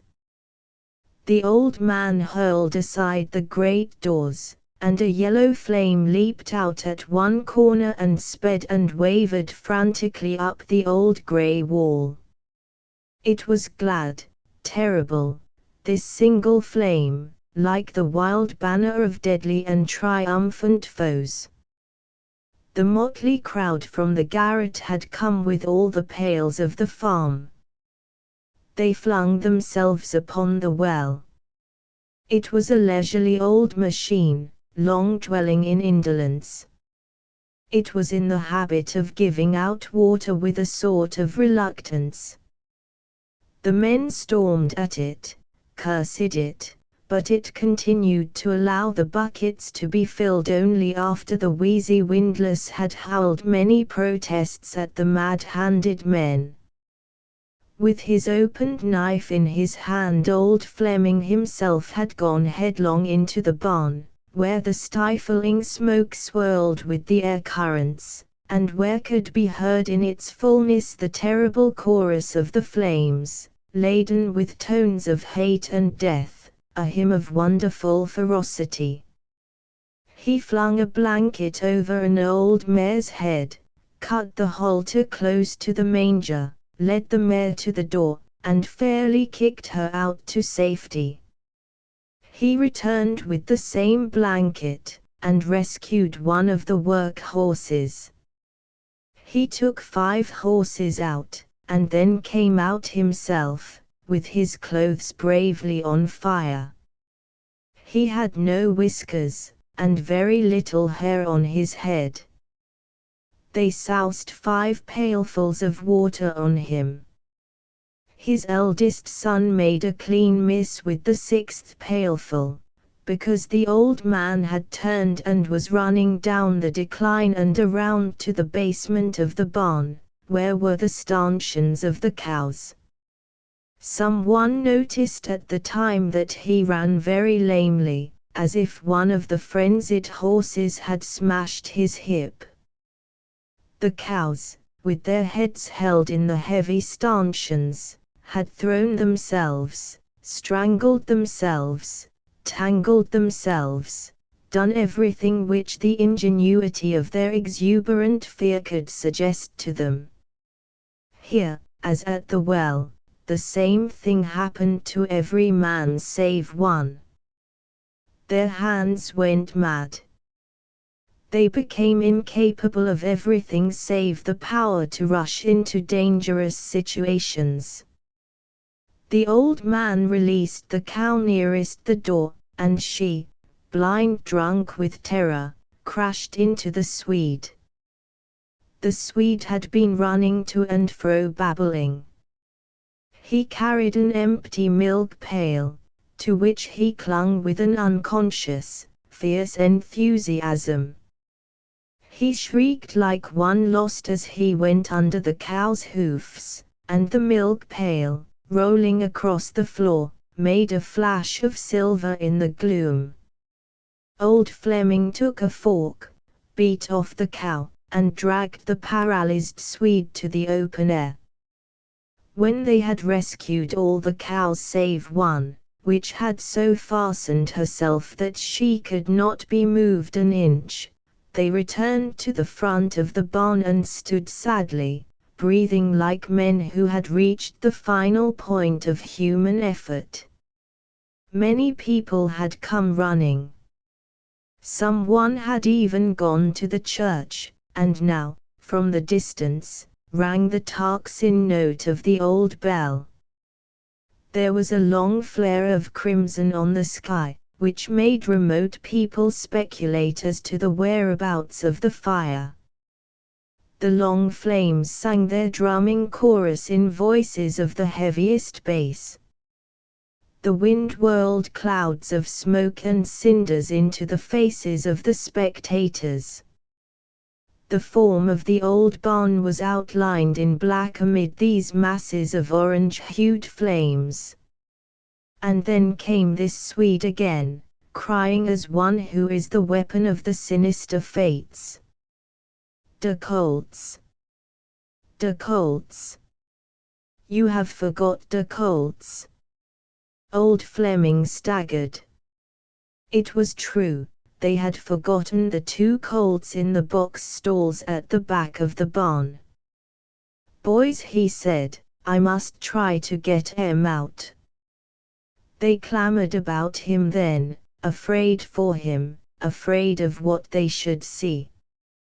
Then they talked wildly each to each. Why, it's sure death. He would never get out. Why, it's suicide for a man to go in there. Old Fleming stared absent-mindedly at the open doors. The poor little things, he said. He rushed into the barn. When the roof fell in, a great funnel of smoke swarmed toward the sky, as if the old man's mighty spirit, released from its body, a little bottle, had swelled like the genie of fable. The smoke was tinted rose hue from the flames, and perhaps the unutterable midnights of the universe will have no power to daunt the color of this soul. The End. Other books by Stephen Crane. The Red Badge of Courage. An episode of the American Civil War. Never before have we had the seamy side of glorious war so well depicted. Chicago Evening Post. Of such interest that no one having begun it will lay it aside until the end is reached. Philadelphia Ledger. We have had many stories of the war, this stands absolutely alone. Boston Transcript. Has no parallel, unless it be Tolstoy's Sebastopol. San Francisco Chronicle. A strong book, and it is a true book, true to life. The Critic. Has been surpassed by few writers dealing with war. New York Mail and Express. Maggie, a girl of the streets. By writing Maggie, Mr. Crane has made for himself a permanent place in literature. New York Mail and Express. Full of clever descriptions. Written in short, terse sentences, which compel the imagination rather than stimulate it. Boston Herald. A powerful portrayal. New York Times. End of the Project Gutenberg ebook The Little Regiment, and other episodes of the American Civil War. Updated editions will replace the previous one, the old editions will be renamed. Creating the works from print editions not protected by U.S. copyright law means that no one owns a United States copyright in these works, so the Foundation, and you, can copy and distribute it in the United States without permission and without paying copyright royalties. Special rules, set forth in the general terms of use part of this license, apply to copying and distributing Project Gutenberg trademark symbol electronic works to protect the Project Gutenberg trademark symbol concept and trademark. Project Gutenberg is a registered trademark, and may not be used if you charge for an ebook, except by following the terms of the trademark license, including paying royalties for use of the Project Gutenberg trademark. If you do not charge anything for copies of this ebook, complying with the trademark license is very easy. You may use this ebook for nearly any purpose, such as creation of derivative works, reports, performances and research. Project Gutenberg ebooks may be modified and printed and given away, You may do practically anything in the United States with ebooks not protected by U.S. copyright law. Redistribution is subject to the trademark license, especially commercial redistribution. Start. Full license. The full Project Gutenberg license. Please read this before you distribute or use this work to protect the Project Gutenberg trademark symbol mission of promoting the free distribution of electronic works. By using or distributing this work, or any other work associated in any way with the phrase Project Gutenberg, you agree to comply with all the terms of the full Project Gutenberg trademark symbol license available with this file or online at www.gutenberg.org/license. Section 1. General Terms of Use and Redistributing Project Gutenberg Trademark Symbol Electronic Works 1.0. By reading or using any part of this Project Gutenberg trademark symbol electronic work, you indicate that you have read, understand, agree to and accept all the terms of this license and intellectual property, trademark/copyright, agreement. If you do not agree to abide by all the terms of this agreement, you must cease using and return or destroy all copies of Project Gutenberg trademark symbol electronic works in your possession. If you paid a fee for obtaining a copy of or access to a Project Gutenberg trademark symbol electronic work and you do not agree to be bound by the terms of this agreement, you may obtain a refund from the person or entity to whom you paid the fee as set forth in paragraph 1.e.8. 1.b Project Gutenberg is a registered trademark. It may only be used on or associated in any way with an electronic work by people who agree to be bound by the terms of this agreement. There are a few things that you can do with most Project Gutenberg trademark symbol electronic works even without complying with the full terms of this agreement. See paragraph 1.c below. There are a lot of things you can do with Project Gutenberg trademark symbol electronic works if you follow the terms of this agreement and help preserve free future access to Project Gutenberg trademark symbol electronic works. See paragraph 1.e below. 1.c. The Project Gutenberg Literary Archive Foundation, the Foundation or PGLAF, owns a compilation copyright in the collection of Project Gutenberg trademark symbol electronic works. Nearly all the individual works in the collection are in the public domain in the United States. If an individual work is unprotected by copyright law in the United States and you are located in the United States, we do not claim a right to prevent you from copying, distributing, performing, displaying or creating derivative works based on the work as long as all references to Project Gutenberg are removed.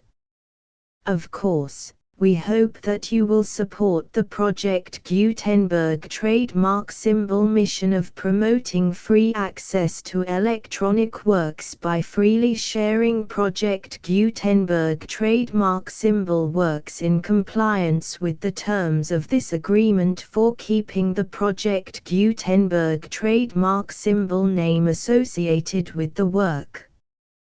You can easily comply with the terms of this agreement by keeping this work in the same format with its attached full Project Gutenberg trademark symbol license when you share it without charge with others. 1.d.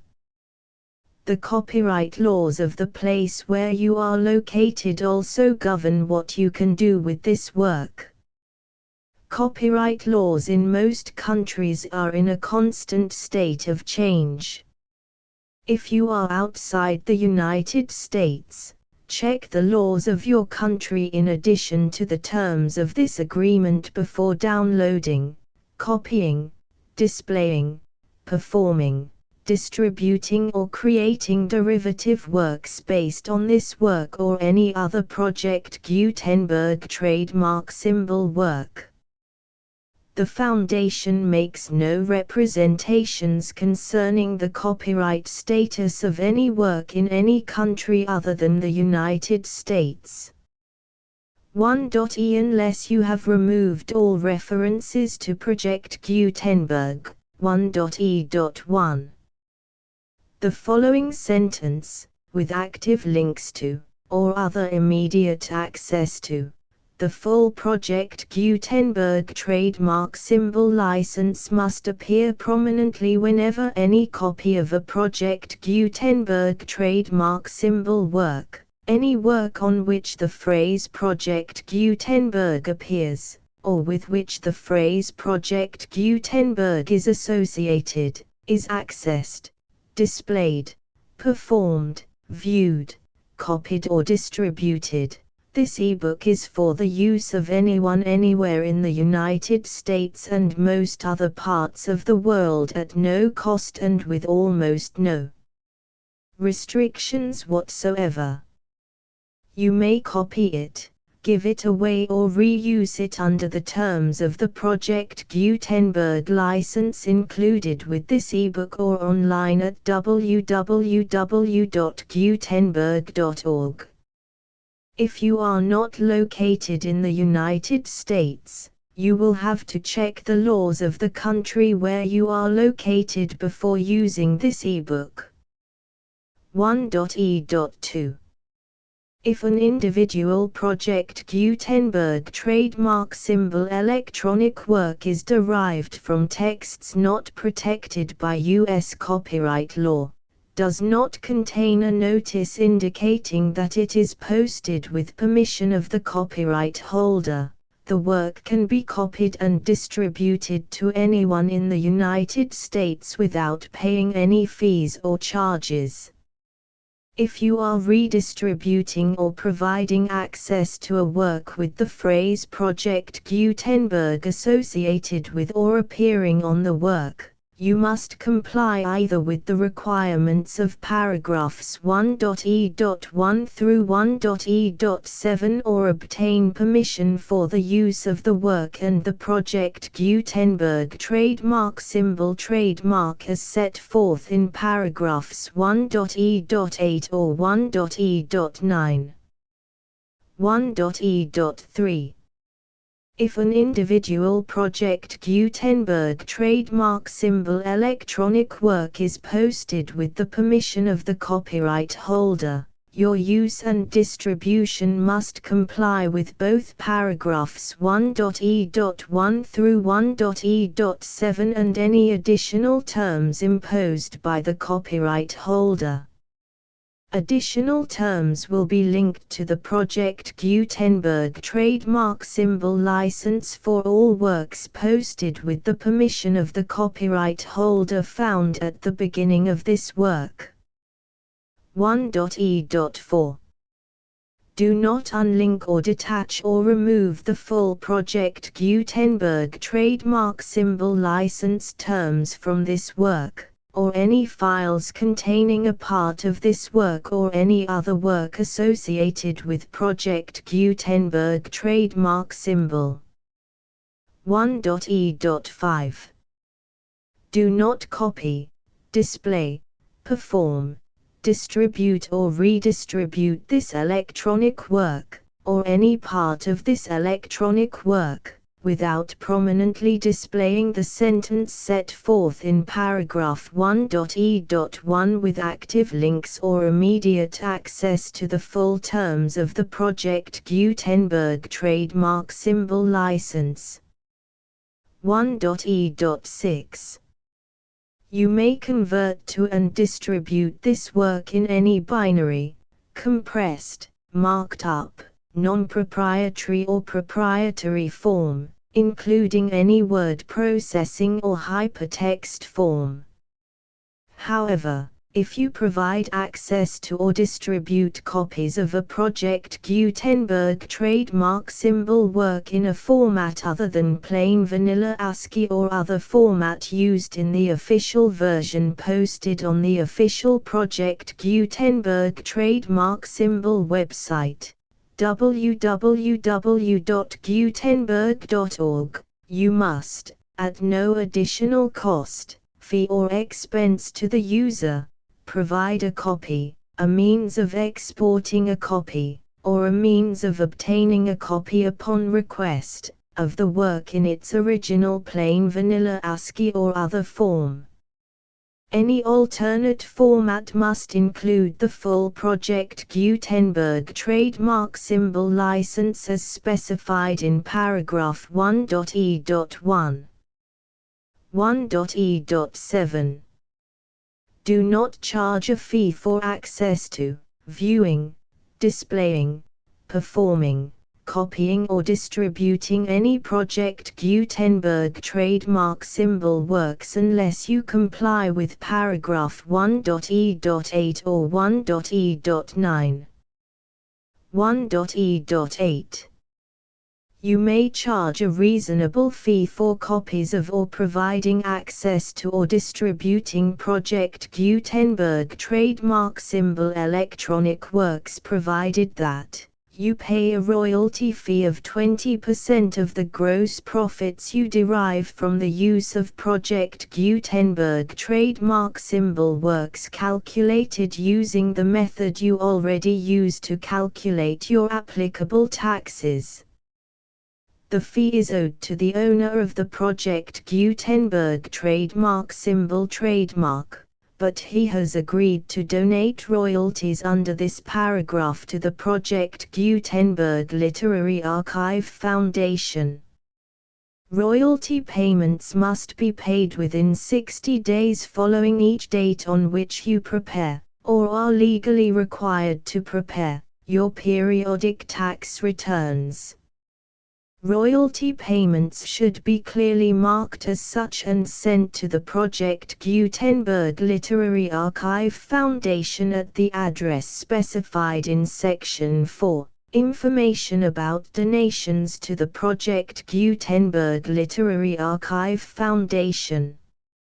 You provide a full refund of any money paid by a user who notifies you in writing, or by email, within 30 days of receipt that he does not agree to the terms of the full Project Gutenberg trademark symbol license. You must require such a user to return or destroy all copies of the works possessed in a physical medium and discontinue all use of and all access to other copies of Project Gutenberg trademark symbol works. You provide, in accordance with paragraph 1.f.3, a full refund of any money paid for a work or a replacement copy, if a defect in the electronic work is discovered and reported to you within 90 days of receipt of the work. You comply with all other terms of this agreement for free distribution of Project Gutenberg trademark symbol works. 1.e.9. If you wish to charge a fee or distribute a Project Gutenberg trademark symbol electronic work or group of works on different terms than are set forth in this agreement, you must obtain permission in writing from the Project Gutenberg Literary Archive Foundation, the manager of the Project Gutenberg trademark symbol trademark. Contact the Foundation as set forth in Section 3 below. 1.f1.f.1. Project Gutenberg volunteers and employees expend considerable effort to identify, do copyright research on, transcribe and proofread works not protected by U.S. copyright law in creating the Project Gutenberg trademark symbol collection. Despite these efforts, Project Gutenberg trademark symbol electronic works, and the medium on which they may be stored, may contain defects such as, but not limited to, incomplete, inaccurate or corrupt data, transcription errors, a copyright or other intellectual property infringement, a defective or damaged disk or other medium, a computer virus, or computer codes that damage or cannot be read by your equipment. 1.f.2 Limited warranty, disclaimer of damages, except for the right of replacement or refund described in paragraph 1.f.3, the Project Gutenberg Literary Archive Foundation, the owner of the Project Gutenberg trademark symbol trademark, and any other party distributing a Project Gutenberg trademark symbol electronic work under this agreement, disclaim all liability to you for damages, costs and expenses, including legal fees. You agree that you have no remedies for negligence, strict liability, breach of warranty or breach of contract except those provided in paragraph 1.f.3. You agree that the Foundation, the trademark owner, and any distributor under this agreement will not be liable to you for actual, direct, indirect, consequential, punitive or incidental damages even if you give notice of the possibility of such damage.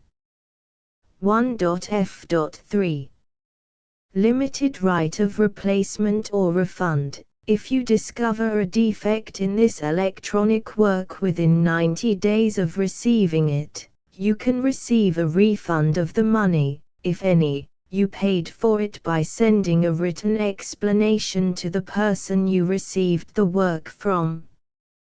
If you received the work on a physical medium, you must return the medium with your written explanation. The person or entity that provided you with the defective work may elect to provide a replacement copy in lieu of a refund. If you received the work electronically, the person or entity providing it to you may choose to give you a second opportunity to receive the work electronically in lieu of a refund. If the second copy is also defective, you may demand a refund in writing without further opportunities to fix the problem. 1.f.4 Except for the limited right of replacement or refund set forth in paragraph 1.f.3, this work is provided to you as is, with no other warranties of any kind, express or implied, including but not limited to warranties of merchantability or fitness for any purpose. 1.f.5 Some states do not allow disclaimers of certain implied warranties or the exclusion or limitation of certain types of damages. If any disclaimer or limitation set forth in this agreement violates the law of the state applicable to this agreement, the agreement shall be interpreted to make the maximum disclaimer or limitation permitted by the applicable state law. The invalidity or unenforceability of any provision of this agreement shall not void the remaining provisions. 1.f.6 Indemnity. You agree to indemnify and hold the Foundation, the trademark owner, any agent or employee of the Foundation, anyone providing copies of Project Gutenberg trademark symbol electronic works in accordance with this agreement, and any volunteers associated with the production, promotion and distribution of Project Gutenberg trademark symbol electronic works, harmless from all liability, costs and expenses, including legal fees, that arise directly or indirectly from any of the following which you do or cause to occur. A.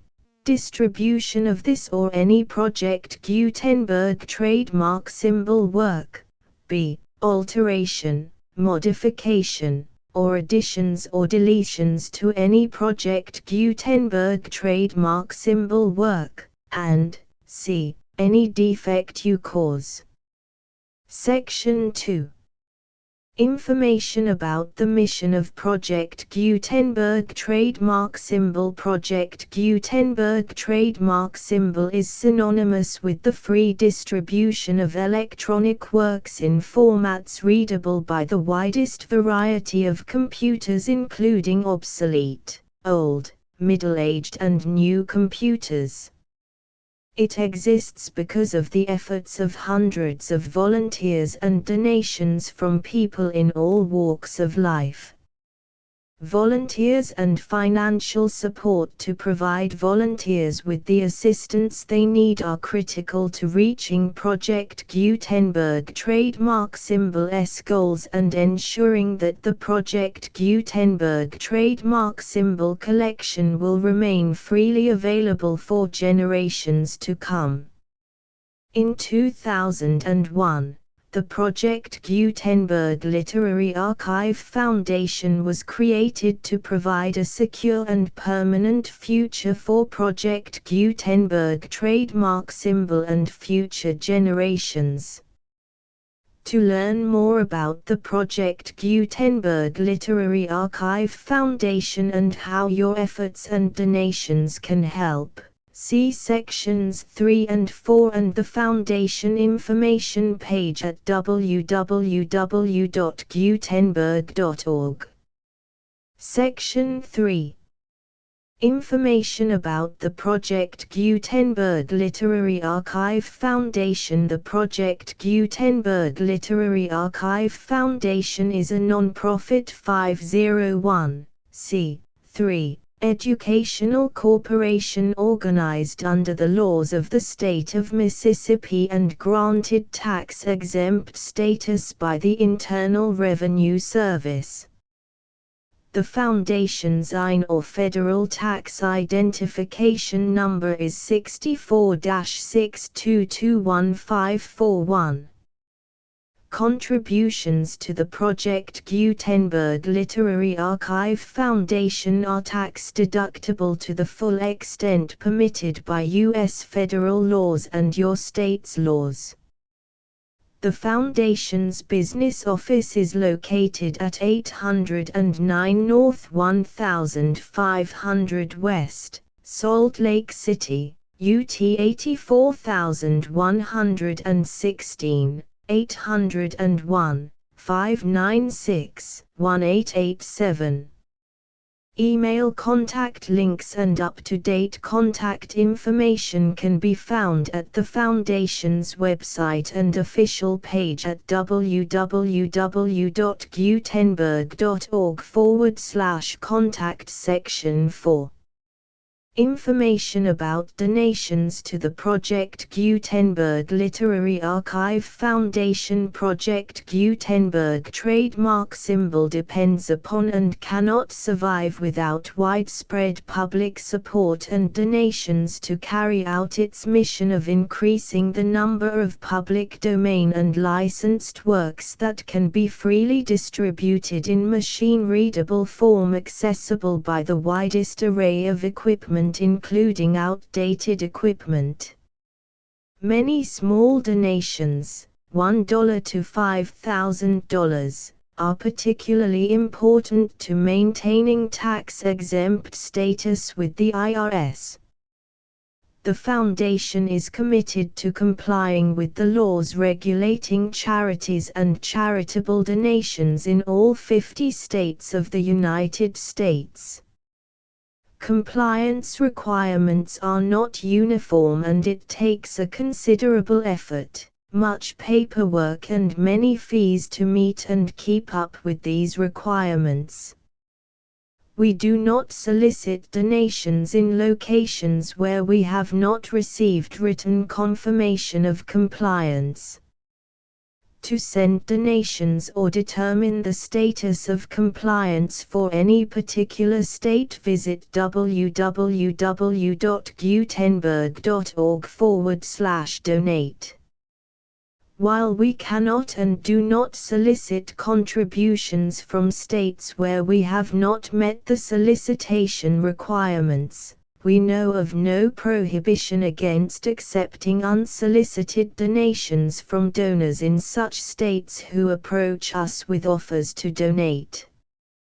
International donations are gratefully accepted, but we cannot make any statements concerning tax treatment of donations received from outside the United States. U.S. laws alone swamp our small staff. Please check the Project Gutenberg web pages for current donation methods and addresses.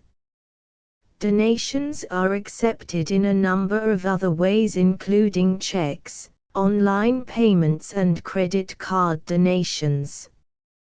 To donate, please visit www.gutenberg.org/donate. Section 5.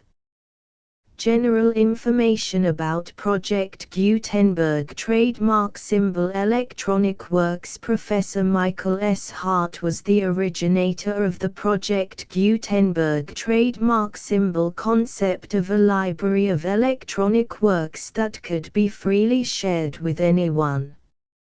For 40 years, he produced and distributed Project Gutenberg trademark symbol ebooks with only a loose network of volunteer support.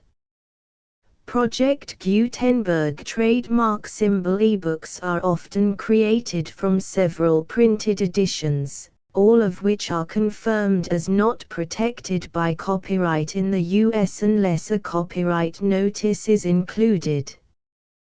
Thus, we do not necessarily keep ebooks in compliance with any particular paper edition. Most people start at our website, which has the main PG search facility, www.gutenberg.org.